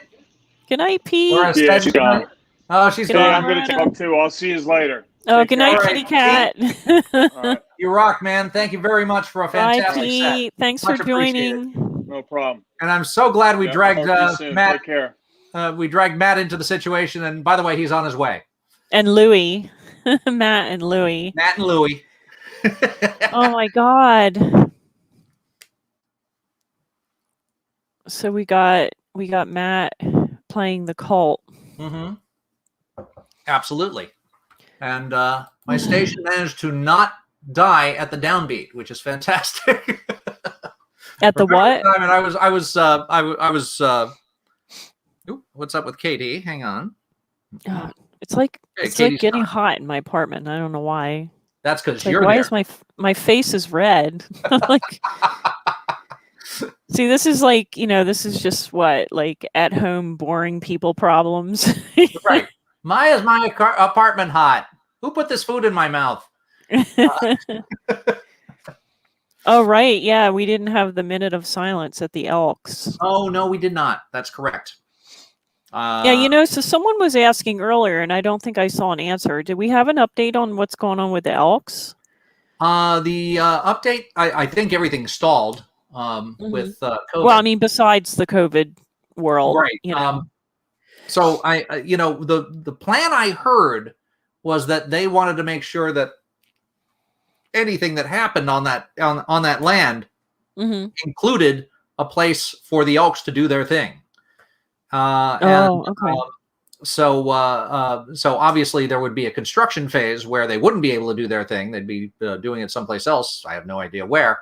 But that ultimately it would continue to be a home for the Elks. And there was actually some kerfuffle about people who wanted to make sure that the original facade was preserved. So that brick front and the elk in the front, they wanted that to stay there no matter what they built otherwise. So I think that's a story that has yet to be written. That would be really sad if they took the elk away. I mean, that elk. So it's just, I mean, it's so part of New Brunswick. Yeah, and I mean, if it becomes condos and there's an Elks Club on the first floor, if you're living there, it's like meet me at the Elk, man. That's going to be the way to do it. So hopefully that's what's going to happen. All right, and oh my gosh, there's such good stuff coming up. This is Matt's set. If everybody's enjoying it, blame Matt because he pulled it together in one big glob of a text. Matt sent you a text. Matt, yeah, it was one solid text, and it was a little short, and I was like, did you remember the jam? He's like, oh, okay, hold on. And, so he put that together for us. And I remember I was I remember when this album came out, and a friend of mine went to New York and got it for me. And it was the one that had the paper slide, right? On the tissue. Like paper I still have it somewhere because like I took it off and I didn't want it to rip, and then I put it in. I have it tucked inside my copy. Yeah. Yeah, but it was like, oh my God, this album was just like, because back then there was no internet, so there was no way to like just stream the whole album. You're like, get the album so I can listen to the whole album. Right. Exciting. And it was a wait. It was a bit of a wait. There was a lot of anticipation for the then New Order record. There was one track that leaked out early on a magazine disc, which there was a short-lived magazine effort called Debut, where every magazine came with a vinyl record. And a shortened version of Sunrise appeared on that record. Oh, interesting. Yeah, I was curious what song it was. Yep, it was Sunrise. And so and that came out probably a good 6 months before the album came out. So it was really kind of a nice taste. Later on, I don't remember what the first song was that I heard off of this. And I'm sure I would have heard it at the Melody. Well, side one, track one would be I've just come from the land of the sun, etc., etc. Yeah. The song is And that's the thing about New Order. They don't name their songs after lyrics in the song. Right.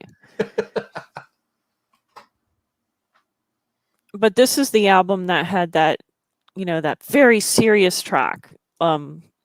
Is it Elysia? Is that how you say it? Yes. Which is beautiful, but like up until that point, it was like, New Order, all the singles, all the dance, and then they put this album that had like a couple like serious tracks on it, and it's like, wow, okay. Make me think of like a movie soundtrack. Yeah, this is reaching for something, and they were. I think they were with that track and with others, but they've been doing that, since Joy Division. Let's see. The problem is in my mind, in my aged, addled mind, I keep thinking of the first song on the album, and then I keep thinking it's Age of Consent, and it is not Age of Consent. What? What are you doing? That's another album. Yes, that's a completely other album. And there's a lot of good songs on this album. Now you're making me want to look it up. Yeah, I'm looking it up now. Love Vigilantes, for crying out loud. There you go. Yep. Yeah, and everybody on the chat's like, "Love Vigilantes, you idiot!"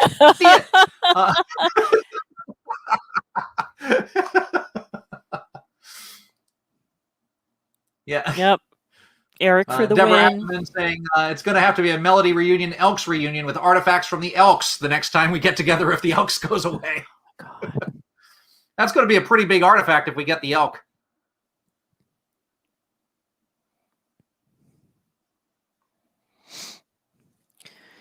Oh, man. Oh, somebody's typing. Let's see. Eric says Love Vigilantes was New Order's best lyrical effort with regard to storytelling. I think that's true, because I think they tried to be very good with lyrics in the song 1963, and I have no idea what they were doing with that song. So, so there's a gun. There's don't shoot that gun at me. I don't know. I have no idea. It sounds dire. Yeah, you're making me want to revisit my catalog now. Oh. Somebody on the chat. And I have to say that what ties it together. Huh? Somebody on the chat will tell me what ties together the lyrics for 1963. I'm sure they will. I'm watching. No, they're just logging off. You were saying? It's funny. Now, see, this song could have been a Pete song or a Matt song. Oh, yeah. And it's a Matt song. It's a Matt song tonight. And the funny thing is, when they were putting together a playlist for Matt, if Matt didn't put together a playlist, they chose "Join in the Chant," the other song from that particular Knights of Reb album. So Katie has made significant headway. Wow. Getting there, slowly but surely. Yeah. Hey, look at that. It's coming along. So we're doing, maybe I should show you guys close up, actually, because I have layers, like globs of paint on here, right? It's not, so those are what I had to. That looks fantastic. Let dry. So, I definitely underestimated this project. It is definitely going to be a 2-day project, you guys. Not an issue. We'll keep the chat. We'll keep the video blog open for you. No, we are not. That's really nice. And Chris is there at the studio going, "No, you're not." So what I'll do is tomorrow I'll go live again. Like I can go live on my Facebook and share it to the Melody reunion page. And then once it's all done, then we can start taking bids on whoever is the lucky winner of the original. And then there will be prints for sale as well at a more affordable price. So then you can all right. get the painting. Looking good. Cool. Looking good. And then we're also raising money, right, for the charities. So that's mainly what it's for, right? Exactly right. Yes. So Katie, what you've done is fantastic. It's looking good. Thank you. I appreciate it. Well, you can hang out. You can call it a night or whatever you want to do. Well, I'll paint for like 15 more minutes right now. May as well get layer on so it can dry overnight, and I can come back at it tomorrow. And Very good. okay, you guys are still carrying on, right? Or no? Are you not? No, we are not. Oh, you're not. Okay. Well, then I'll go then. Oh, I'm sorry. In an hour, we will be around. Oh, so you are leaving? Well, in an hour, we might be around, depending on what Chris says. So we're on right now, right? Check in with me in an hour, and if we are on, feel free to join us. Okay, sounds good. So I'll log off now, or? Yeah, go ahead and do the work, Okay. and we'll see you then. And if we don't get a chance to see you, it's been a blast. And Sounds good. Well, thank you so much for having our me. chairman Frank will continue to keep people apprised on the event thread as far as the auction is concerned. So there's that. All right. All right. Thanks, good. Well, Katie. nice meeting you all. Katie, we'll see you later. Bye. Bye. Bye. Bye. Oh man, it's a late night. It's a late night. See, this is like the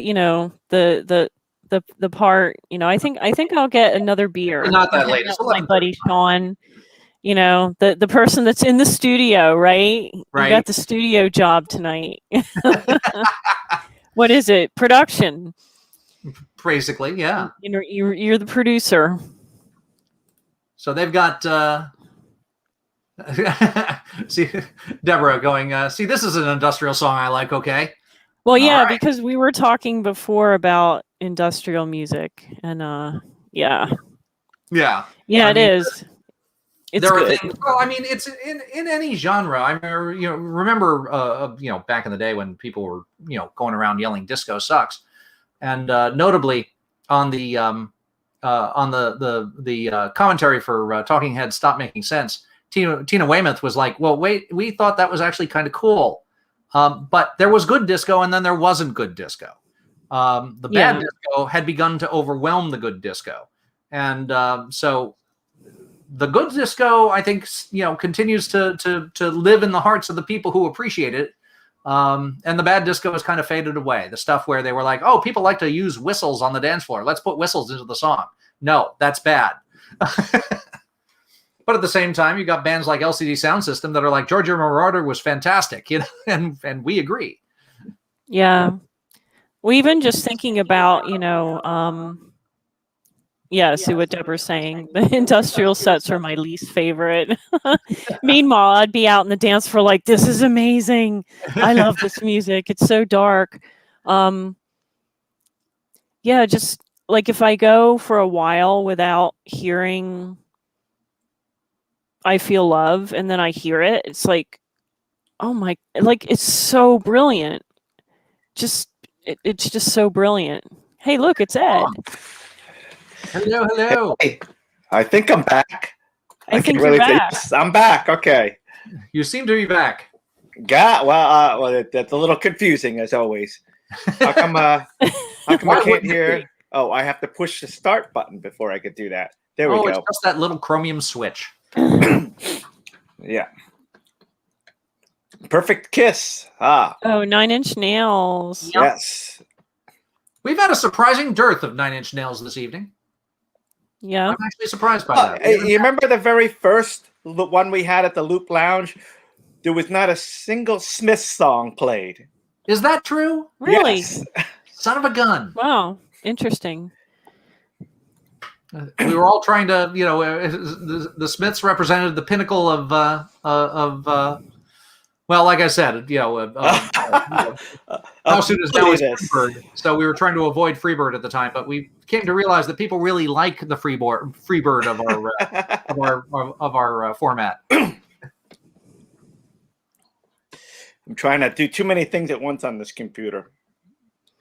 Okay, Hopefully I'm going to go get a beer, but first I'm going to answer Deborah's question. So she wants to know what musician you've met that you were most nervous to meet. So I'm going to give you two answers. One is my first interview that I ever did at college radio at WRSU. And it was a call-in, so there was no video, no in person, a call-in with Philip Oakey. And I was just like, he was so nice, but I was just like, oh my God. Yeah. But the in-person people that I met were like, I literally went to New York and I brought a microphone and a recorder and had an interview with them, was Kruger and Dorfmeister. And like my hands were shaking and I was just like, I just can't believe I'm here with them. And it was just like me, another student, Kruger and Dorfmeister, and their manager. And that was it. Like we were just hanging out and I got to interview them. So that was like, yeah. Very cool. So what about you, Sean? Oh, for me, I think the most nervous I've ever been before an interview, and only because I felt that by doing the interview I would be judged, was Henry Rollins, and it was I was a last minute replacement. I was filling in for Ethan Stein, and Ethan had set up Henry Rollins for his show. Oh my God! Make it, and he's like, "You're going to be interviewing Henry Rollins," and I as it turns out, I did the right thing. And what I did was I asked him about what he was writing, because he was touring on his books at the time, right? And so I asked him about what he was writing. That was the right thing to do. And as it turns out, I've heard since then that people who asked him anything about Black Flag do not ask him about Black Flag. Yeah.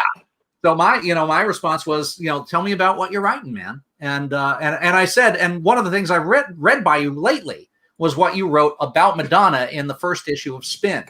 And he was happy to hear that the first question was about something that he'd written as opposed to what he'd done with Black Flag. So that whole thing worked out very well. That's kind of like how Matt does really well with talking to bands, because he really loves the music and he's not focused on like their latest celebrity thing. Right. It's all about the music. Once upon a time, and Matt I think has this capacity.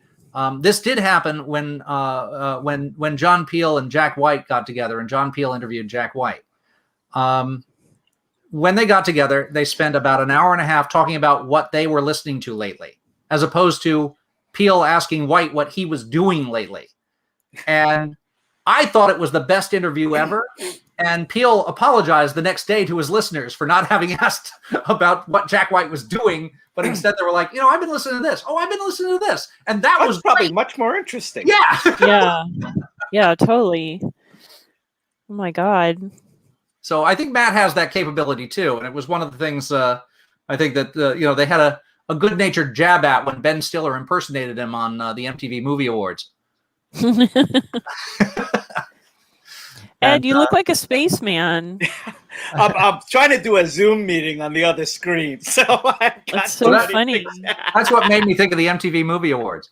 It is. It's like the lighting and the headphone thing. Yeah. Well, I have this bright LED light. Yeah, that's cool. That's one small step for modern rock. Yeah, but it's got the brush marks on the wall. Yeah. It's very colorful and artistic. We just put this up a little while ago, so I like it. It's looking brushy. All right, What's I'll that? be right back. All right. Yeah. Beer break for DJ Lisa. So my studio is going to go in this spot after I'm done with this this week, and then the next week, I'll be able to put the DJ stuff in this spot here. So you think you're going to keep it glossy? You're going to try and mat it out, or what do you want to do? This was a very expensive can of Sherwin-Williams, so we're going to leave it.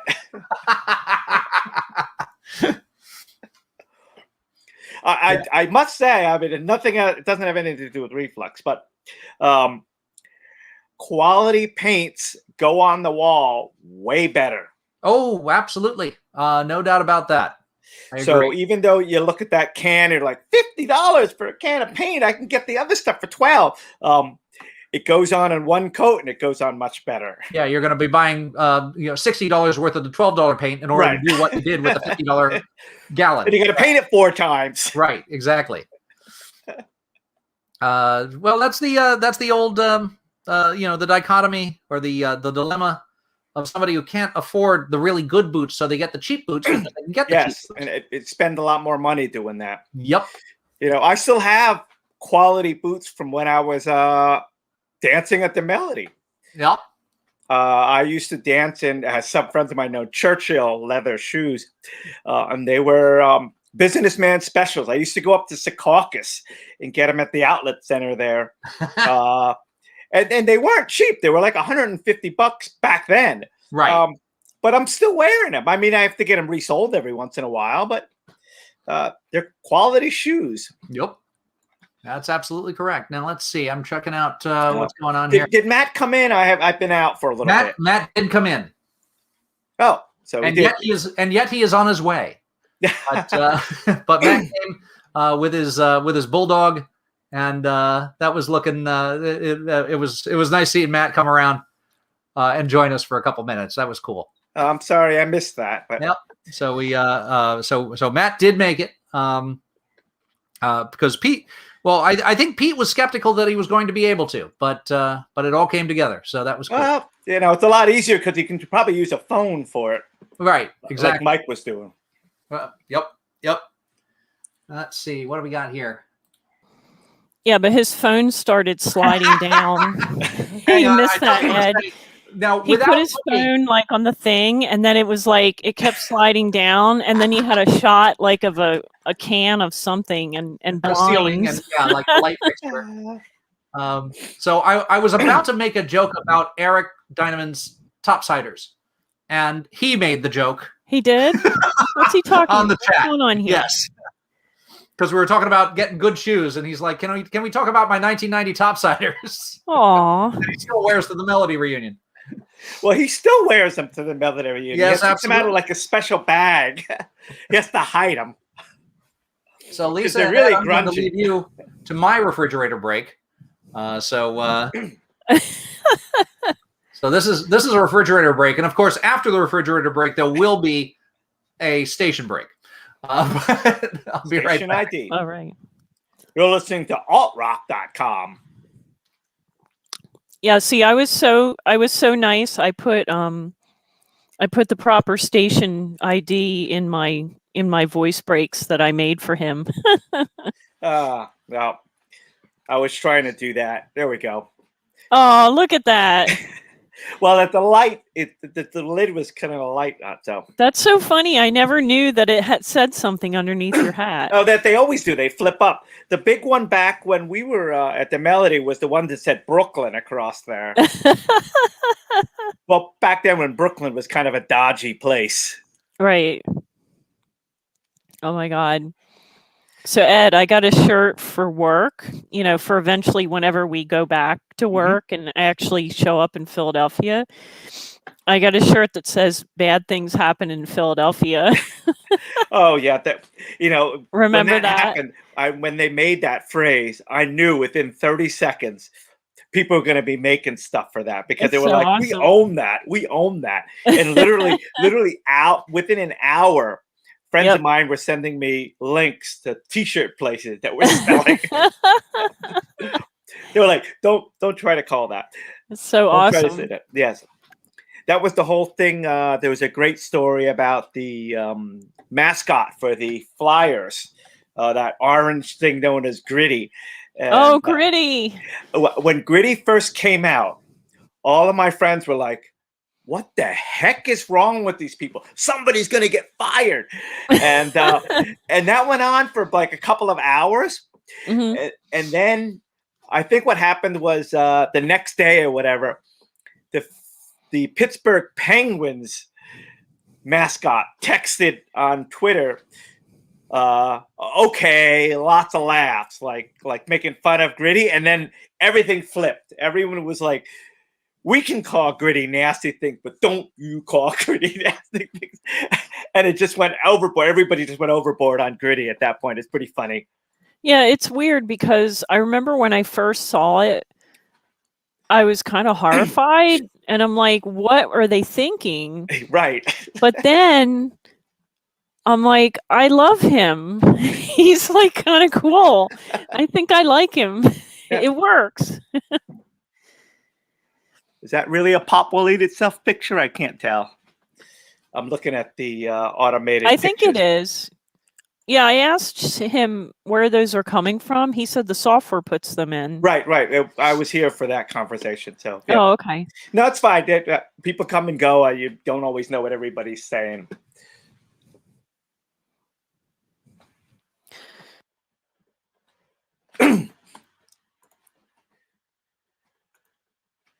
I have the cue sheet so I can cheat.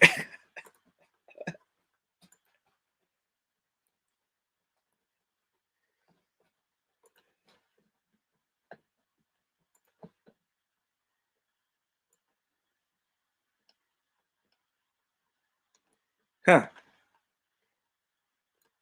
Not sure why it's not working on this side. What's not working? I can't get the player. Looks like it's stopped on my computer. Oh, now it's showing Ned's. Right, but I'm not hearing Ned's. But that's my problem. Not. I don't think that's a audio problem. You put your you put that picture up. You know, before you came on, I was asking Sean, like, why is it that the rest of us who did voice tracks, we didn't get a picture, but you got a picture. I feel cheated. Oh, by the way, you know, I took a closer look at that picture. It was not Shanana.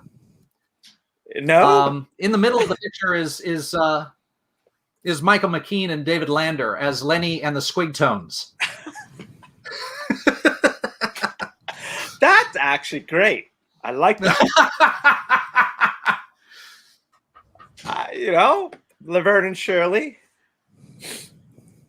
Oh my heavens! Let's see. I'm not quite sure why I can't hear Ned's. That's really weird. Yeah, that's odd. Let's double check. All right. No, I think it's fine. It's probably my computer dropped something. Let me just verify that we're cool on.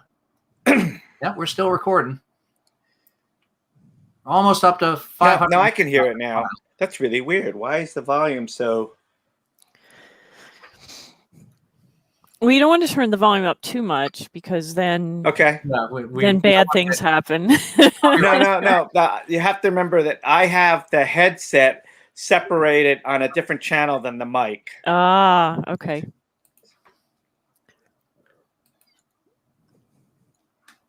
So now I have it. Hey, I didn't realize there was a new Django record. I'm going to have to check that out. Yeah, it's not bad. I got to listen to part of it. It was pretty good. We added it. What week is it? Oh my God. This week or last week? I forget. Okay. I think I did add the advanced single, and actually there's new stuff from Mike Doughty from Soul Coughing, Ghost of Vroom. So that's cool. Yeah, that I haven't seen. Yeah, that's kind of fun. Cool. Let's see here. People have been texting things, and I keep messing. Yeah, there's too many things going on. I've got a Zoom meeting over there. I've got you, the text room. It's you and Cynthia Wave on the Zoom, is it? Yes. Me and Cynthia. Love Cynthia. Yes. I send her my love. I haven't turned the audio on because I don't want to know what happens if I try to feed the audio to her and it like. Well, I picked up the screen and showed it to this screen, so. Well, I have everything running on one machine right now, so I was hoping to have gained a superpower by now, but it didn't happen. How's my CPU time doing here? Ugh. 70. There's pushing your, it. Here's your primal scream. There you go. Yeah, so we're gonna Matt definitely pulled together a solid set here. Oh yes, yeah, always. We're still in the middle of Matt's. You know, one of the things that I always found interesting, especially at the recent refluxes, is that when Matt spins, he tends to not play the whole song. He'll cut the middle meat section out. Right. But you know, I know the songs. I know the bars on all the songs. So I'm like watching him. I'm standing right next to him, I hear the song, I watch his hands, and I still don't know what he did. I'm like, what did he just do? And man's like a machine. Ah, yes. Yes. All right, so it's just yeah, amazing that's to a watch good him at point work. because this might be the first start to finish of each song's Matt set that has ever existed. Because I remember putting all the set lists together going, how come Matt has like 50% more songs than the rest of us do?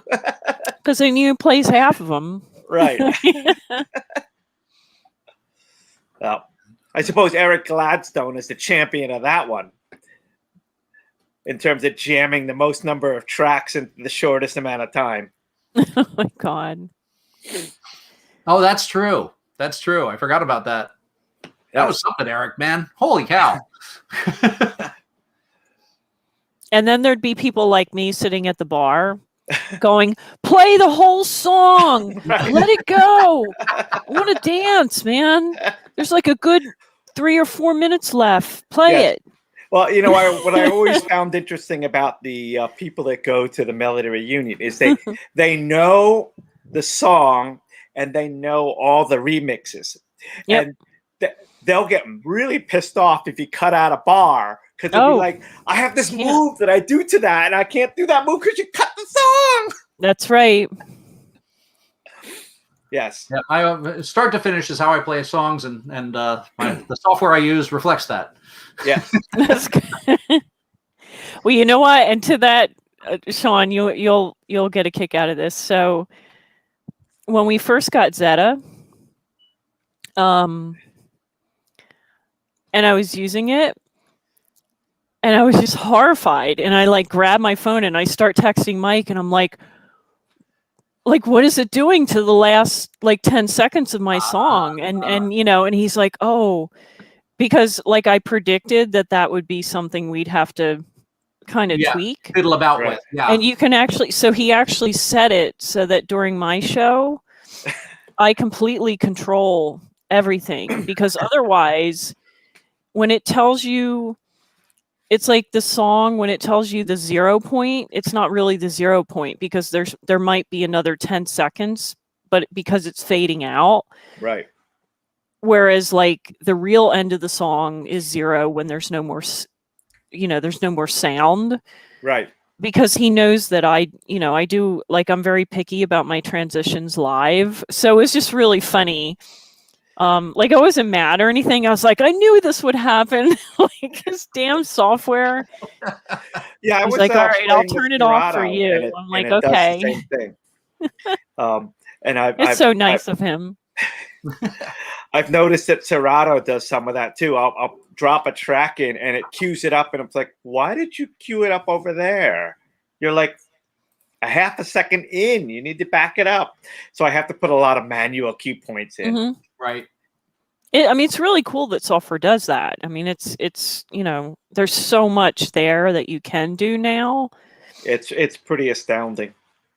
I'm in the midst of ripping my 4 reflux cases to put them all in this one computer. And then I'm marking and tagging all the tracks. So that's sort of an entirely fascinating process as well, because it totally changes the way you do your workflow. Yeah, it's nice. I'm not sure it's going to sound as good. I mean, if Reflux is always going to be live media. Right. Oh, hey, by the way, got a request for Love My Way. Unfortunately, played it earlier, but I want you to know we got the request. So yeah, it was a good request because we actually played it. It was so good. Thank you for calling that in. And we have another request. Let's see what's going on here. Let's see. I'm requesting "Living on the Ceiling" by Blamage. Ooh, that's a good one. And It's it's coming up. Cool. So there you go.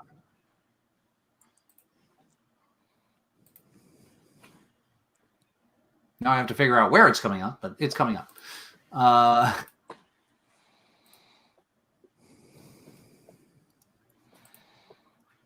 right, let's get back to Matt's crate.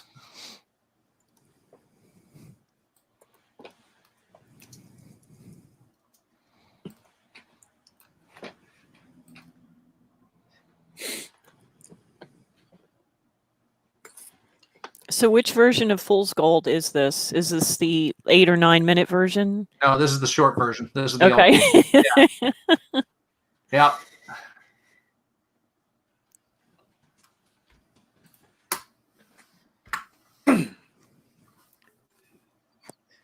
So yeah, if you're if the person who requested is paying attention to what we're saying, you will have some blancmange happening momentarily.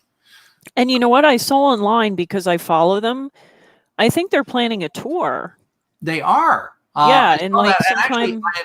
I've not heard any of their new releases. Yeah, I haven't either, and I feel like it's just not enough hours in a day, but it's so cool, right? That they have like all these dates planned, and I don't know if any of them are in the United States, but I think not. I think they are not. But yeah, they're still at it. All right. Making sure everything's cool here. Wow, hot diggity. Hourly ID within 15 seconds of the actual top of the hour. Oh my God. Right on target. Holy heck. It's amazing. You must be a Especially professional. Yes, especially since we don't get the buffer 'em. I mean, for my RSU one, since I'm recording at the 58-minute mark, I'm pretty good about filling in the space at the end with banter.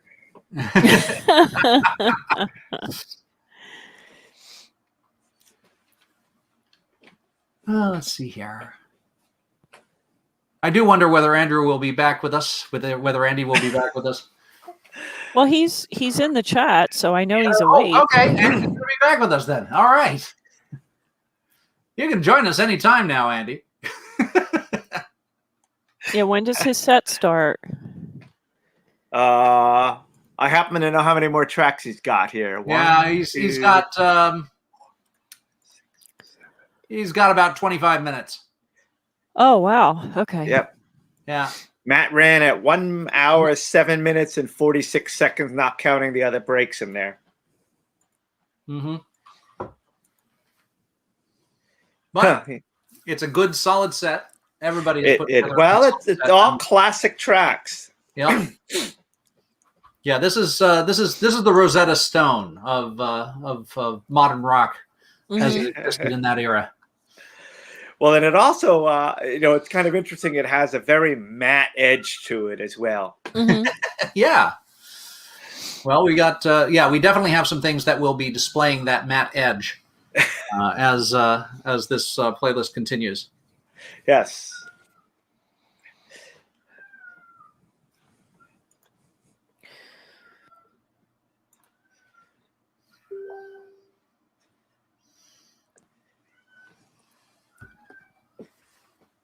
Yep. So Ming just checked in to say, still going? Yeah, we're still at it. How many people we got on? Do you know the head count in this chat? I used to see it on this screen. So we got we got 25 people watching. We got 65 people listening. Can't complain. It's not bad for midnight. 5 hours later, my God. Actually, the that sort of 11:30 to like 12 to 12:30 shift at the actual Melody reunion. That's about the count, I think. Yeah.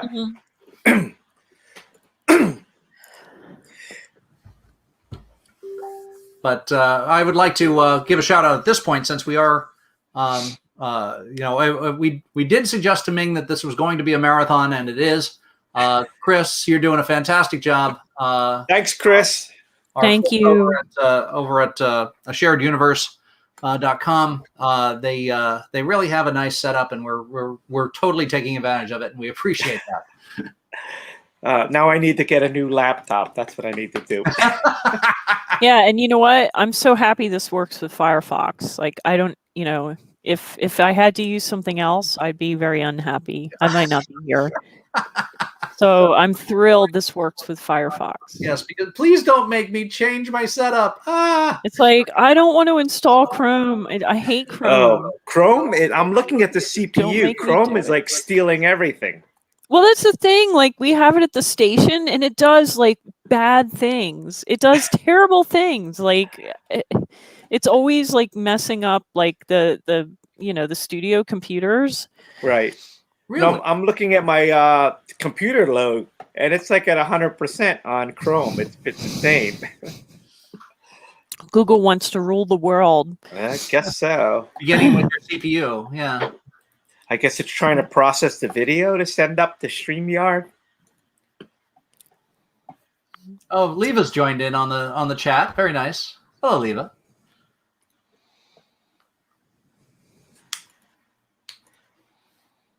They're bantering. We've still got Eric. Eric is looking for twist and crawl. Can we make twist and crawl happen? He's looking for that ska sound. You know, Nightboat was always much better than One Step Beyond. You know what? I think we can make twist and crawl happen.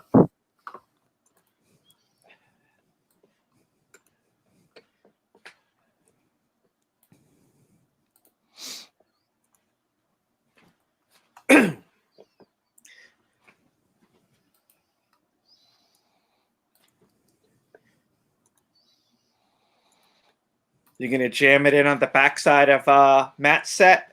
Yeah.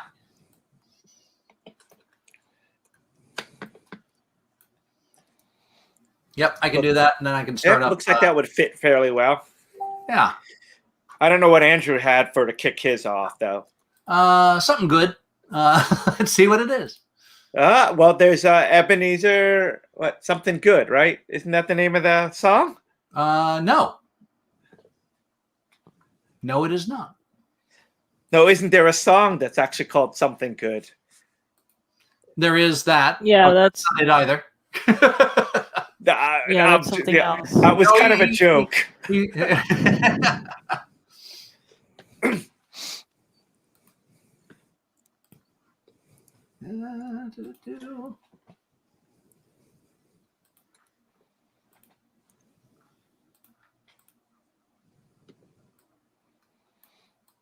You know, what's funny is like so many years have passed, but whenever I hear this song, I always think of this as like the later Matt years.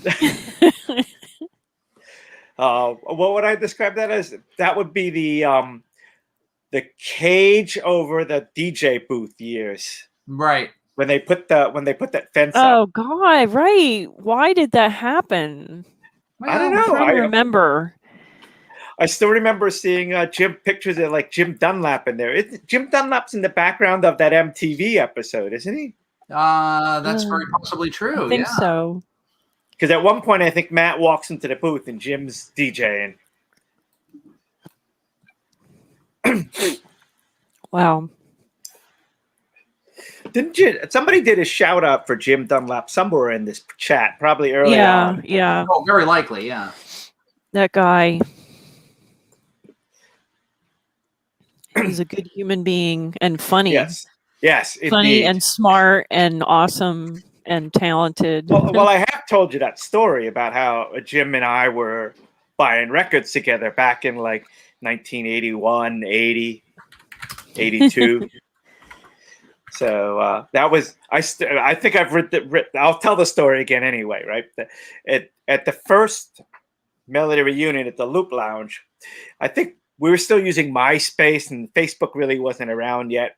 And there was some kind of controversy going on because Jim Dunlap started posting up things saying, why is Ed Wong DJing? He was never a DJ at the Melody. And a lot of people thought I would be mad at Jim for saying that, but they had no idea that Jim and I had gone to high school together. And he taught me a whole lot about music back in those days. So if anyone could get away with that, it would be Jim. And so a lot of people are like, aren't you mad at Jim? I'm like, you don't know what goes on between Jim and I, do you? It's like, that's a very Jim thing to say. Yes. But he knew that I would get that. Mm-hmm. Although, the other high school story is that we used to ride a bus to St. Joe's, those big yellow school buses. And it used to be, you go around the Cloverleaf on Route 1 to go over to Metuchen. And it used to be sort of a initiation rite to put a kid in the back corner seat, and everyone would accidentally fall on him when the bus went around the corner. So at one point, Jim did that and slid into me. And I started beating him back. And we were kind of just playing.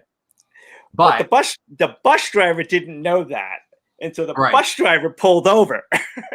And both of us got like 100 hours of detention. Oh, good God.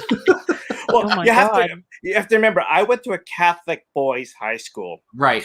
So 100 hours was actually your standard being really bad detention. And they had this ability on the weekends to get double time. And if you did hard labor on the weekends, it was triple time. And by hard labor, I really meant hard labor. You would actually get a shovel and dig ditches out and stuff like that. So you did stuff. Yeah. It was hard labor. And there was one kid who was always getting in trouble, and he basically like worked there. He had the keys to the tractor, and he'd go mow the whole backyard lawn and everything. He was just working it all off. Yes, he had like 1,000 hours or something crazy like that. Yeah, similar history here. I went to a Catholic boys' school that had girls, and it was different. Actually, it was the school in question is no longer there. It was called Newman Prep up in Wayne, New Jersey. Right. One day after school, one guy had said, "Hey, Plasmatics are going to do a meet and greet at Looney Tunes, the record store, which was about a mile away from the school." Right. So there I was in my Catholic school garb, saying hi to Wendy O. Williams. Also there saying hi to Wendy O. Williams was John Easdale from Dramarama, because he was hanging around. Basically, they were cutting demos in the basement of Looney Tunes at the time. Oh my God.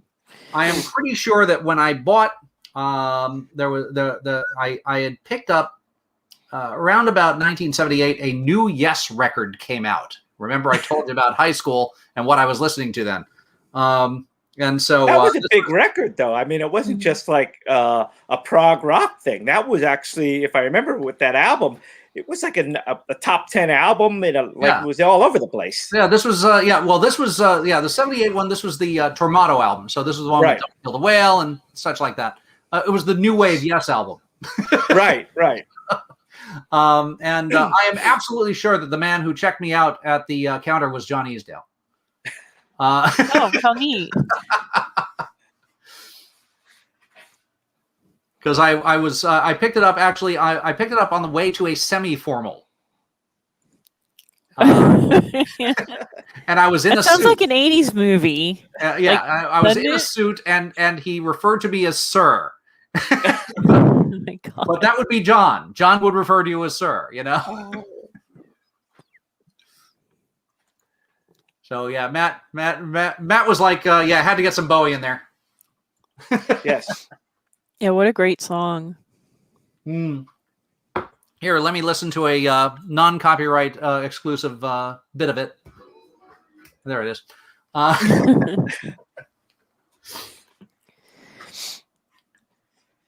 This is the best set I've never heard, man. This is yes.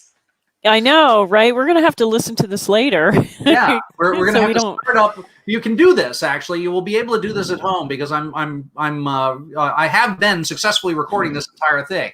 So so it's going to go up on Mixcloud, and you can queue up your YouTube and your Mixcloud and have them play together. And you can relive this debacle anytime you like. Except you can start them up out of sequence and it won't really matter. Right. Yeah, it's all good. Oh, I hear the request. Oh, there's a request. Yes. Living on the Ceiling. Going out by request. And also because Matt wanted to hear Living on the Ceiling. I was going to mention that story about Living on the Ceiling. That Living on the Ceiling, for me anyway, is always associated with Brian Seashon, who was an RSU DJ. And I still remember, for some reason, being in the booth doing Stunt Pinfield, and Brian constantly asking me to play Living on the Ceiling. Yep. That was a big one for him. That's true. So it's from in my mind it sticks as the Brian C. Sean song. So Brian C. Sean is kind of legendary in a lot of ways. I don't know if anybody remembers Brian from the Melody. He was certainly there. Yes. But his father. Did he have a night for a little while? I think he did. So Brian C. Sean, to my mind, was the man from a peer perspective,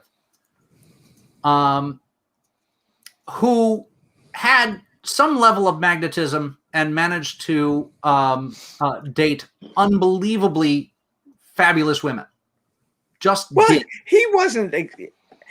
He had a very he had a very crisp look to him. He was always well dressed, perfect hair, nice suit or a shirt. He never looked slovenly. Now, you're not going to believe this if you've not heard this fact. Brian C. Sean's father died very young. Died very young in Brian's life. As a matter of fact, Brian may not really have known him very much because he basically his father went to Vietnam and passed away. Prior to that, Brian's father was the leader of a band that Bruce Springsteen idolized. And Springsteen has constantly referred to Walter C. Sean, Brian's father, as a person who had it all. He had the moves, he had the looks, he led a band, he was amazing. And so this was a bit that I didn't know about Brian. I actually have vague recollections of hearing that story. Yeah. So I mean, it's I probably didn't believe it at the time. Springsteen's piece on Broadway has an extended part dedicated to Brian's father. Oh, wow! Brian is apparently got it from his father as far as his magnetism, because certainly had Springsteen in thrall, watching him play at the shore bars back in those days. That's it's a cool footnote. Yes, a very. So that said, here's "Living on the Ceiling" from Blamont. Although the person who requests it every time now at Reflux is actually Brian Bruden. Interesting that it's also another Brian, but well, Brian Bruden is a classy and erudite man. Yes, he did. But I always picked Brian Bruden as liking more of a rock and roll sound. So I was always kind of surprised that he would ask for Blamont, which was sort of like synthy fluffy. Well, that's the thing too. I mean, we've all known Brian for a long time. I mean, you guys have probably known him longer than I have, but I remember being surprised because, like you said, Ed, I always think of Brian at, like the Court, rock. But I know he's into synth stuff because he would always be like, "Oh, I love your set," and I'm like, "Really?" It's like, okay, thank you, thank you. He's like a lot. But I do remember, and Ed, because maybe some people who are listening don't know this, but Ed was the person that trained me at WRSU. So everything is Ed's fault, as I like to say. I still remember it was after the first Melody reunion. After the first Melody reunion, Ed said, "You should come to WRSU." And I'm like, "Why?" I don't want to talk to anyone. I just want to play music. I don't want to be like that radio person, He's like, no, it's not like that at all. And here we are, how many years later? A decade later, over a decade. But one of the coolest things I remember is when I was new there, learning how much Brian Bruden really liked Nancy Sinatra. Yes, I did know that. But there was this whole kitsch clique, especially at the Court Tavern, of people loving like all these old songs you're not supposed to love from Lawrence Welk kind of thing. Tom Jones, right? They all loved him.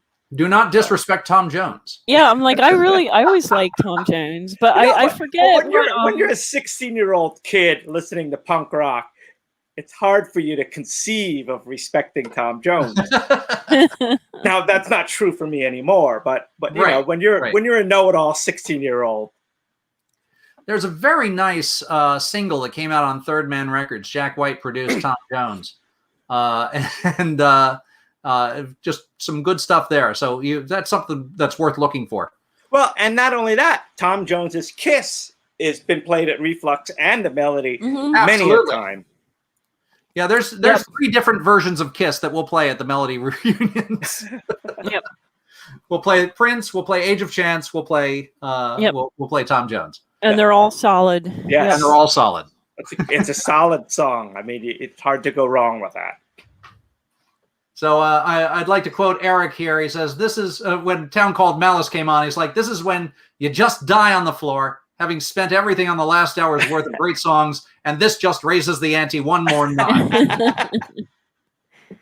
We haven't had a death at the Melody reunion yet, and I hope we never do. Code. But what a way to go, though, right? It's inevitable, but so is everything else.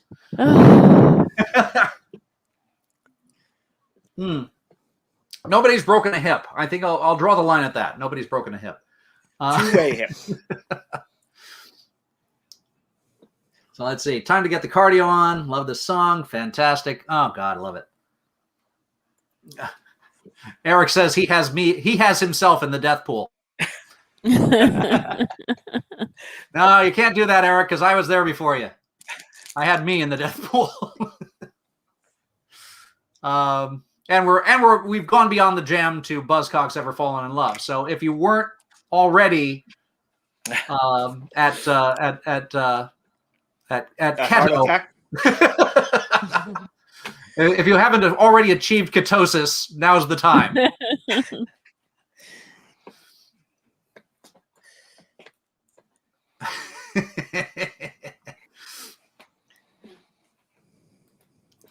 Let's see. Well, how are we gonna? What are we gonna do? I think we need a slight cool down, a poppy cool down after this. So there will be a minor cool down, not a major cool down, but a minor. That was always something interesting at the Melody, is that Matt would actually turn the floor. So about every 6 to 8 songs, it'd be a little slower. I wouldn't call it a clunker by any stretch of the imagination, but it would certainly turn the floor. You're accurately predicting what's going to happen here. Except we don't have a bar to go to. I know. All I have is this lovely beer, which I still have more of, which is excellent. Cool. No, I pulled out another one of these white cream stouts. They're very cool. They're made with lactose. It's a milk stout, vanilla, cocoa nibs, and coffee beans. Cocoa nibs. Yep. I have something very simple here. This is we switched to the Peroni. Very Just good. Plain old beer, but it's good. It's not plain old beer. It's Peroni. So there's your cool down for you.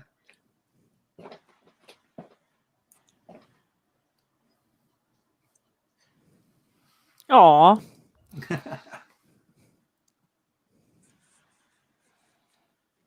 You know what? Mike has one more Renegade Soundwave. Andy shall get Renegade Soundwave. Yes, absolutely, Andy. Where you? Let's see where we want to put it. And now they're like, clash! You see, I told you it wasn't a big cool down.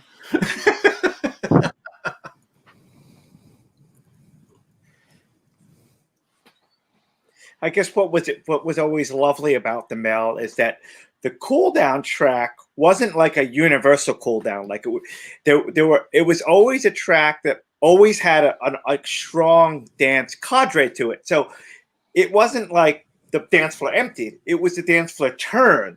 Yes. And it was never less crowded. It was the people that were at the bar previously that came back out. Right. So people were doing this. Yeah, that was funny, if you were right? standing in that doorway, you were smushed. That doorway was, I mean, that was worse than the straits near Alcatraz. I mean, right. Yeah, that was Gate in New York always an had nothing on interesting that story. thing about DJing at the Melody, that crisscross, Right. because the owners and managers were like, keep the bar filled, Right. but when the whole place is packed, of course, but it's really funny because I can remember being at the Melody and being at the bar, and some of the bartenders, like when the music would be too good, they're like, everyone's dancing. Right. It's like, don't worry, they're going to be drinking like very soon. So that was always one of those like little odd moments at the Melody. It's like, wait, is it too good? Do you want it to be worse so that people will come and drink? Okay. Oh, I can play 6 or 7 songs in a row like that. Yeah.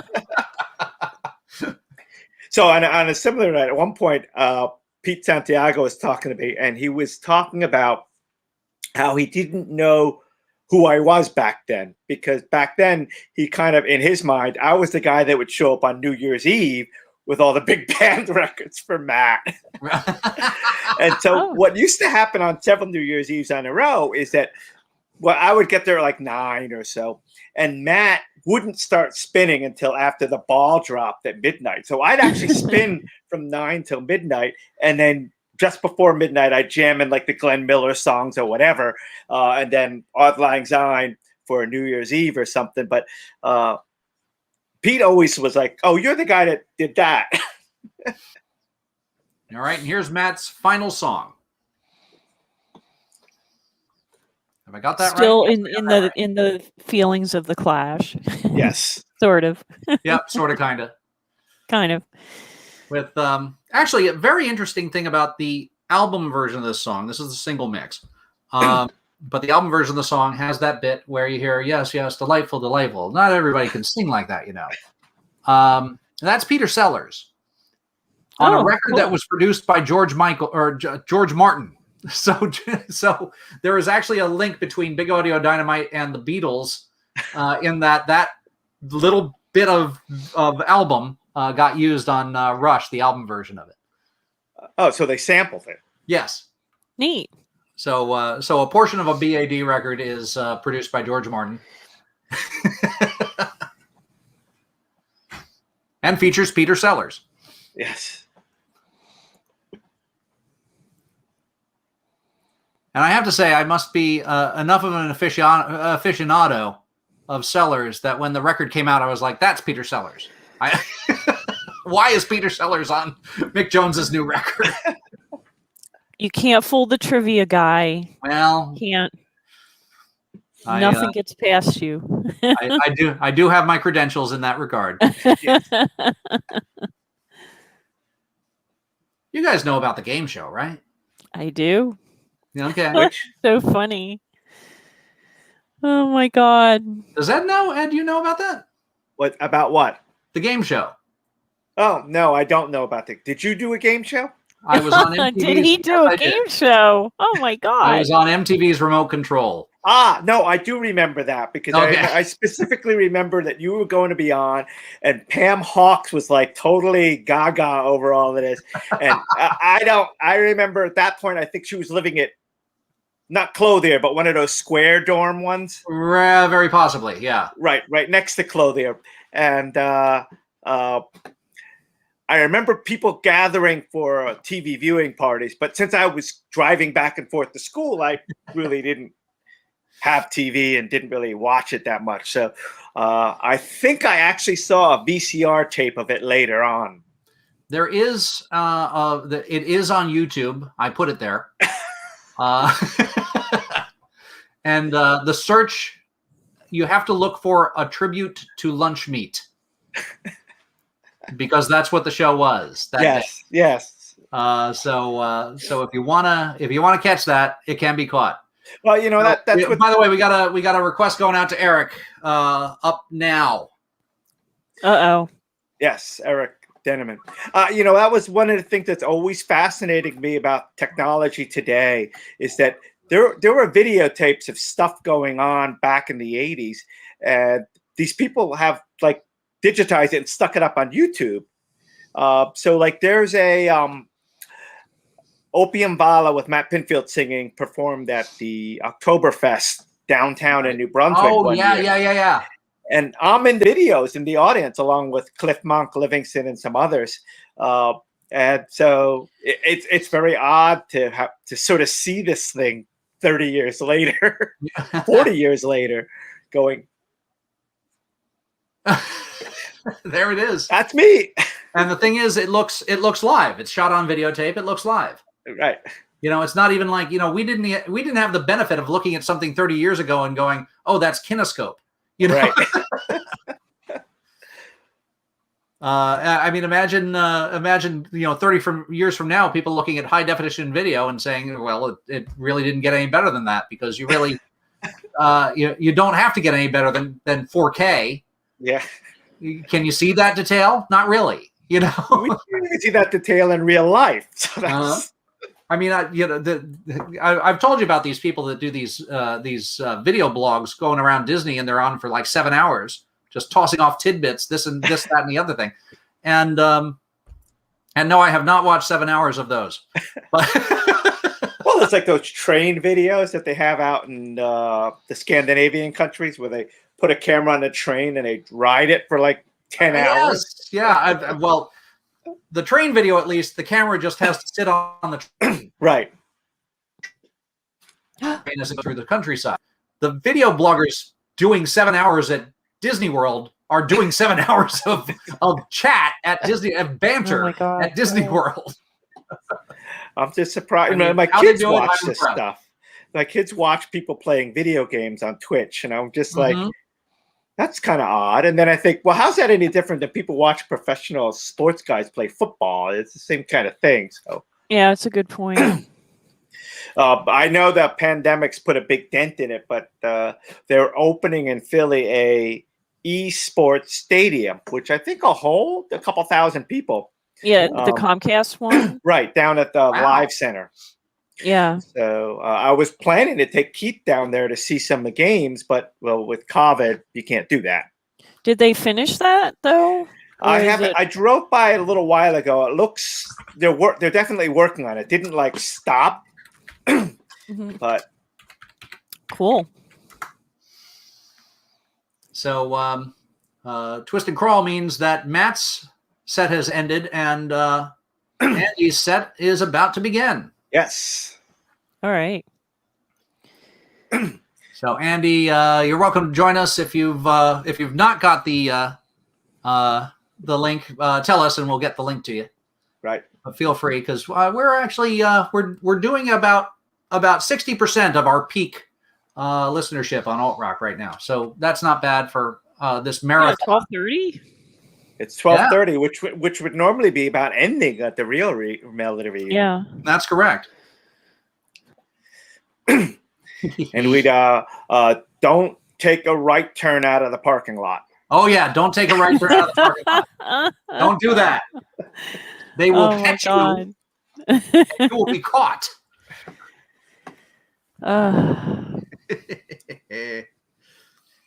Now we have nostalgia for the Elks. Although I have to say, I mean, now Jigs is a member, if I remember correctly.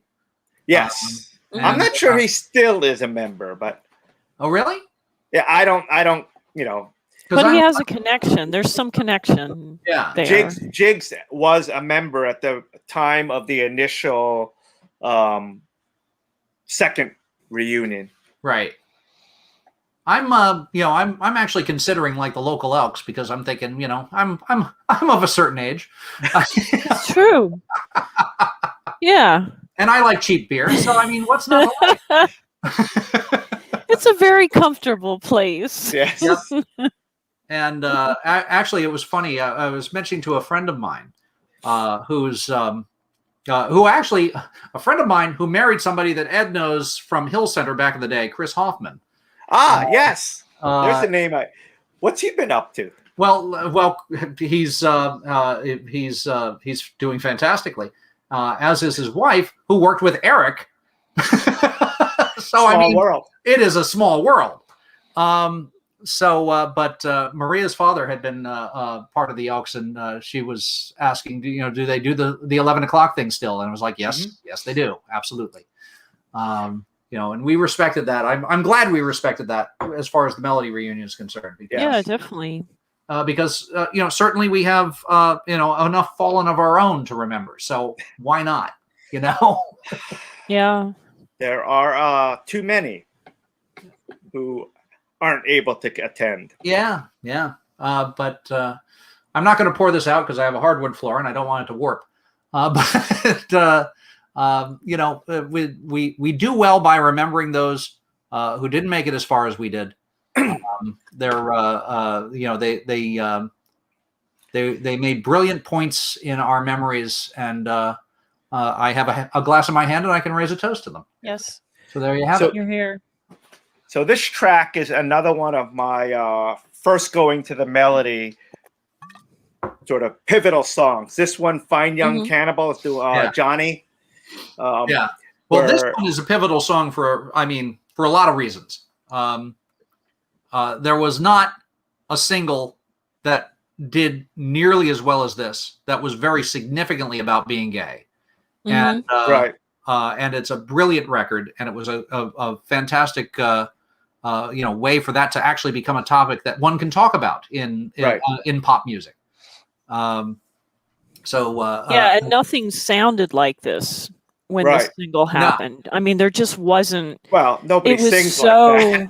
Like it was so, like the sound of it was so different, and the pace of the song, and yeah, certainly. I mean, the content and what it was about, but the whole thing was just it just hit you. Right. And I actually saw there was an article about this written recently. I saw it come through my Facebook feed, I think. A Guardian story or something. Probably.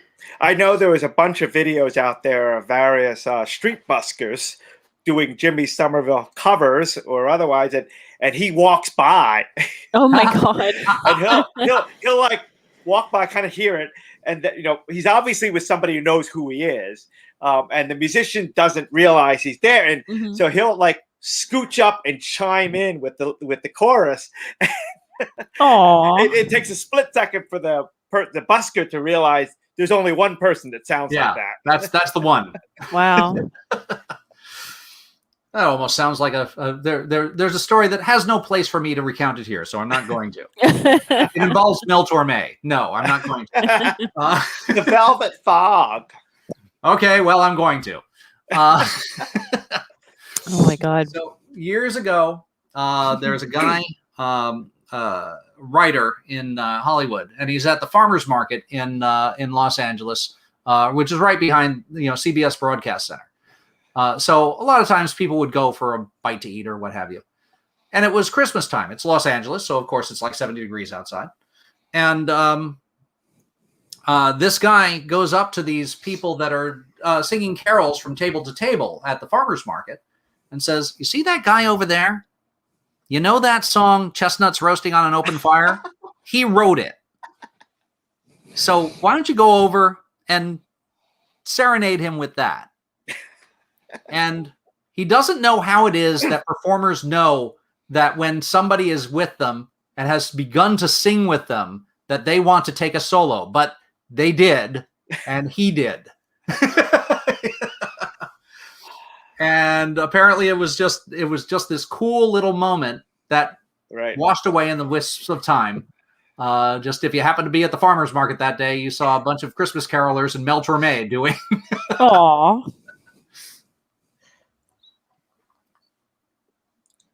And here it is. I mean, it's February. Why am I telling a Christmas story at this point? Well, it's cold out. There's snow on the ground. Well, and even just thinking about the song, like I could just remember dancing at the Melody and just being like covered in sweat, like to the song, because this is like just and let us keep not dancing, dance. Yeah. Let us not forget the video that had unflinchingly told the story of this song. Yeah. Who there was that guy? What was his name? Bibbit, who used to have like a close cropped hair with chin turn up front. Yeah. And for some reason, this song and the image of him kind of. Well, there's one. There's a memory I have when I was filling in one night for Matt, and I had been told that the song A to Z by ABC was a very good thing to play if Bivett was in the crowd, because there was a very pivotal lyric in that song that one cannot recount in polite company, but Bivett would act it out. Hey, we're not FCC. Oh, that's right. It's the one that begins with "Hi, I'm Eden."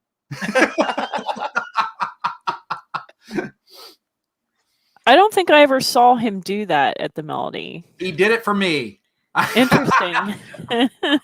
I actually made that happen. That's funny. That particular night. That's an interesting song too. Now I want to get that record out and listen to it, because you know what, that record, when that record came out, I would say that a lot of ABC fans were just like, "What is this? What is this garbage?" But this I mean, my God, that album is brilliant, you know. Yes. But it was Yes, it so different, so different. Well, I think they went a little too Roxy music on their second album, and so they figured, screw it, we're cartoon characters, let's go. Right. Yeah, great album though. God. Mm-hmm. Now there's a interesting Jesus Jones song from Andy, and one that comes up for him, and I like it. As a matter of fact, I like it enough that I put it into a core category on alt rock. Oh. So it just it's a slinky record, if you will, and I like that. Still, it's kind of fascinating for me that the Melody, even that people went to the Melody throughout the time period, and there were a core set of people who were in town for 10, 15 years, who were there in the early 80s all the way up to the early mid 90s. But at the same time, there were also sort of cliques of people that moved, primarily because of the school that every 4 years have bounced through. But there was sort of this later sound, this sort of Manchester British sound, and then there's that earlier, very synthy, flouncier kind of sound, and that's always, they always kind of have a bookmark between the two, even though they overlapped at the same time. But of course, what was great about the Mel is they would just mix these two together all the time. Well, it's funny that the Manchester sound, as far as I was concerned, and even the Manchester sound that continued on through the 90s, was one of the things that kept me paying attention to alternative rock, because when the definition of alternative rock became Nirvana, right? That was when I began to switch off, and because other stuff continued to filter in from the Manchester area, and I will count Oasis among that. It kept me interested. The folks who were like, "Oh yeah, we're going to sound like Nirvana." Well, you didn't sound like Nirvana. Nirvana was a fantastic band, and you're not them. Right. Although on the Nirvana thing, there was a DJ at WRSU, Elizabeth Vincentelli, who I think still writes in the music biz for like Rolling Stone or whatever. I think her byline's still there. But I remember at the time, she, at the very, very early days of grunge, it wasn't quite known as grunge. It was specific bands that had a specific sort of crunchy, heavy sound.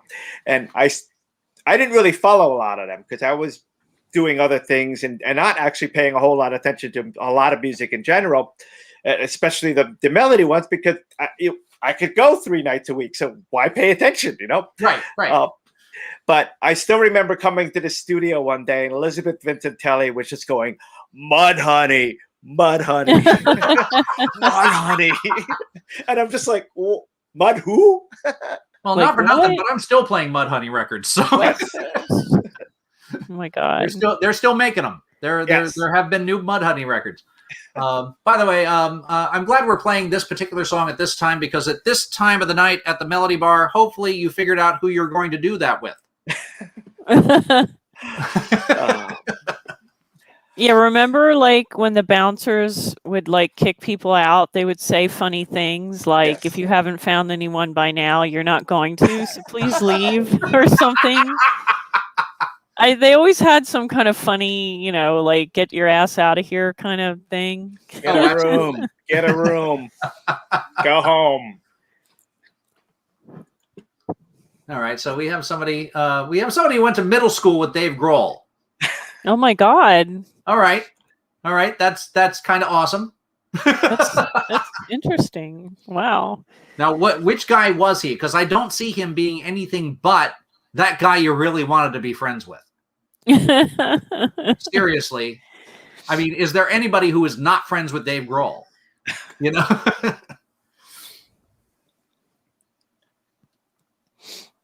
Oh, my heavens. And appreciating James, which is great. Yeah, James, good band.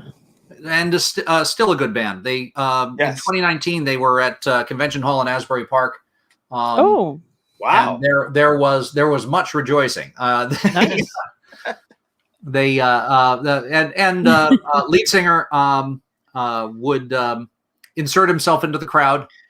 There's a lot of people we know that have pictures, this close to lead singer James, whose name is not James, by the way. Wait, what is it? By the way, which one is James? Or something. By the way, which one is James? Which one is Pink? Yes, he gets it. Well, thankfully, I'm not a person who ever wondered, why or wondered why Jethro Tull sang that way. Somehow, I always knew Ian Anderson was the guy who was in front of the band. I told you about my high school career. Remember, Jethro Tull was not fronted by a guy named Jethro Tull. Oh, right. Yeah, of course. I'm in the middle of doing that right now because I'm cataloging the songs that are going into the database. And there's a few names that I don't flip around, even though that really is their first and last name. And there's a bunch of other bands that look like they're a person's name, but they're not. Right. Yeah, this is when, the categories and the titles get annoying. Yes. Well, I've gotten. I mean, to people working with the data, because even when we were in the station, we would be in the music meetings. It's like, so Franz Ferdinand, 2 Fs, but still, I mean, it's not a guy. Right. It's not. Well, it was a guy. band. It was a guy once upon a time. I mean, it was, but he got shot. Or so there's some bands that are that way. Or then there's bands who don't use, the singer won't use their real name. So then if it's a fake name, do you use the first letter or the first word, or do you use the last name, even though both are made up? Well, I have given up. I've given up in my library. Bands are named whatever the name of the band is on the record. I do not try to sort by last name, first name any longer. Yeah, it's too much. It's too much work. But it is nice when the software will understand that isn't something you care about. Right. And it'll care about like the next word, but not all softwares do that. Well, that's iTunes does that. Windows does not. I've been using DB Power Amp, which has been really, really well for tweaking those things. And it'll actually let you determine how the thing should go, first or last, commas, no commas, all that other stuff. Taking the thes and putting them at the end. Although it did the with the comma the. Right. What do you do? Like the thing blows I up. swear Matt Johnson was there just to mess with our databases. It's like, we have to test for this one condition. It's going to break everything. Right. So do you file 808 state under the beginning because it's a number, or under E for 8? Right. Is it an E or is it? Yeah. At least he didn't name his band Drop Semicolon. So yeah, I mean, all three of us have to deal with the filing of music. That's true. We're not just just have to deal with the we are listening geeky, to. but it's there's a reason we're yeah. Yeah, man, I always it's kind of funny to see some of those beginner new DJ boards where they're all like thinking that, oh yeah, I'll just go get a a hard drive of stolen music, and it's like that doesn't help. No, because if you don't know what's in there and what the song is and how it sounds, it's useless. I have spoken with DJs who, when you ask them if they have a song, they say, "I might." That's not what it is. But the fact that you can just jam all that stuff on a laptop is just mind-blowing as well. Well, the first time I started trying to fiddle about with that was probably around, I'll have to say 2002, when I was like, okay, I can actually fill a portable thing. And at that point, we're talking about a laptop. Right. And bring it with me and have it set to shuffle. And I can listen to stuff and surprise myself with the breadth of the music that's in my collection. Because setting up your own playlists is a bit like trying to tickle yourself. You're not going to surprise yourself with your choices unless. I don't know that. I listen to old air checks and I'm like, oh well, what? that works. Yeah, no, that's great. What was I thinking?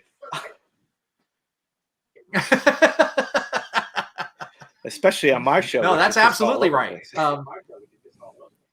Well, I mean, I occupy a niche and you don't. Yeah, as a matter of fact, you make it a point to not occupy a niche, and I have a lot of respect for that, Ed. It made it, very, very early on. At one point, I remember talking to a couple of people who were musicians and sort of being surprised that whatever genre they were playing at the musician wasn't the same music that they listened to when they weren't actually working, which is to your point, what you were saying about interviewing. Instead of asking them, well, what influenced that last album? You go, what are you listening to now? Like today? And you'll find it's not anything like, typically it's not anything like what their commercial produced stuff sounds like. It's something way over there usually. Well, I mean, it depends on who you're interviewing. If you interview Nickelback, you're really not going to get any surprises. But if you interview Nickelback, yeah, but why? No, I did not. But a truly good artist, I find, is going to expand your record collection if you ask what they're listening to. Where are we here? We've got good things coming up. Yes. Yeah, this is Andy's set. Andy is doing a fantastic job. Yes. Bless you, Andy, for putting together a lot of good music. Yes. Now, following this, I have a playlist from the remainder of the Stunt Pinfield list. So we can... Oh, my God. Oh, are we allowed to say that I did something with that? Oh, yeah. Well, I mean, because Matt pulled his own list, right. We put together a list. Did Pete send a list in too? Pete sent a list in. Yeah. What we heard from Pete. So was we have another 2 hours of Stunt Pinfield available. Yeah. Oh my God. Although, as I said earlier, there's about a dozen songs of mine that overlapped with the actual Matt Pinfield set. Yeah. Which was kind of a good validation that I thought you actually nailed it in a lot of different ways, because what you pulled, a lot of what you didn't pull that was actually matching what Matt chose. Right. Was definitely Matt adjacent. Right. Which was kind of done on purpose, because if he did submit a list, I didn't want to be rolling too much on top of him. Right. Exactly. That jam track in particular, I was not surprised that he pulled, but I figured I might be able to get away with it because there are a lot of songs. Yeah. I mean, there's a lot from the jam you can play, but and Pete grabbed Start and Matt grabbed Town Called Malice, and there you go.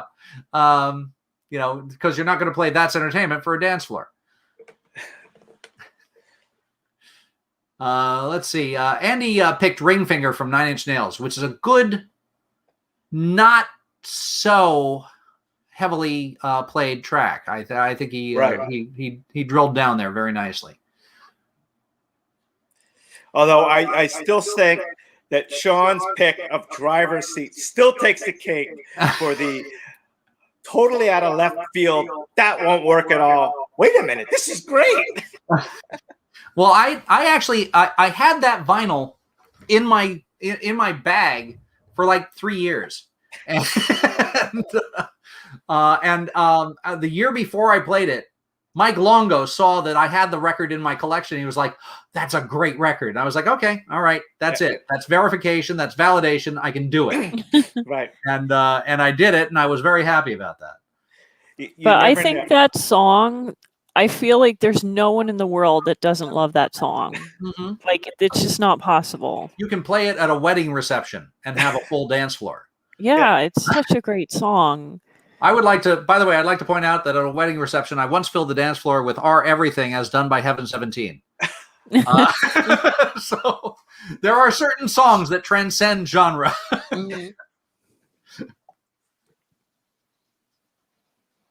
Gosh, I think it was back when I was DJing at a skating rink. I'd put on Heaven 17's version of Buzzcocks Are Everything. Going around. Rink. Yeah, Oh there my you go. God.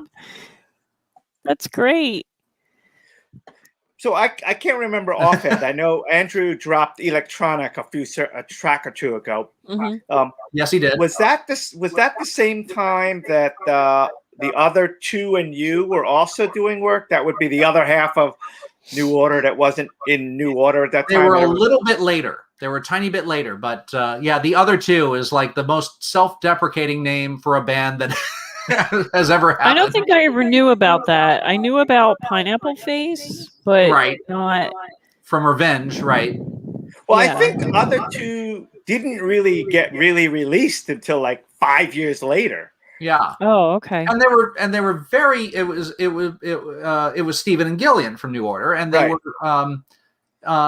married and in love, and what they made was very poppy and very happy. Yes. But it goes really well with Saint Etienne. Okay. I'll take that. Now let's see. We've got we have a new top of the hour. So let me make sure that the remainder of And another classic, Andrew. Oh yes. Speaking of Heaven 17. Yeah, BEF. Yes. Heaven 17. Yep.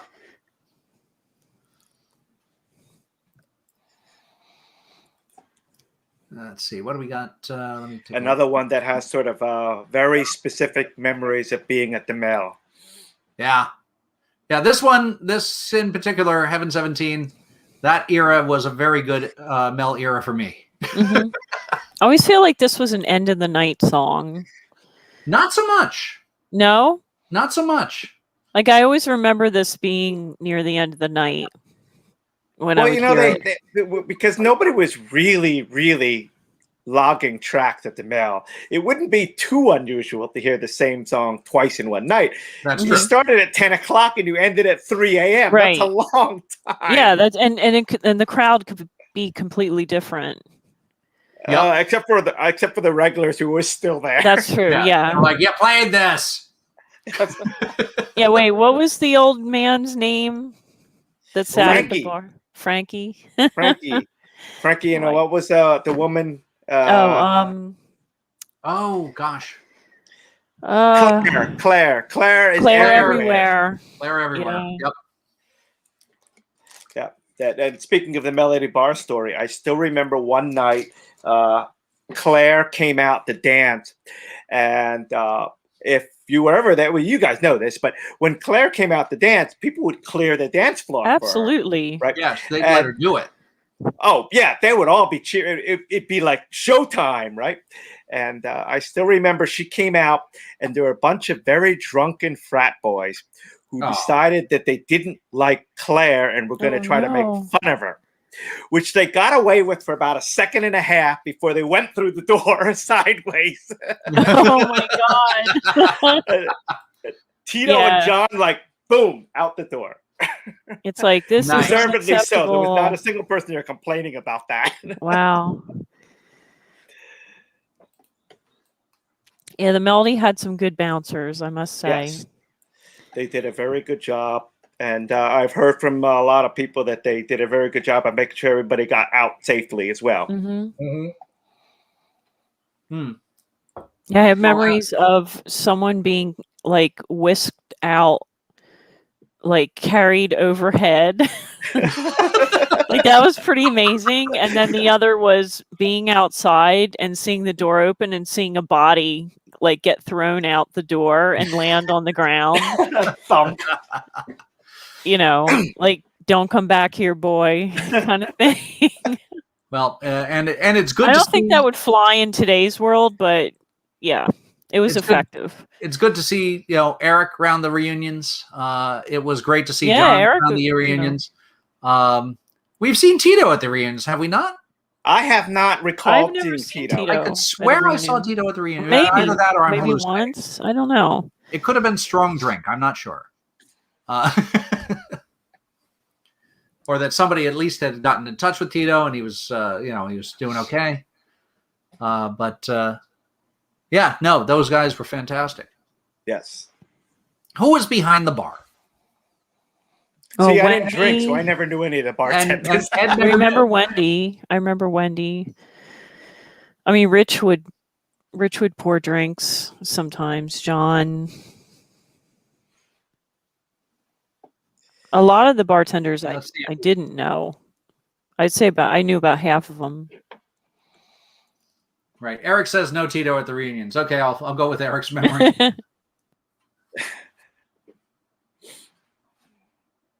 Kathy. Eric brings up Kathy. Ah, right. And I remember Kathy, yeah. Jeff Hack. Oh, Jeff was a bartender there? Yeah, he was. That's what somebody. It looks like somebody said that. I never. Again, I didn't drink, so I never really knew. Oh, right. That's right. Still don't. One of the funniest memories I have of Wendy, and I don't remember her last name, but the old man was there, and he would have a habit of unzipping his pants at the bar. And she came over and she said, "Now, what did I tell you about that?" And he's like, "Ooh." It was just like the most bizarre thing I think I ever saw when I was there. It was, And I'm it was just a simple "Wow, corrective and action. he's like, "I'm sorry." Oh, I'm sorry. What did I tell you? Not to unzip my pants at the bar. Don't do And what that. did you do? I unzipped my pants at the bar.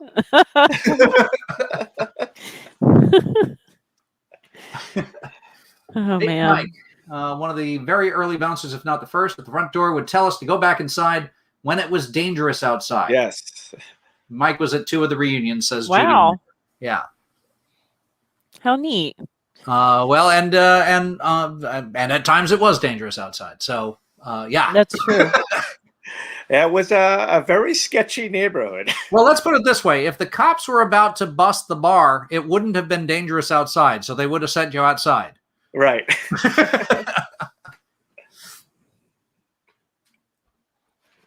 Oh, my heavens. Next is treasure. Yeah, I was always amazed that the stakeout never ran into more trouble than it had. But I think the guy who worked there was an ex-cop or something. I think I think Andy's referring to the real people as his treasure. This is I Can't Wait by the Real People. He pulled that in.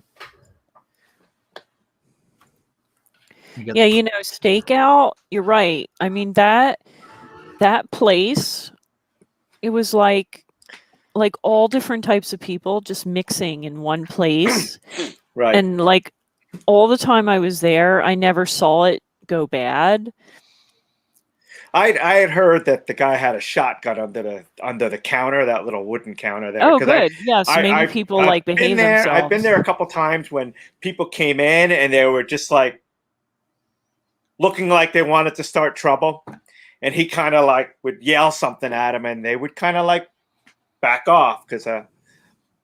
So I was always wondering what that was all about, because like, why did they know to do that? Why did they react that way? Yeah, no, it was interesting. Like it was, but it was quite the hangout.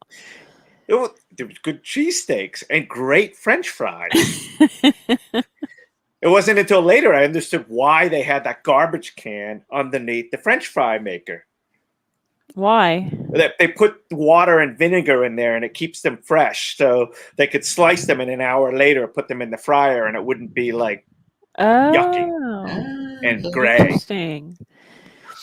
So Andy Prescott says lesson served. I think he wanted to note that we were playing that track from the Real People, which was a difficult one to find, Andy. I'll tell you what, man.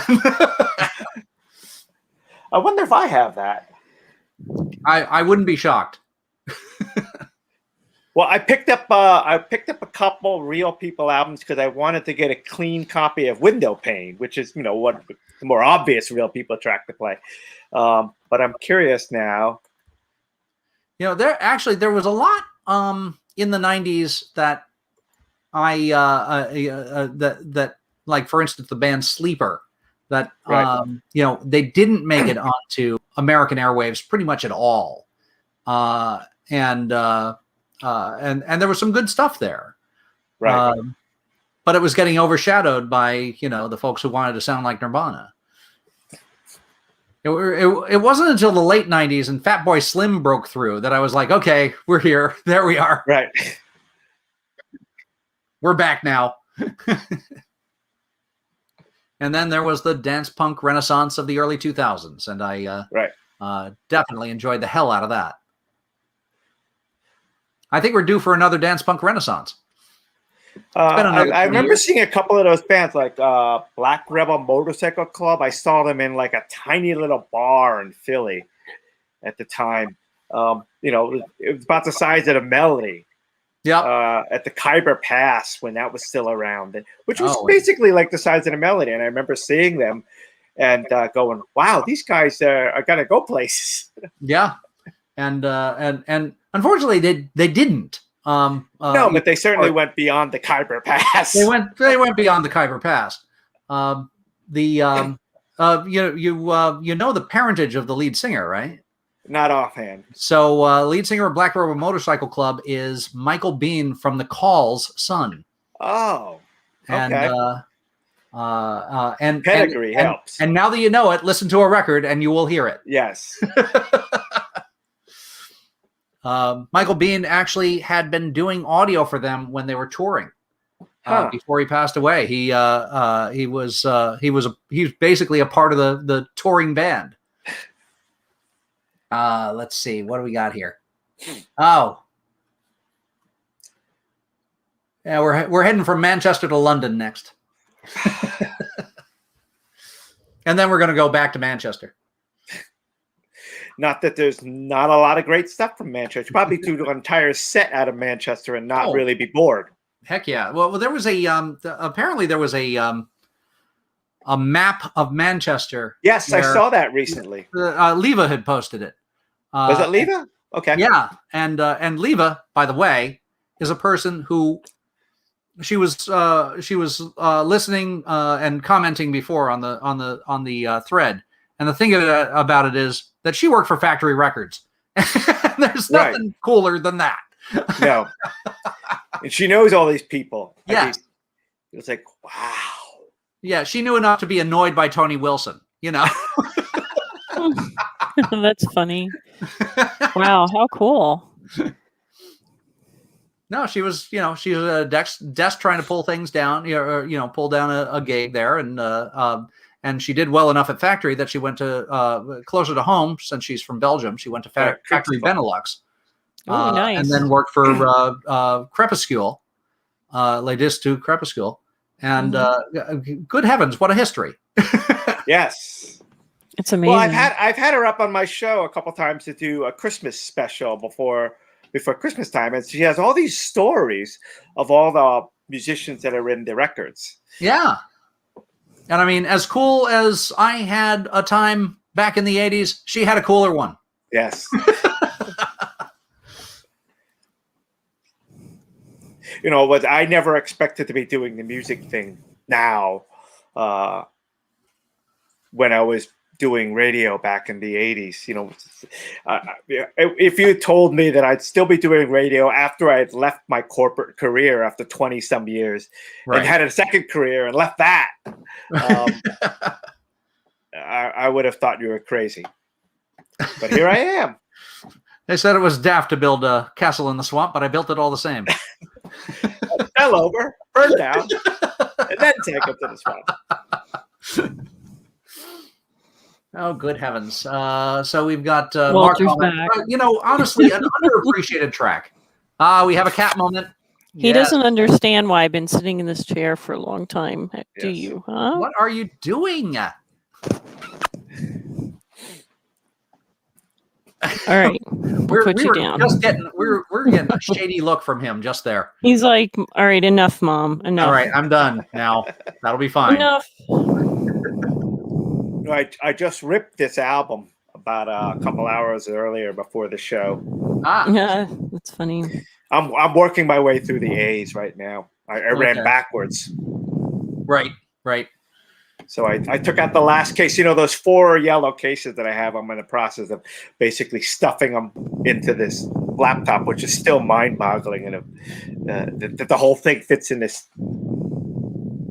Might I suggest a very nice hard drive to back it all up on? Right now, there's a 2 terabyte solid state. And I spent a lot of time getting rid of all the stupid duplicates that iTunes created. And so... Because it's going to be a lot of fun going through the single directory that has 48,000 files in it right now. Yes, it does that. And then iTunes has this really weird junk. Like if you put a compilation record in and key in the song titles and the artist, it will then create a file folder for each one of those artists or insert them into. So it basically breaks the compilation up and you can't find the compilation. Right. So it's kind of a mess. Yeah, it does weird things. Yeah, so basically I'm trying to get away from iTunes doing everything. So I'm actually going through, there was a lot of stuff that I had that I ripped to iTunes before I understood what ripping CDs really was about, what you really need to be worrying about when you rip CDs. So I'm in the process of deleting all the iTunes versions and then putting them in as FLAC, which iTunes can't read, so it won't pick them up. So Eric just made a very, very good comment that honesty requires a response. Yes. And that response will be coming in roughly 41 seconds. There you go. Oh, that's funny. You know, that's another one that really became much more of an anthem due to the reunions than it. It's not that they never played it at the Melody, but it definitely has become much more of a signature staple for the reunions. Right. And it wasn't that way in the very early, the first couple of reunions. It really hadn't gelled as that kind of thing.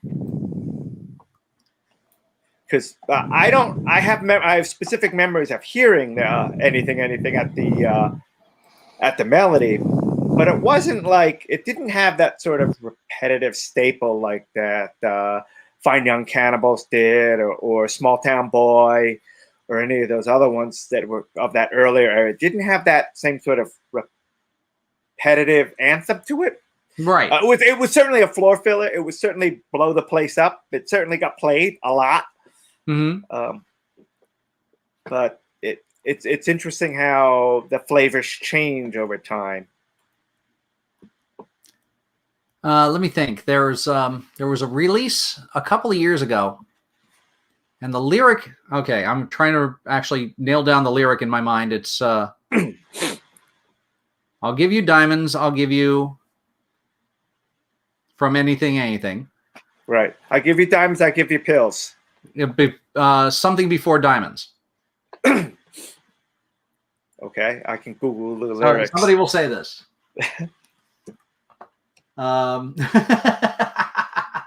Eric says, I sprained my ankle twice in 2 months to that song at the Melody when Matt started playing it. Yes. But a recent rap record came out that quoted that sequence of I'll give you items. Candy. I'll give you Candy. Give you the rap diamonds, record give you came out and pills. it was called Candy, Diamonds, Pills.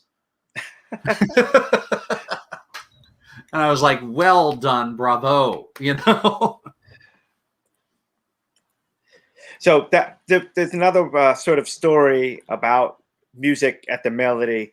What I find interesting is that right now, if you were to ask the Melody reunion attendees what a Ned's Atomic Dustbin track would be, they would say Gray Sail Green.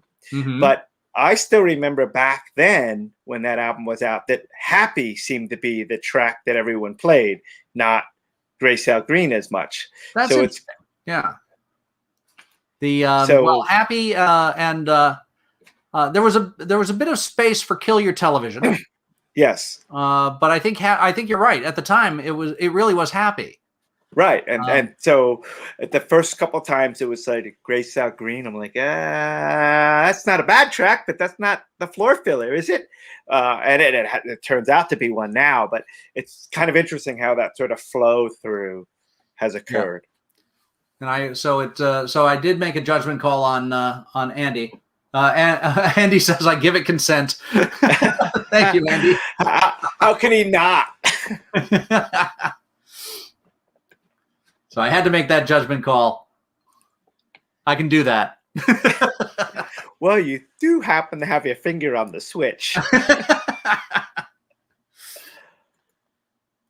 All right, what you got there, Lisa?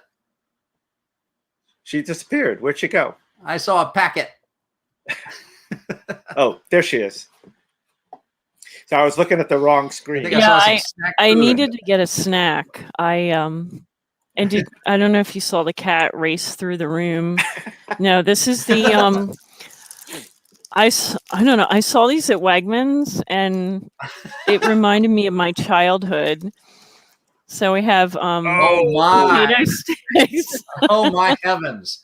Do you know I was looking for those today and I didn't find them at Wegmans? And these are I cut the top of the bag off, but what is this? Utz. Yes. So I didn't love know this that track. Utz This track does not get potato played enough. sticks. Thank you, Andrew. Because everyone dropped Blue Monday or something. I sprained my ankle twice in 2 months to that song. Oh no.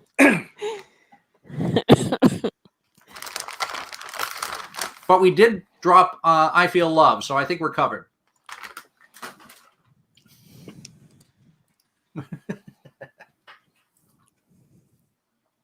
All right. There's more coming.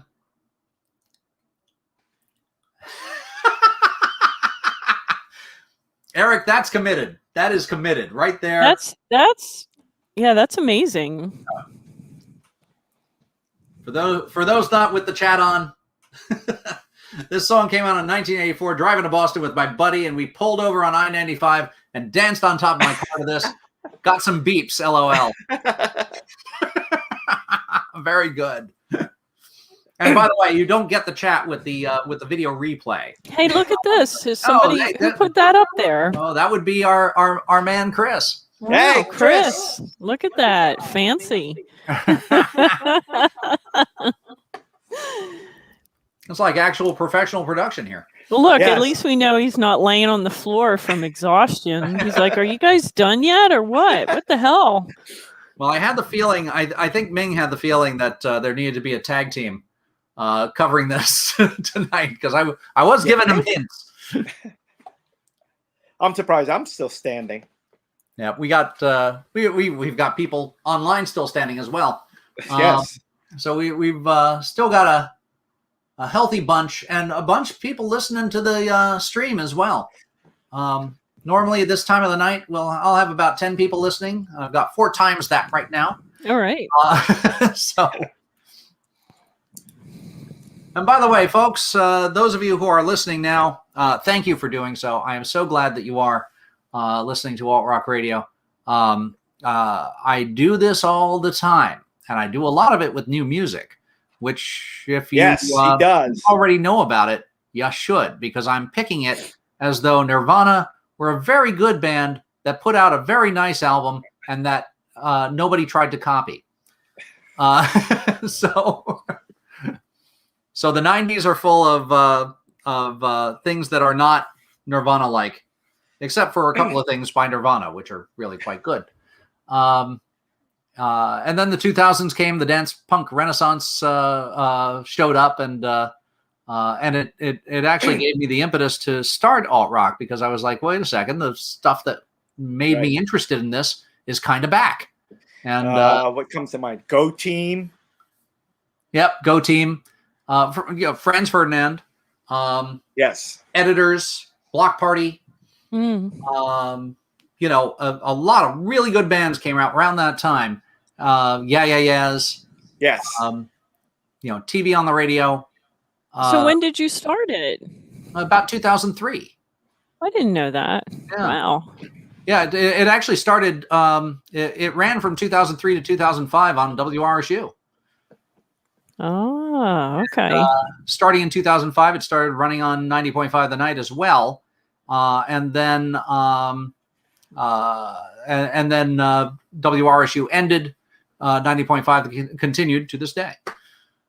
So that's what happened there. So if you're enjoying what's going on, you can support it by continuing to listen when there's things that are not classic that are airing, because I hope that I'm choosing things that you might like. And if you don't like what you're hearing, stick around. You probably will hear something you do like. So that's my plug for altrockradio.com. I know we have a lot of first-time listeners tonight, so thank you so and being a part of what we did tonight. It has been a lot of fun. It's still a lot of fun. Andy's set still has quite a few songs, and then we have the Stunt Pinfield set.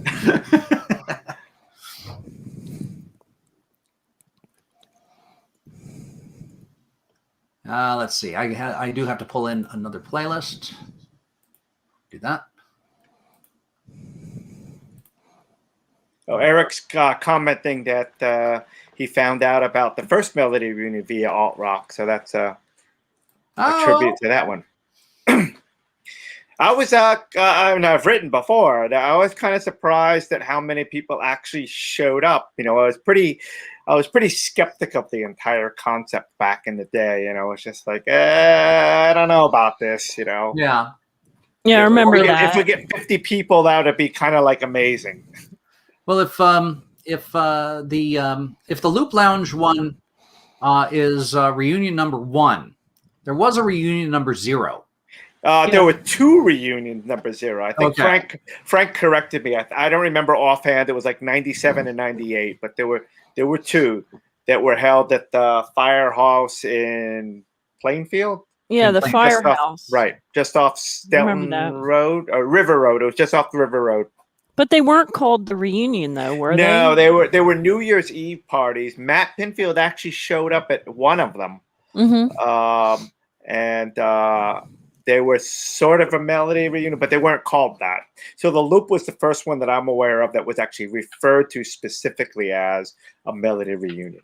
Yep, and that was it was the run up to that I was I was posting on Alt Rock about it, and at Frank's request, and basically it started with a phone call from him, basically saying, "All right, we're doing a reunion, and Matt wants you to DJ." I'm like, okay. That'll be fine. I haven't done it in 30 years, but I'm going to do it now. That'll be fine. Yeah, I didn't DJ at the Firehouse ones, but I remember Frank called me and I was like, what? Yeah. No, okay. I actually DJ'd both of them. Matt showed up for the second one, but I think the first one I remember, I bought the equipment and the first one. He was apparently in town, and he somehow managed to mistake AM for PM on his alarm, and completely blew it.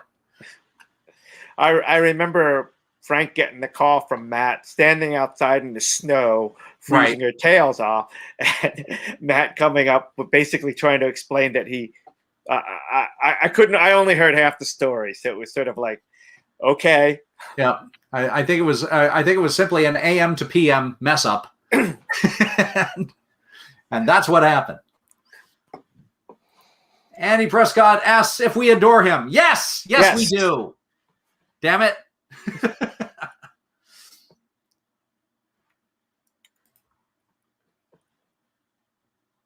Let's see. And now we got Sunscreen, which is, that's a later track in the era, but a fun one. Yes. And we heard nothing. Yeah, that's when like the rave stuff was starting to get like, because some of the rave stuff did kind of sneak into the melody. That's what I liked about that era. Yeah. Like I said, there were people trying to sound like Nirvana, and then there was this, and this I loved. And some of the other stuff like 808 State. Yeah. What was the other one I'm trying to think of? Well, there's actually a movie that I find a touchstone to that era, and that's the movie titled Go. I don't know if you've ever seen it, but it's a good one. It was by the director of the movie Swingers. If you ever caught Swingers, that's what I'm watching too. Swingers is John Favreau, and then that director Doug, last name's not coming to me. Perhaps eventually it will. Right. But he made Go, and Go was a movie about the rave scene. Now, I've been to exactly one rave. It was in Los Angeles. And apparently the band Human Resource, #1 dominator. Hey. Yes. So they were playing. That's awesome. And it was, and yet it was a good laugh because we waited. We got our spots in the crowd, and we didn't realize Human Resource was probably going on at around 2:00 in the morning. So they finally come out, and the one of the guys, he's arms above his head, clapping for the crowd, and he goes 1, 2, 3, 4, and hits the sequencer. And I was like, oh, that was not a good move. That was very sad. So what? He just let it run? Yeah. Well, there wasn't much to that stuff. It was all pre-programmed. It was pretty awesome, though. And a friend of mine and we're in the middle of the crowd, and the crowd's going because the song's going, and I had to hold her up because she was laughing so hard. So that was my one rave. The sequencer story that I can remember is the Ray Beats came into New Brunswick in like 1983 and played Patrick's.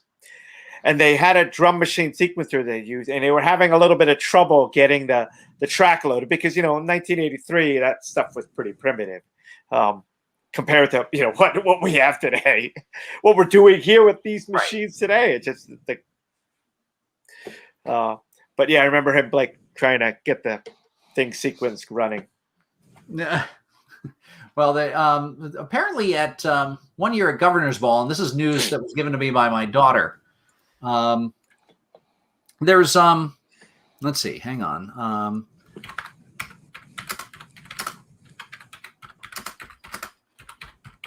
This is me trying to jog my memory. In that. Okay, so Animal Collective played Governor's Ball, and my daughter comes home and says they couldn't get their sequencers right and they had to walk off the stage. Wait, Now, Animal Collective is guy from the Police, right? No. No. Nope, not at all. Okay. No, it's like psychedelic electronic, but who am I more thinking indie kind of. I'm trying to think. Stuart Copeland was in some kind of thing that was called I don't know something. That's possible. But that having been said, there was a song by Animal Collective that was a very good cover of it. Was done by Tears for Fears. The song "My Girls" was actually covered by Tears for Fears. I advise you look for it. It was pretty damn good. Interesting. Animal Logic. Sorry, I cheated. There you go. Oh, okay. I remember there was this period when that album came out, and there was this sort of aesthetic for these very sharp, clear pictures on the album cover, which was, of course, the total opposite from 4AD. But they had these very crisp, clean background, what usually like a white background, and a very precise picture that was well focused in the middle. And Animal Logic was one of them. I think it's a couple of dogs, Dalmatians or something, sitting on a Aw. beach. It's funny. Sorry, that's things you remember about music. Yeah, and like I'm sitting here thinking, I think the only 2 times I ever saw artists walk off the stage were I'm trying to remember what year. It was the early 2000s out in Seattle. Bjork played. She got really mad because one of the monitors wasn't working, and she like kicked it and walked off the stage. Like she started a song and then she stopped and she got mad and then she literally left, which was weird. But the other was New Order at the Felt Forum in like the early 80s. Right. And they came out and did a few songs, but something wasn't right and they got mad and they left. So that was just weird. It's not a great look, but you know, it's difficult because if you haven't got the equipment working, you don't want to be doing the show. Right. At the same time, there's a crowd there. Right. So, you know, how do you rectify that? Some people rectify it by walking off. I'd be issuing refunds on a situation like that, but what can you do? Oddest situation like that I remember happening was Beastie Boys at New Music Seminar, who got up on a stage in the midst of the exhibit floor, did a couple of human beatbox beats, and then said, "You know what? We just got signed. We're out. Bye." So that was after the Cookie Puss era, but before they became exactly. huge. It was right in Wow. between there. Cookie Puss. It's like, we got signed to Columbia. I'm out of here. I used to play that on my show at RSU. Well, they started off hardcore, realized that rap was a thing, and everybody around them were like, "Yeah, do that." And they were actually much better at it. Yes. But they never really lost that comedic edge that they had on the first album with things like Cookie Puss. They were always pranksters in that sense. Oh yeah, yeah.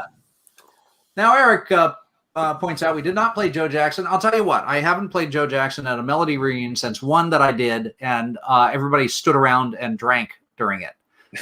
So Joe Jackson is the kind of record you play when you want to sit around and drink, not when you want to fill a dance floor. So none of that. Well, and actually, to that point, I used to play Joe Jackson a lot at the it's late. Didn't we drop Get the Time recently? My brain. Got the Time did get dropped. Where did I used to DJ? Yeah.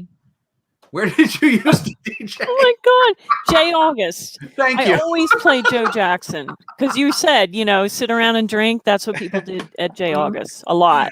They sat around and drank. But you're talking about the Church Street location, not the one down by Frog. No, down by Frog the and Frog. Down by the Frog. That's where I was. Yep. And it was, later night we, played more dancey stuff, but early we would play sitting around drinking music. Yeah. And it was good. It was great. Well, and it was good. And wasn't the Den like 3 doors down or something? Yeah, I mean, the Den was a little, it was a ways near town, but no, I thought but wait, the original Den. The original Den. Yeah, I don't know where. Wasn't it? Where was the original Den? I thought it was around the corner from where Jay August moved to. Okay. Oh, the original? Okay, I Right. had no idea. Because I've been there a couple of times. By the time I was at Jay August, the Den was not there. Right, the Den was all the way up on all the way up. Hamilton Street. Oh, she's saying it was on Albany. But it was a long time ago. My memory is pretty fuzzy. because now all of that area is like townhomes or something. Those 4-story wooden structures with condos in them or whatever. Is there still a restaurant in the middle of it? You mean Frog and the Peach? Yeah, I actually asked that question a couple weeks ago on Facebook, and several people responded saying, "Well, I was just eating there." So, Yeah, the Frog and the Peach is down there. Delta's is there. I still am thrilled about the fact that there's a restaurant named after a very good Peter Cook and Dudley Moore sketch. The Frog and the Peach is exactly that. Peter Cook and Dudley Moore had a bit about a guy who ran a restaurant called the Frog and the Peach, and they did this as part of their Footlights show, if I remember correctly. So they did it on Broadway around about 1963 or so, and so he had two things on the menu: pêche à la frog and frog à la pêche. And pêche à la frog was well, let's see. Frog à la pêche was something involving a giant frog with a massive peach stuffed in its mouth. It's absolutely disgusting. Beyond that, there's the peach filled with 1,000 tadpoles. Also very disgusting. Business has not been good. So that's actually the genesis of the name, the Frog and the Peach. Sean, you know too much. I may, in actual fact. It's so funny. Let's see. Near the the Art Cinema. Good heavens.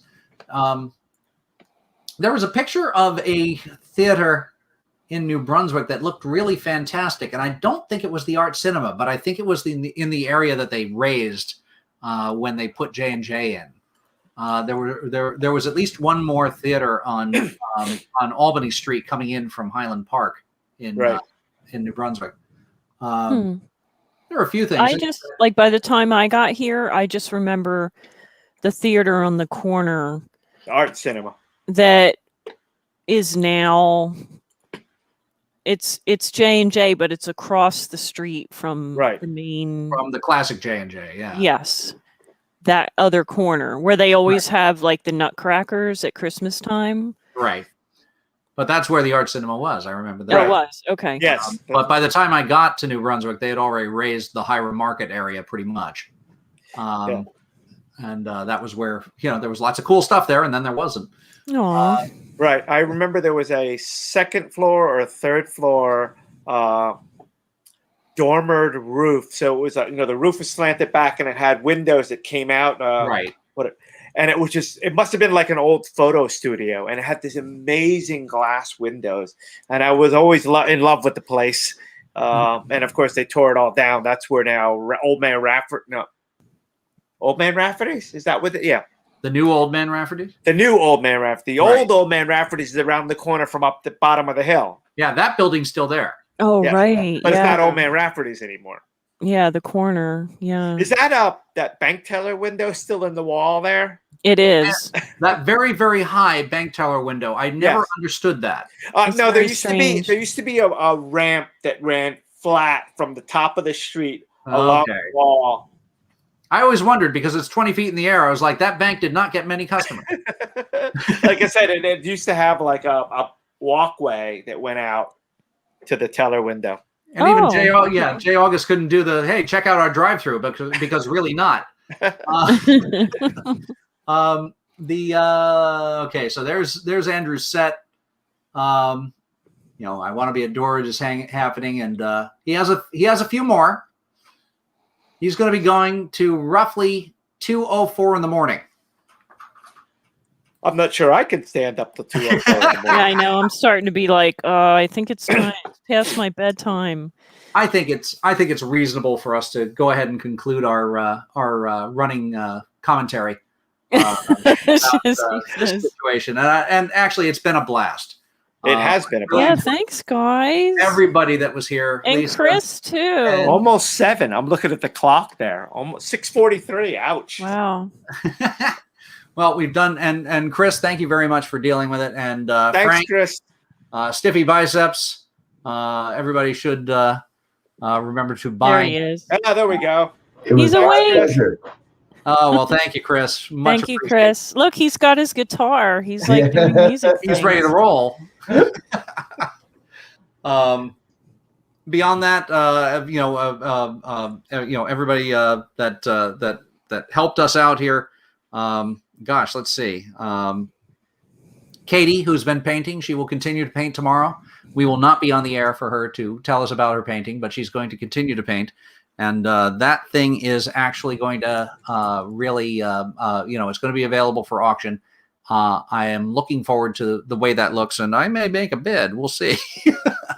Matt Pinfield came out for this. Pete Santiago came out for this. Andy, thank you so much for joining us at earlier on. Really, we had a blast, and we appreciate you all hanging out for the duration because it was quite a long duration. Thank you, Sean. I think we actually succeeded in outdoing Steve Allen on the Tonight Show in 1951. Thank you all for coming out and doing what we did. I think this is where we get to wrap up the night. So everybody, we'll be seeing you. Don't make the right turn out of the parking lot. Yeah. Yes. All right, Chris. One thing I do have to be thankful